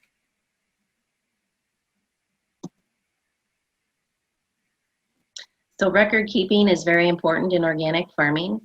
The field history form tells your certifier the history of your farm for the last 36 months, any sort of field activity, any inputs used. So when you apply for certification, we'll need to see those 36 months. If you haven't managed the land in those last 36 months, then we have a prior land use form that would be completed by the former landowner if you've recently purchased it. I get a lot of questions about CRP ground. If land is coming out of CRP, then it is right away typically ready to get certified. And then clean down records should also be maintained when equipment or transportation is used both for organic and conventional crops. And this is an example of our farm equipment clean down record. OCIA also offers a transition program. We just started that a few years ago. It's for NOP crops, and it does provide transitioning farmers peace of mind knowing that they're on the right track. So it is a $600 flat fee each year of the 3 years of transition. It includes both an inspection and a file review. So it's a lot shorter application, around 15 pages that you would fill out what you've done so far, what you plan to do, and that you'd turn into us. And then an inspector would come out. And then if everything looks good, that you're adhering to the organic standards during your transitioning years, you would receive a letter stating what year of transition that you're in. So it's not a certificate, but it's a letter stating what year of transition you're in. If you're unsure, it definitely provides peace of mind. So the purpose of an inspection is to verify what is written in the organic system plan is actually occurring. The inspectors are the eyes and ears of the certification agency, and they watch for areas where risk to organic integrity occurs. So they come out to observe, verify, and report. They'll look at all the fields of the operation, including transitional and conventional. They'll look at all the equipment and the storage, and they look at your records maintained by the operation and your audit trail. And they do a traceability audit and inventory balance. They typically start an inspection by conducting an opening meeting. They ask questions about your operation and they go through paperwork. They visit fields and equipment or the processing facility, and then they conduct their exit interview and they forward their report to the certification agency. So the cost of certification for a chapter member is $325 for the certification fee to the NOP. If you need additional standards, if you're selling into other countries, that is $80 per review. And a typical inspection estimate that you'd find in the Midwest is $350. If it's more or less after the inspection happens, we will invoice you or credit you. But we do hire independent inspectors to go out and do the inspection. And then you'd have a $35 international membership fee that gets you a vote at our annual meeting and our quarterly newsletter. And then you would have chapter dues, and that does vary by chapter according which chapter you join. In the United States, we do have 19 chapters. And then later in the year, you would have acreage fees. So depending on what the crop is that you're selling, you would have an acreage fee associated with that crop or that cover crop. Now, if you're a processor and you don't have those acreage fees, you do have a 0.75% sales fee on your organic sales, and that's again for processors. And currently we do have a $200 coupon for all new members, so that $200 would be taken off your $325 certification fee, so that would take that down to $125. If you join us as a direct associate and not a chapter member, your fees are dependent upon your total gross organic sales. Again, this is typically the large processors that want to come in as direct associates or large farmers that don't want to also join a chapter. So their fees start at $880 and go up from there depending on their organic sales. And a typical handling inspection typically starts at $600. That's just an estimate. And then the $95 for their membership fee is optional. So this would get them a vote at the annual meeting and also a discount on OCIA trainings. And then that $200 off coupon would also apply to their certification fee. There's currently a national organic certification cost share program going on. And right now they're reimbursing 50% up to $500 per category of certification, whether you're a producer or processor. And there's a list of costs that are eligible for reimbursement in that program.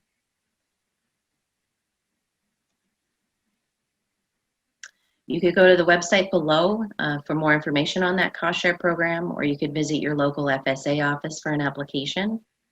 And then you would just submit that cost share application to that FSA office or that state Department of Ag. And then as a certifier, we would provide you a paid receipt for what you've paid into your certifier. OCIA is also unique in that our members have started OCIA Research and Education. This is a charitable nonprofit organization that funds organic farming research around the world. We offer microgrants, scholarships, we have Farmer of the Year awards, we partner with universities, and we offer a mentorship program. Our microgrants range anywhere from $500 to $3,000. and we try to award as many as we can each year. We both have an organic research microgrant and an educational microgrant. And the forms can be found on our website at www.ocia.org. We also offer scholarships. We typically award 2 $1,000 scholarships each year to graduate students at universities conducting organic research. And then we also offer a mentorship program. So if you're new to organic farming or in your transition years, you can contact us and we will line up a mentor in your area where you're able to go visit their farm. Mentors can also visit your farm at least twice during the year. And then mentors would submit their travel reimbursement to OCIA R&D for reimbursement. This year, we are now offering applications to come in through our website online. And this has been very popular and very handy for a lot of people to apply. You would just go to our website, ocia.org, and we would give you a username or password the first time that you log in. And then you're able to right away update your password into your own personal password that you can remember. And then each OSP starts with an activities checklist where we ask you a variety of questions. And if you check the box on the left, then the forms will appear as you go through the form online so that it's definitely a complete file when it comes to us. You're also able to go back into when you log in and do your personal password. Even in the future, you're able to see which forms have been submitted, and you're able to update them and resubmit them each year at time of renewal. And then you'll get a submission successful message when we do have a complete file when you use our online forms. So it's been very helpful for a lot of people, but you are also still able to complete a hard copy. If you do want a hard copy application, we can mail that to you. And then you would just fill that out and mail it back in. And we are able to email the forms to you too, if you'd like an email copy to type in and email back to us. So there's 3 different ways to submit applications to OCIA. Well, thank you for joining me today. I hope this has been very helpful in learning a little bit more about the organic certification process and about OCIA. If you have further questions, please reach out to me anytime. My contact information is on this slide. Also be sure to friend OCIA International on Facebook, where I post announcements as to which trade shows we'll be at or which chapter is having a farm tour.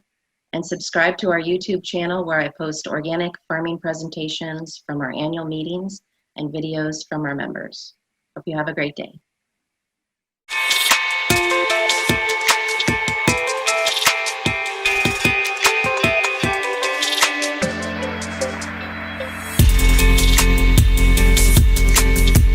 We want to tell a story with our food, and a lot of that has to do with being able to trace where it comes from.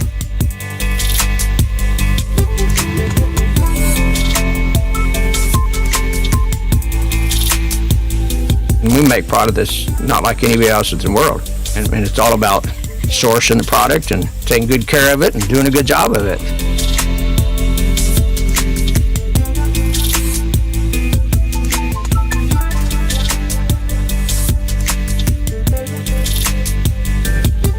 Whenever they're able to be more efficient and reduce cost within their location, then they ought to be able to pass that premium along to the grower. That helps both sides win. SureTrack Pro today offers the transparency that consumers demand. It is the tool that empowers processors like none other.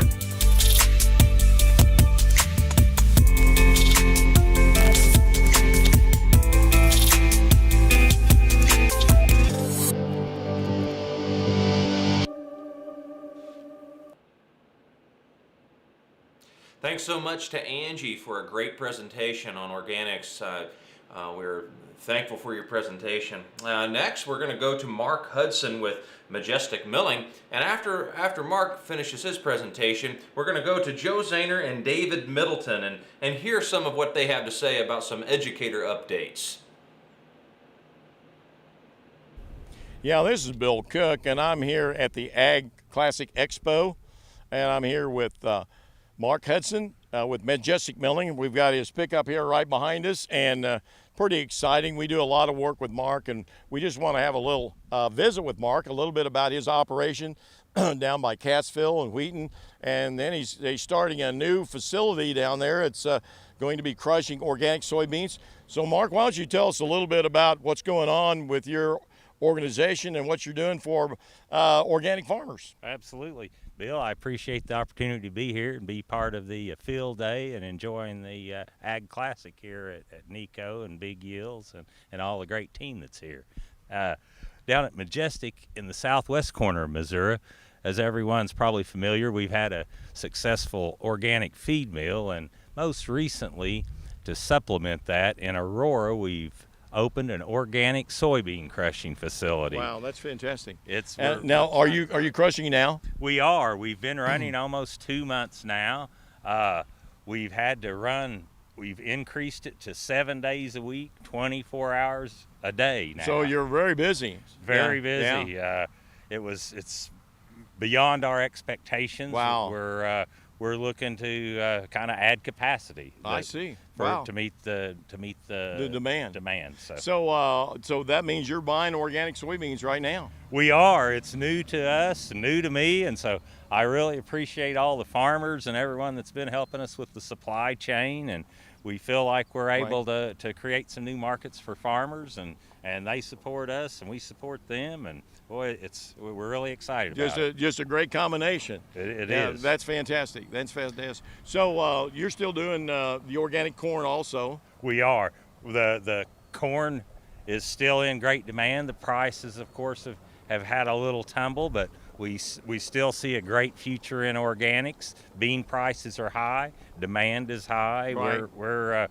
We feel good, and we're trying to do everything we can to support those markets. You know, a lot of things going on here right now is, of course, there's a lot on this hemp research, and all of a sudden we've got a lot of people talking about feed and food and ingredients that go into not only for human consumption but livestock consumption. What do you see going on in your interest or in your industry about some of those products? Well, there's no doubt that hemp will be a staple in poultry laying diets, in my opinion.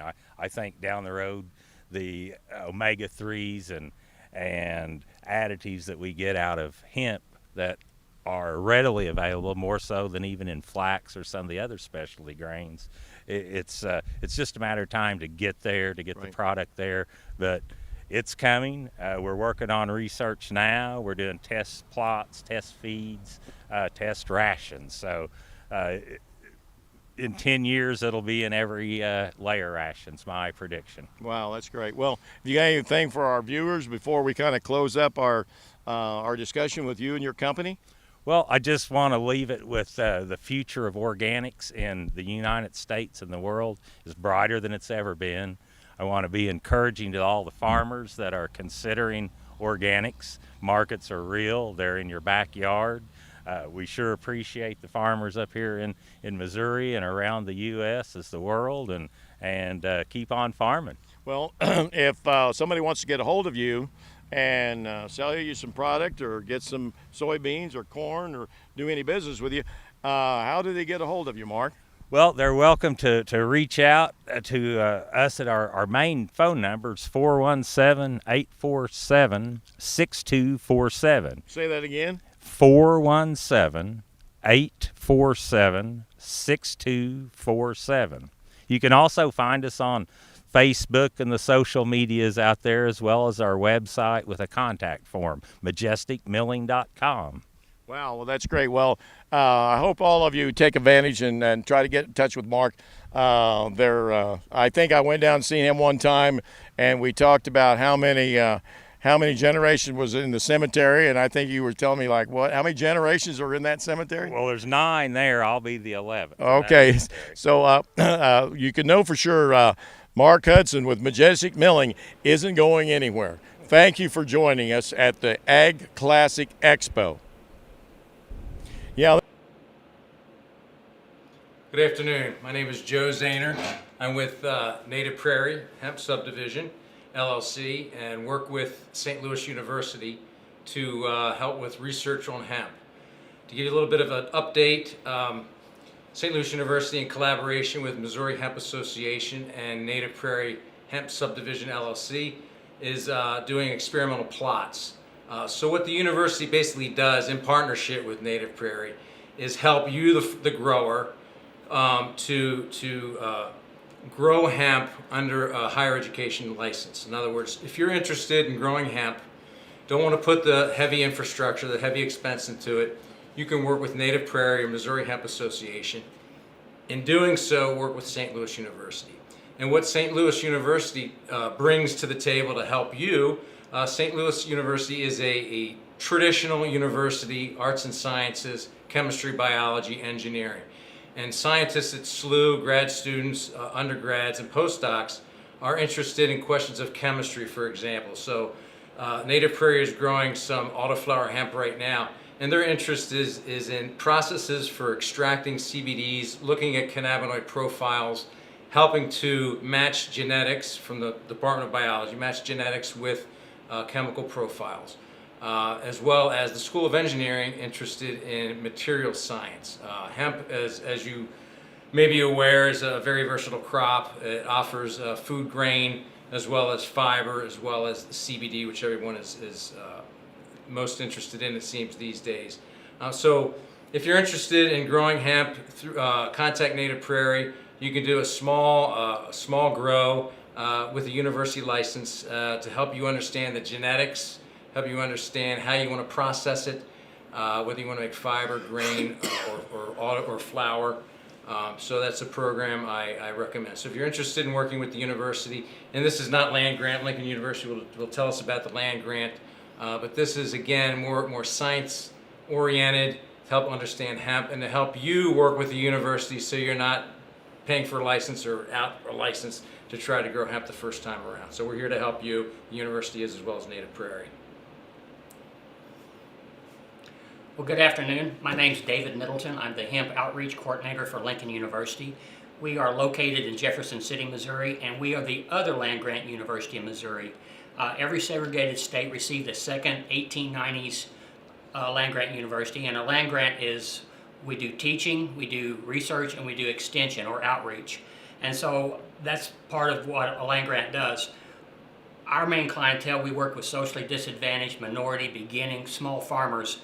And so a lot of our work works with high tunnels, horticulture crops such as small fruits and vegetables, pasture poultry, direct marketing. And so the hemp kind of falls in our horticultural realm in that a lot of CBD production is grown much like a horticulture crop.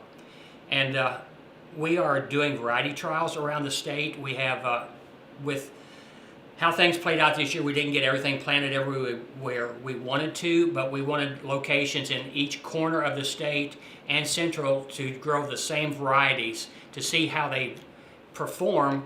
What grows in the Boot Heel, does it grow the same as in Northwest Missouri? And so those trials are underway now, and we will have the research on that. We also have a lot of capacity to break down the genetics.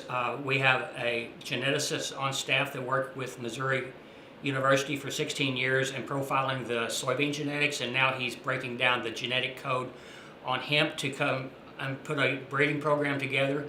One of the biggest issues that we run across in the hemp industry is consistency in genetics, and with a breeding program we can get those same consistent genetics like what we see in soybeans or corn at this point. We will also be online later this fall with being able to sample for your Missouri Department of Agriculture sampling regulations. We just installed a new GC which will have the capacity to do that sampling to determine your level of THC in it. We also do law enforcement trainings because we feel that is very important to let our law enforcement know exactly what industrial hemp is and compared to medical marijuana or illegal marijuana at the same time. So educating those people that would come in contact with our farmers that are moving plants, moving biomass, having seeds, instructing them on what paperwork that they should see, such as chain of custody or grower's license and these sort of things, will help our farmers be more protected when they're doing the transporting. We also have field days around the state. We've just completed one, and we have some more field days coming up around the state. They're not scheduled yet. So if there's a time that is one in your region, we encourage you to come out and visit, see how the plants are performing, because we are also not just doing CBD, but we're also doing fiber seed and dual crops across the state to see how they perform. So once again, thank you for tuning in. We appreciate anything we can do to help you. That's what we're here for.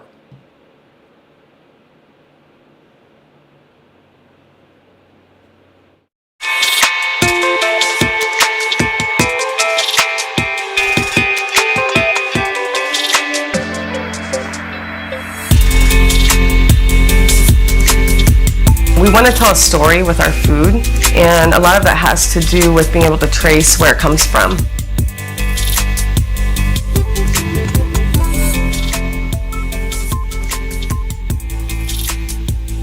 And we make product that's not like anybody else in the world, and it's all about sourcing the product and taking good care of it and doing a good job of it.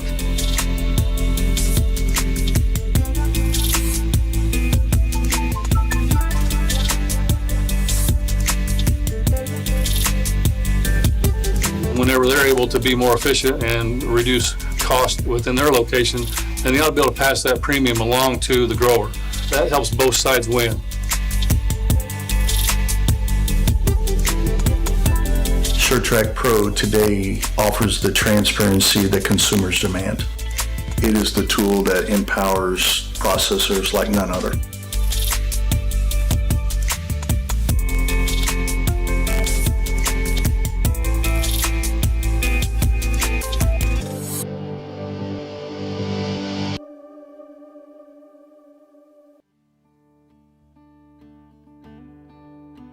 BigYield.us exists to help farmers make money, and save time.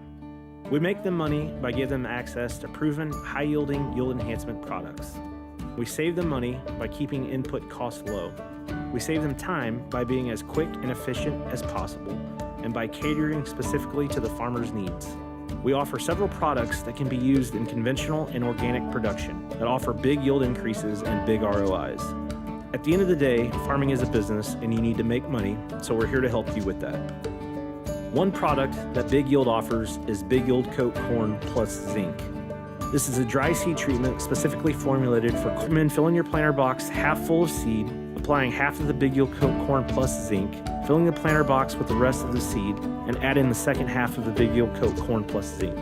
This process will work in a standard planter as well as a center field planter. This product can also be bulk applied in a bulk seed treater. We recommend applying 8 ounces of Big Yield Coat Corn Plus Zinc per 100 pounds of seed. BigYield.us wants to help farmers make money, and save time. If you have interest in any of our products, feel free to contact us at any time.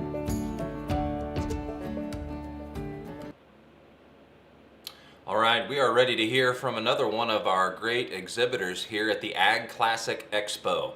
Again, we want to mention that we are thankful for everyone's presence, whether you are here in person or online. So we're thankful for your being here. After our exhibitor interview, we'll go to Matt Hostetler with Certus Products.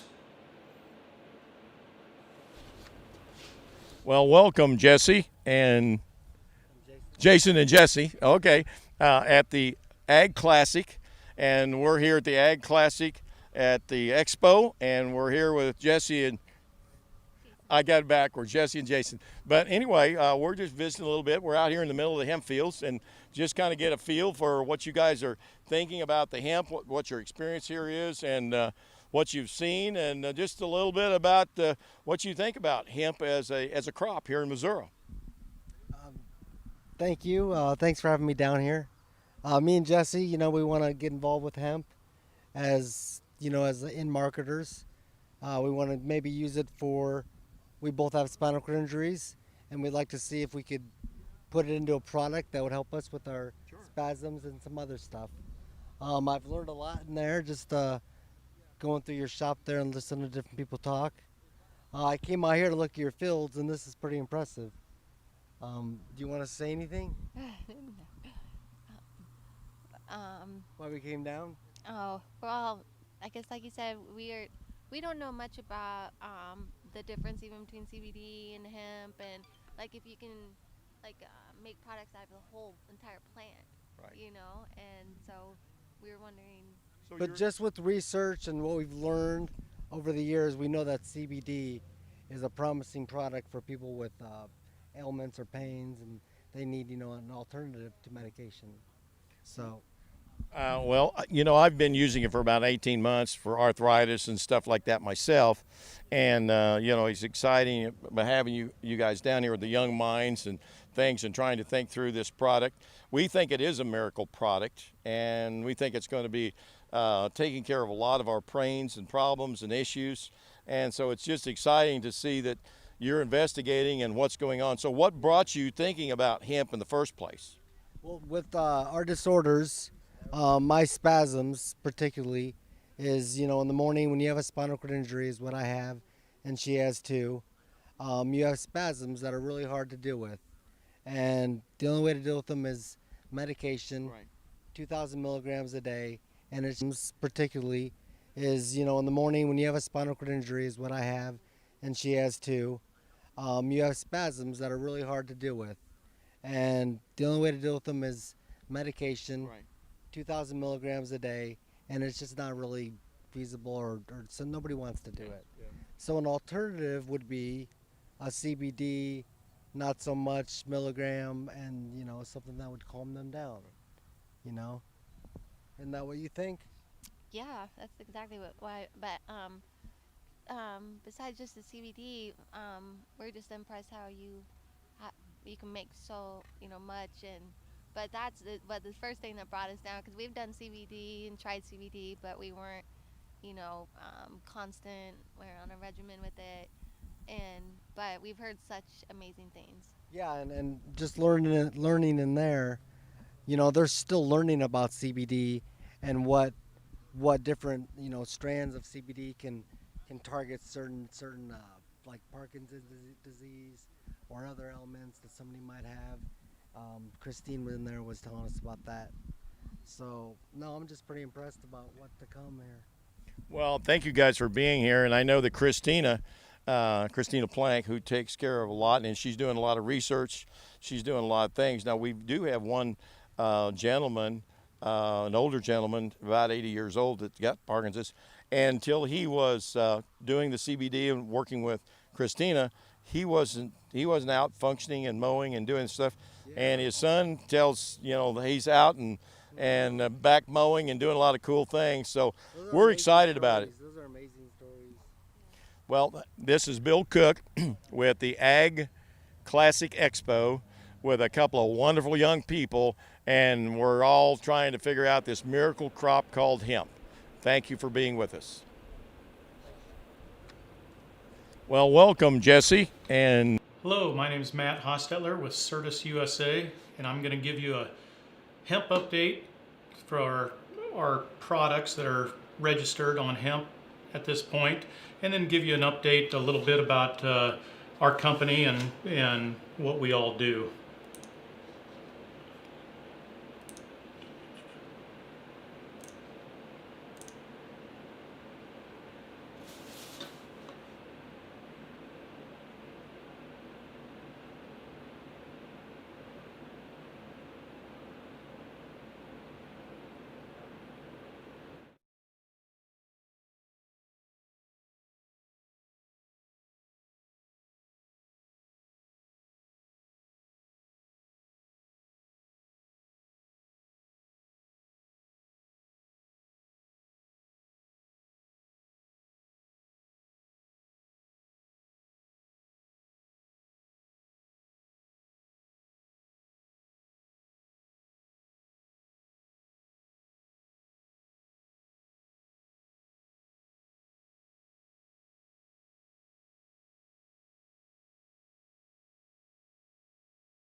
How often do you think about where your food comes from?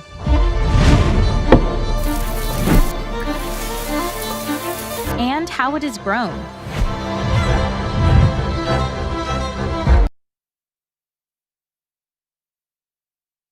Growers produce healthy crops while keeping up with demand in a way that is sustainable. It's time to talk about biopesticides. Our world is equipped with naturally occurring resources available to us for the control of pests and diseases in agriculture. Biopesticides harness the power that protects plants from pests, diseases, and harmful weeds that can destroy yields and weaken the growing power in fields and orchards. These products are derived from plant extracts, bacteria, fungi, bacteriophages, and select minerals to attack harmful organisms so that crops can reach their full potential. Most biopesticides are approved for use in organic production, offering growers the flexibility to also use them in conventional production. We are the leading manufacturer of bio-based products, with innovative technologies and production expertise spanning from fermentation to formulation, with distribution in over 40 countries. Together with our partnership with researchers, distribution, and growers, Certis is nature's channel to deliver its power with bio-based products to meet the disease and pest challenges in agriculture today. As a leader in commercializing new product innovations in biocontrol, we solve tomorrow's agricultural issues. Certis USA leads the way by providing a portfolio of biopesticide products featuring unique technologies that solves for the varying challenges that impact commercial agriculture. This is how we lead for you. With innovation, with expertise, with reliability, with manufacturing excellence, with our knowledgeable representatives, and with our solutions. Growers in the U.S. and around the world depend on and trust the performance of Certis products. Why is Certis dedicated to leading biopesticides? You. We are committed to continue developing bio-based solutions to meet the needs and challenges of growers with global responsibility as we strive to feed a growing world. The world needs dedicated leaders that are selfless and globally minded. Join us in our commitment to lead the industry today and for the future.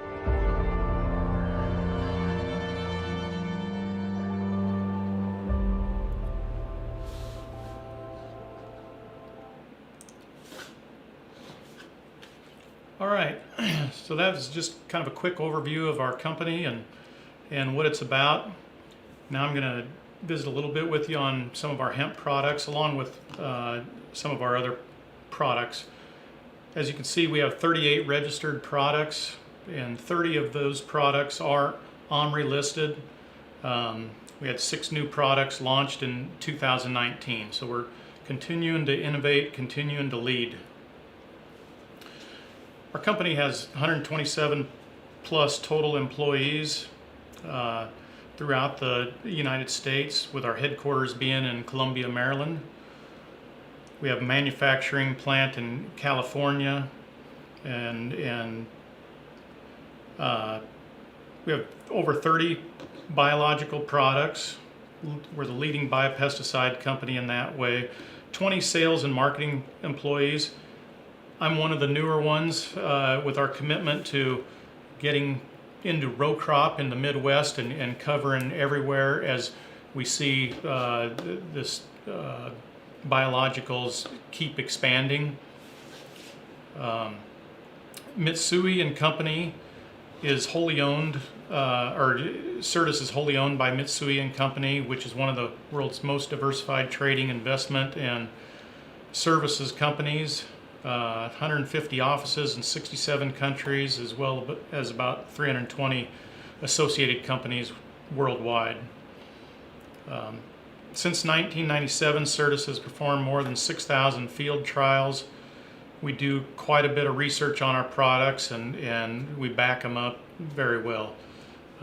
We have 3 dedicated production plants in the company, including the one in California, and we have a neem extraction plant in India. As far as EPA approved products for hemp goes, these are federally approved Certis USA products. Crimax is a BT containing toxins from both the Kostaki and Azawe strain.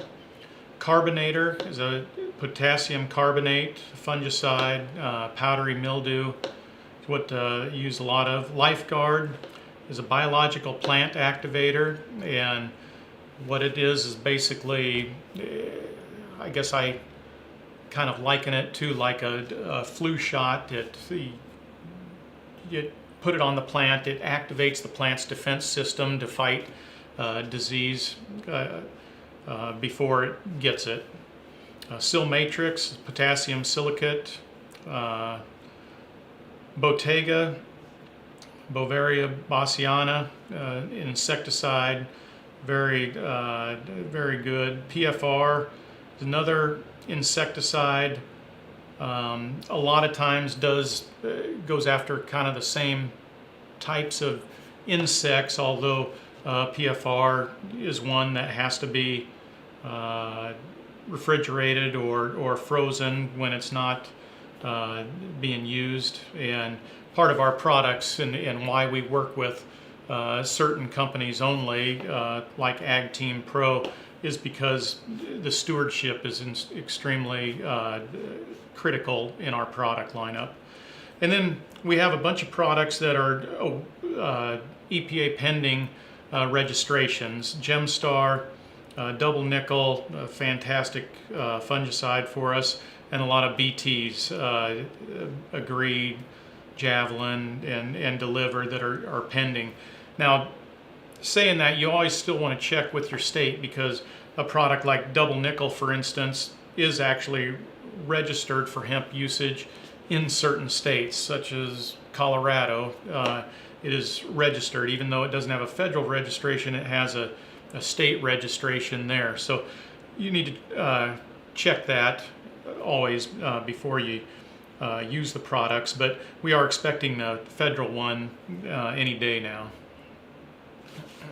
So again, the products that I mentioned: Crimax, insecticide, armyworm, cabbage looper, corn earworm, Carbonator, botrytis, anthracnose, powdery mildew, again Lifeguard, a lot of the same ones, and add white mold to it. Sil matrix, it's kind of a disease prevention and insecticide, both in that product. Bottega, whiteflies, mites, thrips, aphids, and again PFR, a lot of the same ones, but again stewardship is a little more critical on the PFR and handling. And then Gemstar, which is still awaiting registration, but kind of the earworm and tobacco budworm. So I appreciate a little bit of time that you spent with me and getting to know Certis and some of our products. And I am in the Midwest as Certis continues to grow, and they've dedicated resources such as myself to row crop and cover in the Midwest that we have not before. And so Ag Team Pro is a great resource that I work with to get any information that you need. Thank you. Hello. Last year, we held our USA Field Day, where we tested our product Extend-A-Row Ultra in 2 separate soybean plots. What is Extend-A-Row Ultra? Depending on their biotic components, soils can be defined as conductive, which are rich in pathogens, or suppressive, which is rich in beneficial microorganisms. Extend-A-Row Ultra contains specific prebiotic molecules that function as food for attracting beneficial microorganisms and ward off pathogens. Extend-A-Row Ultra has a short-term effect thanks to its secondary metabolites and long-term effects through the activation of the soil's microbiota. Would you like to see the trial results? On the first plot, Extender achieved an increase of 8 bushels per acre with a return on investment of 892%.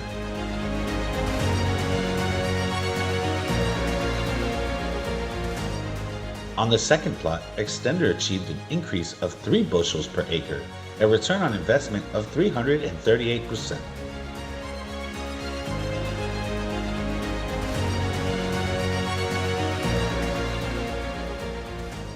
Well, welcome back. This is Bill Cook with the Ag Classic Expo, and we're down here in the field with a couple of young farmers, and one of them is a representative with the Willcross Company, and we've been talking a little bit about hemp and some of the other things, but lots of discussion right now, guys, on corn and soybeans and new technologies, and so both of you're out there fighting the good fight. So Ben, what do you see, and what do you see as a representative of Willcross? What do you see good coming for some of our farmers? I think in our area we're looking at a lot of good yield potential this year. I think we've hit everything just right. Talking to some of the other sales reps and stuff like that, I think just getting everything placed on the right acres, the right varieties and stuff, really helps push that. Kind of what we take pride in as a locally owned company, just trying to get what works in our area and place it right, so it gives a farmer full potential. So is this one of your customers over here? Yep, Ron Hiley. Ron Hiley? How are you, Bill? Good, Ron. So what encouraging words do you have? See, you work with a lot of farmers. You have kind of affiliated with those government folks. Yes. Yeah. So me and Ben were just talking about beans and that kind of thing when you walked up here, but yeah, you said something about work. It's been kind of a busy year, and I think we're not done yet. Yeah. So is any surprises on the future? Anything that you see around the corner that shining star for our farmers? From a government perspective, we'll just take any perspective. Any positive perspective is what we're looking for. And if there's some negative, well, you can share that too. Well, I don't know. I mean, we've been through MFP the last couple years. Right. We went through a CFAP. Right. We had a conference call this morning, and they don't have any details, but I'd say stay tuned for something this fall. Okay, something good. Something good. Something good's about to happen. So, hey, this is Bill Cook with Ag Classic Expo, and with two striving young folks here in agriculture and getting lots of good input. So thank you for being with us. Thank you, guys.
Use that.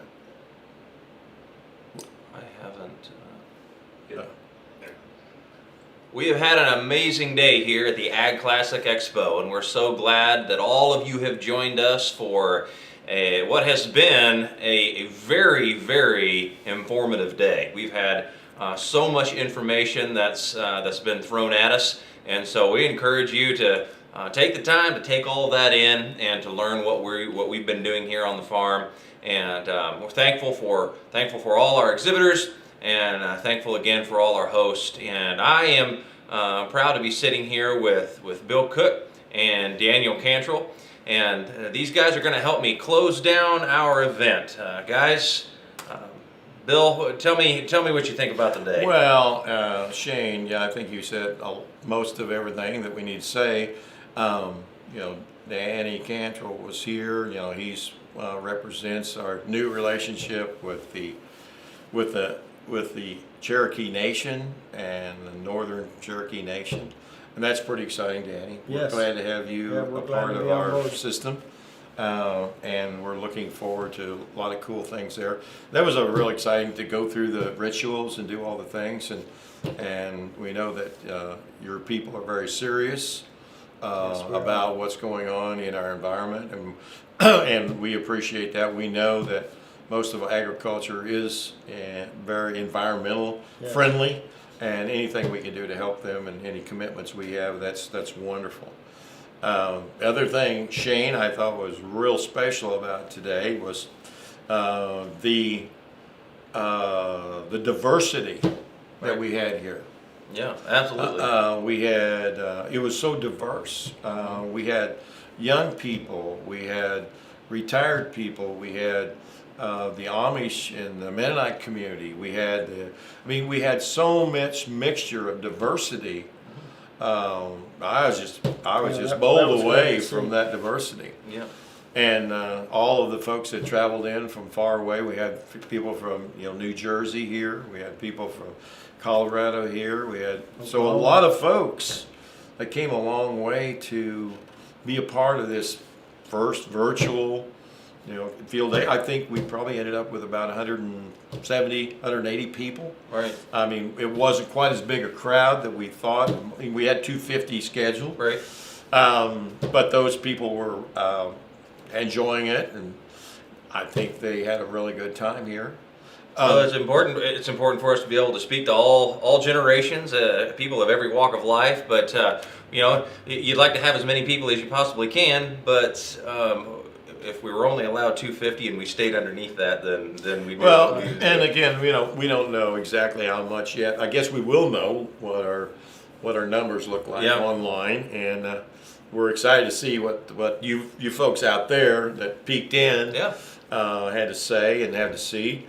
I will want to plug the US hemp growers. Right. They're having their virtual tomorrow, and that great partnership on that one voice. We had a lot of discussion on one voice today. Yeah.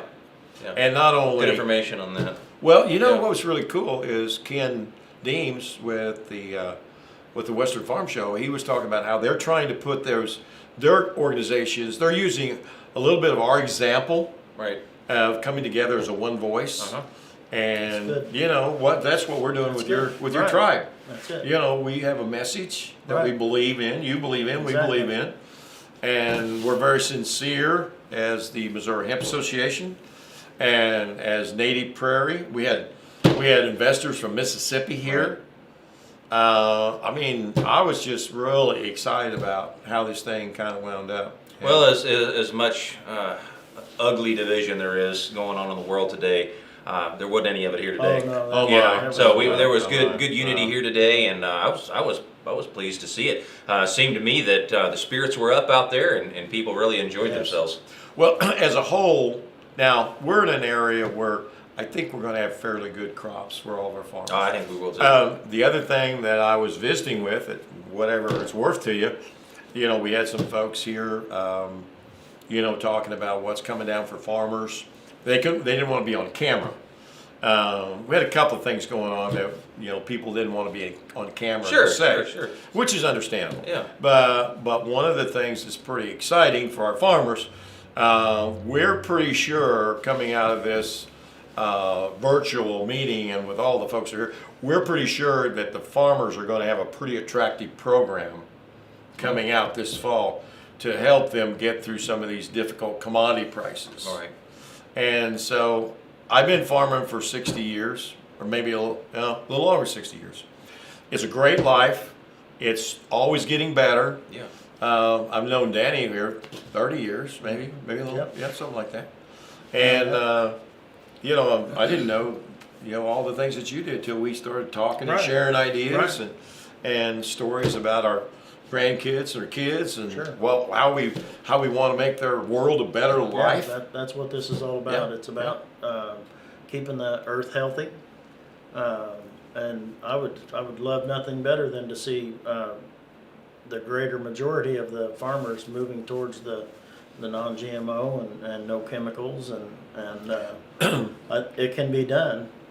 Yeah, it can be done. And you know, we know that can be done. I think there's the commercial ag probably will never get to where we are today, but they can mitigate and they can manage. You know how that works as a CCA. Yeah. You know, so if they don't get sold a bill of goods and they don't get sold all you know, they need to spray all their corn when there's only 20 acres. It's got the problem. You know how you see that. So and we see that there's more scouting, more people like yourself, more people that farmers are going out after for advice, good advice. You know, we want to encourage them to stay away from the fox and the chicken house concept. You know, where you're getting your information for the guy you're buying all your product from. Sometimes that's not necessarily your best interest. Exactly. And but in saying all that, agriculture as a whole is a great place to live. You know, I've enjoyed many decades of it. Love it. I wish it for all my kids and grandkids. I appreciate what Daniel had to say about being responsible about with the land that we've been given, right, and making sure that we're taking care of it. And because the soil, just like everything else in this world, it can deplete. And if we don't take care of it and try to build it back up and use responsible practices. But you know what? Today we heard a lot of good information about that. A lot about organics. And we heard from Chemitech, who's really trying to do things in a healthy way. And so many people talked about being more sustainable when it comes to our farm management practices. Well. And, Shane, this story after story after story, I interviewed this couple out there in the hemp field, and they were here trying to figure out ways. They have issues, physical issues. Sure. And you know, you talk about sincere people and stories that touch your heart. And I mean that the nice thing about a lot of things that we do and agriculture does is you touch people's lives where they need to be touched. You're doing something that actually makes a difference, whether it's health-wise or their consumption of food or a better life. And I think agriculture as a whole, that's what we want to do. That's what all agriculture is. Absolutely. Yeah. Well, I know that we're trying to get this thing closed, and I'm excited about what we did today, and hopefully Daniel, you folks get blessed. A lot of good questions. We're thankful that you were here with us today. Overall, how did you think everything went? I think everything went great. We had a lot of good questions about what we were about and how we were involved, and so we got to explain that part of it and our part in this. And this to us, this is about our grandchildren. It's not about us. This land doesn't belong to us. Legacy it belongs and to our grandchildren. Posterity, yeah, So, absolutely. Yeah. We need to do what we can do to take care of it and make sure that it's ready for them when their time comes for their grandchildren. Well, we're glad you're here today, and again, we're so thankful that everyone was here to experience this with us. I think it'll be a day that people are going to be talking about long after it's over. Yes. Everybody that worked on this, we're so thankful that everybody came together, one heart. Hey, listen, I do want to take my hat off to my team. Yeah. The Megan Dixons and the Brads and all the folks that spent 5 weeks, hard weeks of doing all the due diligence and doing this. So I want to recognize what a great group of people that we work with. Yeah. What wonderful folks they are. And I need to say a great thanks to Derek Fox. Yeah. Derek Fox, he orchestrated all He this makes us thing. look good Oh on my this God. thing, doesn't he? Yeah, he's an amazing guy. Yeah. Of course, I think this is his first virtual, which Yeah. I think he did a heck of a job. An on that, awesome so. job. Yeah, he did a great job. Yeah. Been great. Well, shall we just say, like what Cisco and Pancho used to say, or Don't it out, go high, eat. That'll work. I won't try that. But goodbye, everybody. Yeah, thanks. Happy day.